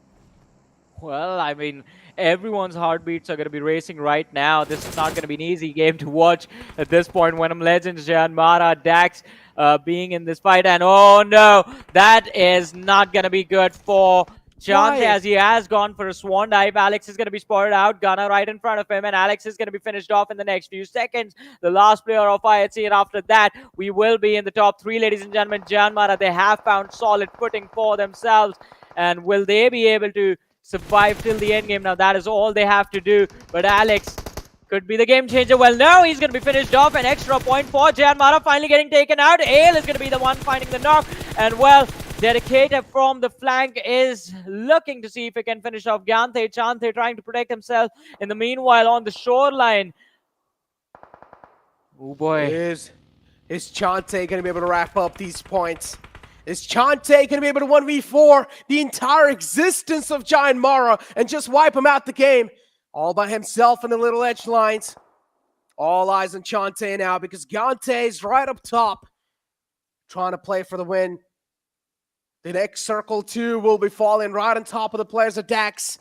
Another glimmer of hope to try and secure this one. The stars are indeed aligned. Dax, they are coming through from a lot of thick and thins in this game. And hopefully they also are able to secure this win in the back, because if they're not able to, then JyanMaara, they have all their players up and they will also be able to run away with the win and also the 16th spot. This is getting way too close for comfort. A nail-biter competition. This is what you call it. I mean, exactly as you said, this has turned into a nail-biter all of a sudden. Earlier on, we just felt like the teams were just going up against each other, just running out in the open, going for blind fights, but not anymore. It's a very important match for Dax and the players of JyanMaara. No. Look at, oh no. He messed up. He's out. He's out. It's all down to Chante now. No heals. Oh, the man has no heals, Necro. This is done unless Venom Legends, they just get taken out themselves. And before getting taken out, they wipe out the players of JyanMaara. This is this JyanMaara moving into the top 16. Oh, there we go. Oh! Finds one. Oh, he's trying to spawn the sport over here. Venom Legends can be the saving grace of Dax if possible.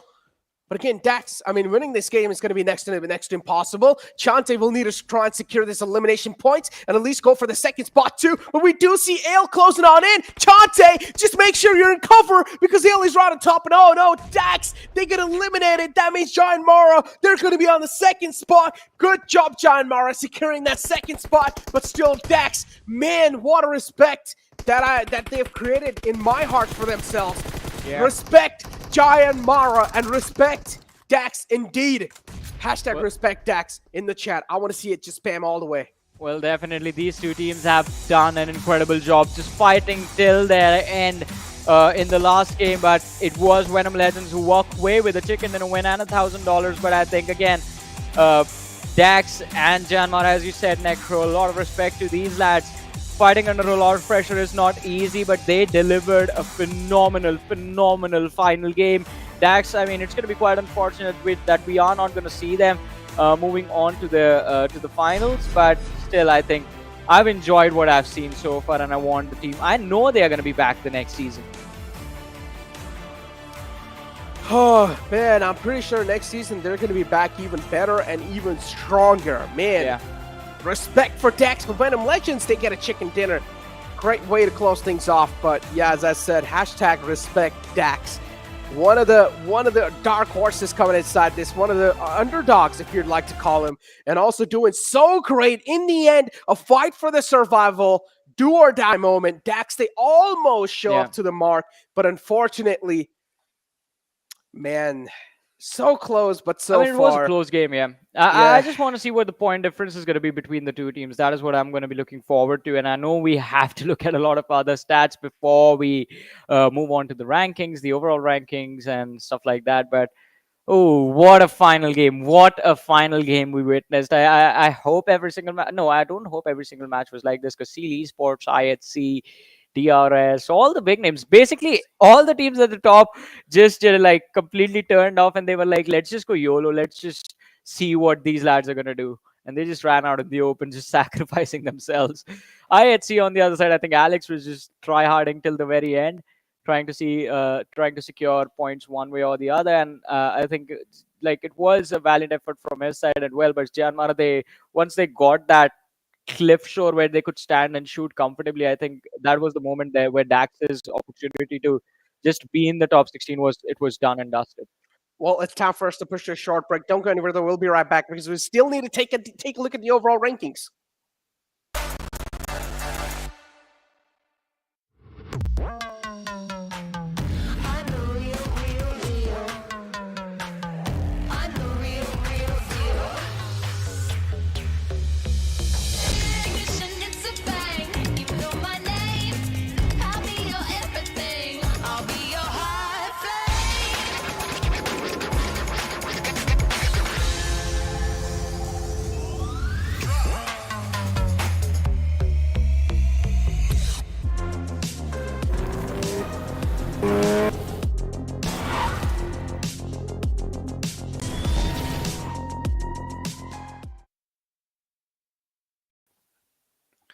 Welcome back, lovely chat and lovely audience, and every single person that is currently watching this PMPL.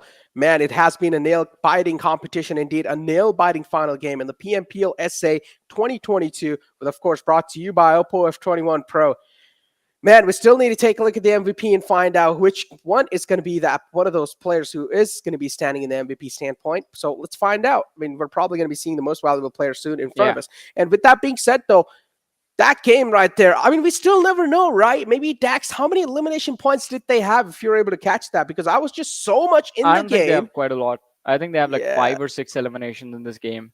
Or yeah, even they less. also got taken out in 3rd spot, so... Yeah. All right, no, wait. They had 6 eliminations after they took care of Savage Esports, and after that, I think they're going to be sitting at 6 or 7 eliminations in total, and with 10 points, that's 16 in total, so... Ooh, it's no bueno. I mean, I know one thing for sure is that JyanMaara does not really have a lot of eliminations because they were just moving in from the outskirts. They were avoiding all the fights, so they went for the placement points and they were able to secure the 2nd spot. So MVP of the previous game is going to be Steel Shot from the side of Venom Legends. Look at that pose. Wow. And that's just a swagger, man. Swag dripping from the lad, but I mean, definitely drops a lot of bodies as well inside of the game. Steelshot has always been one of the most incredible players from his region. I mean, we all remember who was the man who started shooting inside the water first. It was him. But again, 3 eliminations secured in this game, 1 assist. But no worries, 995 damage dished out in the during the entire presence that he was there. During the entire time he was present in the lobby. And again, I think Venom Legends, they had a very, very nice game in this one. Hopefully we get to see a similar performance from their side during the finals, because in the finals they will have to be very consistent with their matches. Yeah, top players in front of us, and Dax, they're going to find themselves in there. Gante got 4 elimination points all by himself. Hershey, too, of course, has to be there from the side of Savage Esports with 3 eliminations and 460 damage points wrapped up. In Cuss there as well, with from the side of ElementriX with 4 eliminations and 369 points wrapped up. And then Rothweth will find himself in there, too. Venom Legends, a decent showing from themselves in the previous game. But again, the main eyes were on the players of Dax and JyanMaara. And unfortunately, I mean, at least from what we think, is that Dax, they haven't really made it so far. So I want to see how things are going to be looking like for them. But for now, let's take a look at the stats comparison between Venom Legends and JyanMaara. Well, let's see. I mean, with JyanMaara, as you mentioned, Necro, they weren't really a part of a lot of the action, but they still have 5 eliminations secured. So that's just going to be a bonus for them, along with finishing 2nd in the game. But Venom Legends, I think, did a pretty phenomenal job. How did they just get 436 damage? What? Wow, I thought it would be a lot more than that, since, I mean, they were like running into fights head first. Well, because they're Venom and because they're legends. Oh, wow. Exactly, because they're legends. That's why they're called legends, man. Yeah, exactly. They didn't take a lot of damage right there. That's the thing that just proves their name right there. But yeah, now let's take a look at the match summary. Steel Shot, of course, is going to be there with highest damage. Then highest eliminations, Gante is going to steal that spot this time. Dante, too, from the side of Avon Esports right there with the highest assist. Precious from the side of 7C with the longest distance eliminations. And highest knocks, again, Steel Shot is going to be stealing the cake. And again, ladies and gentlemen, if you guys just like us are waiting to see the overall rankings, just a few more minutes, guys. Just one more minute and they're going to be on our screens. But, I mean, the match summary is here. And again, I mean, it was an incredible game. We saw a lot of teams just step up quite nicely in this one. The other teams just playing like a bunch of mad lads and doing, well, quite a lot of interesting things, especially like I think Skylightz Esports getting eliminated earlier on and going for a push for on ElementriX instead of going to the military base position that they usually like to take control of. I think was one of the most interesting things we witnessed. And ElementriX, I mean, we have to give props to the lads. I mean, after losing Mr. Yozu, especially the way that they did out in the open, completely exposed and still managing to win out in that team fight was just like fun to watch. Yeah. Indeed, it was really fun to watch. But yeah, the match summary too. Steel Shot just having a game of life in the previous game. And hey, what better to close things out right on a great note. And Venom Legends, I want to see them in a great note, even in the grand finals. I mean, we'll only be able to find out when we do move in there. For now, let's take a look at the match rankings of the day 3, match 15 of the final Super Weekend, ladies and gentlemen. Now it's the final match. That means the Super Weekend and the league stages will be concluded, and we're going to be moving on over to the grand finals soon. As we do take a look at the match rankings in front of us, JyanMaara are going to be there in the second spot with 12 placement points and 5 eliminations with total points of 17 on the second place. But Dax in the third one with 16 points. So JyanMaara just 1 point ahead. And yeah, we know Dax didn't make it.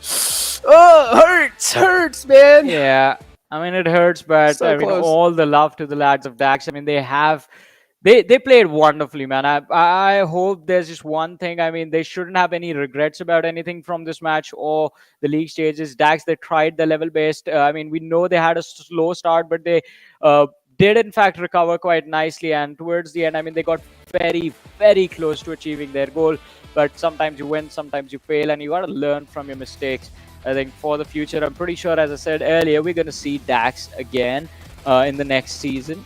And I know they're going to be coming back stronger. This fight, this fight Yeah, this right was- here, one of the most scrappiest fight I've ever witnessed in my entire casting career right here. And it's fun, you know, it's fun to see these kind of moments because Seal knew they're pretty much done and dusted. I mean, it's done for them. They are currently in the first spot, and it's going to be next to impossible for any of their teams to try and even topple them over. So Seal chilling big time like a villain and currently on the top spot. And also, they're going to be the league stage winner over here of the PMPL SA 2022. A big statement from the South Mongolian region. I mean, definitely. But Skylightz Esports, they will have to be extremely careful because heading into the finals, I mean, there's going to be a lot. The competition is going to get tougher. And over here as well, I think Shifusa just not realizing that 6'9" boy was just standing behind him, I think was a big mistake. And then heading towards the end, Dax trying the level best. JyanMaara securing a few critical points, finishing off the 2 extra players that were with them in the water. Venom Legends Steel Shot, I mean, had he just finished off JyanMaara a little bit, not finished off, but gotten the knocks onto the players of JyanMaara, and Dax had picked up those points, I think then that would have been the only case where we could have seen Dax move to the finals, but that did not really happen. And well, celebrations underway for Venom Legends as they have won an incredible game. But look at that, and again, this game was just insane. Talk about insanity, though. Man, well, I mean, dude, he I mean, got I'm happy eliminated for. early. Look I'm at that. happy for. Yeah, I'm happy sorry, for go ahead. JyanMaara, though. But again, valiant effort from the side of Dax. But again, yeah, D got eliminated with only 1 elimination points, and the damage numbers, boy, oh boy, 706. What? Exactly. Now that's something very interesting. I mean, even Skylightz Esports and High Voltage, those 2 teams were taken out early as well, but still do end up with like 300 damage each. So again, no one just thought, especially not no one, but the teams at the top did not care about their safety at all. They were just worried about running into those fights. And at the end of the league stages, ladies and gentlemen, as Necro mentioned, Stalwart Esports are the only team to cross the 500-point mark of finishing the league stages with 539 points in total, 5 chicken dinners secured, and $5,000 as well. Stalwart Esports are going to be second with $6,000, 6 chicken dinners, and 462 points. So Stalwart Esports definitely had a massive advantage at the very end, but that's not important. What is important is going to be the fact that we have the overall rankings in front of us, and JyanMaara, they move up to the 15th position in the very end with 179 points.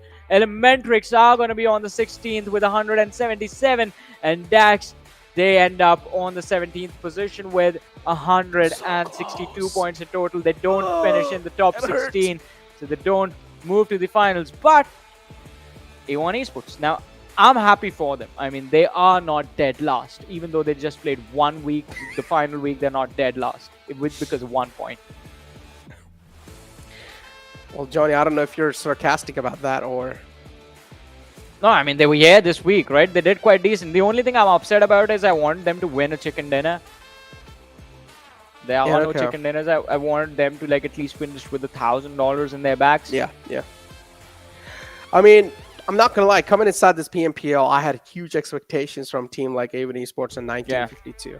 Because I saw 1952, one of those teams that had a lot of potential, but actually coming inside this year, the performance dropped down by quite a bit, and I don't know what to expect now in the future lines. But again, I'm expecting a lot of hard work and a lot of dedication from these teams to come back even stronger next time. Because again, hey, there's going to be a lot of opportunities. You better not give up.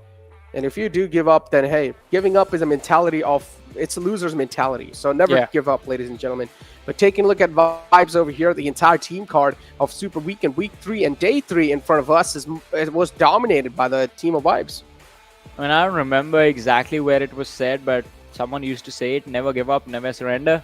And I think I completely agree with you on that. But again, Vibes did quite decent this entire day. They had a lot of very wonderful matches for themselves. I mean, 16 eliminations on Rangles, 15 eliminations on Miramar, and then 3 eliminations on Sanhok. So it's just the Sanhok that wasn't really theirs. But even that one, they survived 21 minutes, which is for Sanhok quite a lot. But the other 2 matches, Rangle and Miramar, I think they did a pretty phenomenal job. And Vibes, again, for them, it was important to break into the top 3 at the by the end of the league stages, and they have achieved that. Now, I'm going to be quite hopeful, and I'm going to be rooting for Vibes Esports to do the same in the finals. And I think a lot of the fans are going to be doing the same thing.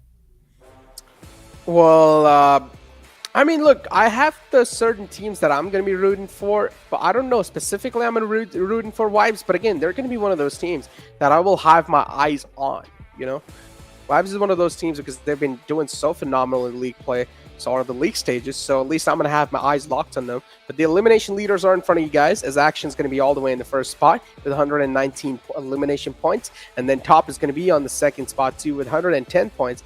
Demo is going to be there on the third too with 106.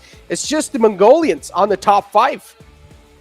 Yeah, it's just the Mongolians, and the only player to represent South Asia is still present in the list. Joker is going to be there.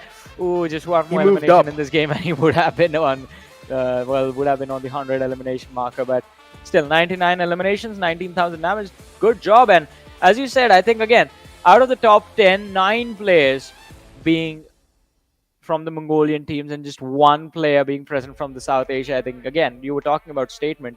Right, Necro, a few moments earlier. That's a statement. Yep. Well, I want to see how things are going to be looking like in the grand finals, though, because there might be a couple of teams who might have just run out of the field, right? Just performing pretty good in the league stages, and then in the grand finals, they're not able to show themselves up. We've seen that happen in the past, and hopefully it's not going to be replicating this time, too.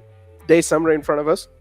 As Skylightz Gaming, of course, they were able to win the first game with great fashion, 209 damage, 700 heals, and 12 elimination points. And then later on, it was just dominated by Vibes. But the Super Weekend summary, though, you can see Stalwart Esports, Train to Kill, and Vibes. Well, I mean, Super Weekend summary, as you mentioned, Train to Kill, dominating day number 1, Stalwart Esports, dominating day number 2, and we just had a look at day number 3 was dominated by Vibes. But I think Vibes overall being the team that set the benchmark of most points secured in a single day. They did 81 today. Wow. That's impressive. That's very impressive. Yeah, I mean, just wrapping up 81 points in one single freaking day. That's like more than impressive because imagine even esports were able to wrap up those amount of points in 1 week or three days. And Vibes, they make it happen in one single day. Qualified for the grand finals, ladies and gentlemen. These are the teams in front of you guys. The top 16 are now going to move on in to the grand finals. Congratulations for every single team. A huge round of applause for these teams in the chat too, chat. Make sure to support them. Make sure to support even the teams that couldn't make it. Just spread love overall. Yeah, exactly. Just spread the love. And I mean, it's going to be quite exciting to see these 16 teams in action in the grand finals, ladies and gentlemen, which will be happening the coming weekend, starting off Thursday, I believe. And it's going to be very exciting to witness the action again. We did not see a few of the names qualify for the last Super Weekend. Phantoms wasn't there. Raw Esports wasn't here. But they'll be returning. So it's going to be all chaos in the finals. And then, again, it's going to be a fight to stay in the top 10 because SA Championships are going to be coming. Well, there you go. You said South Asia Championship, and now trust me, ladies and gentlemen, the competition level is just going to keep on rising even harder and harder. The level is going to be even difficult and difficult, and every single team will need to try and find a counter for that. And how are they going to do so? Well, just grind, focus more on the gameplay, and just try and overall be absolute best in what you like to do. But ladies and gentlemen, it seems like it's now our time to conclude the league stages and also the final day of Super Weekend. Well, has been a phenomenal ride and has been an insane roller coaster of emotions too. Johnny, any last words? I mean, it is always going to be fun just coming back again and again on the desk of the PMPL because every single time we see something new. And I'm hoping this time, again, we have a new set of players just popping up quite nicely in the finals. I mean, Vibes have been very impressive. I knew this day would come where Vibes were just going to be one of the best and not just the best of the rest because that is what the situation used to be up until last year. But this time, I think things are definitely looking different. The Titans from South Asia have fallen. There are new teams coming in. The Mongolians are being challenged. I mean, it's going to be fun to watch the finals. Well, I mean, it's time for us to close out the final nail-biting day on the league stages, ladies and gentlemen. Seal are going to be your champions for the league stage. Of course, we're in a dominating fashion. See, one of the most consistent teams to look out for in the grand finals. But hey, time to close it out, right? League stages are going to be in the end. See you guys in the grand finals. It's going to be me, Necro, and Johnny taking an exit leave. Peace.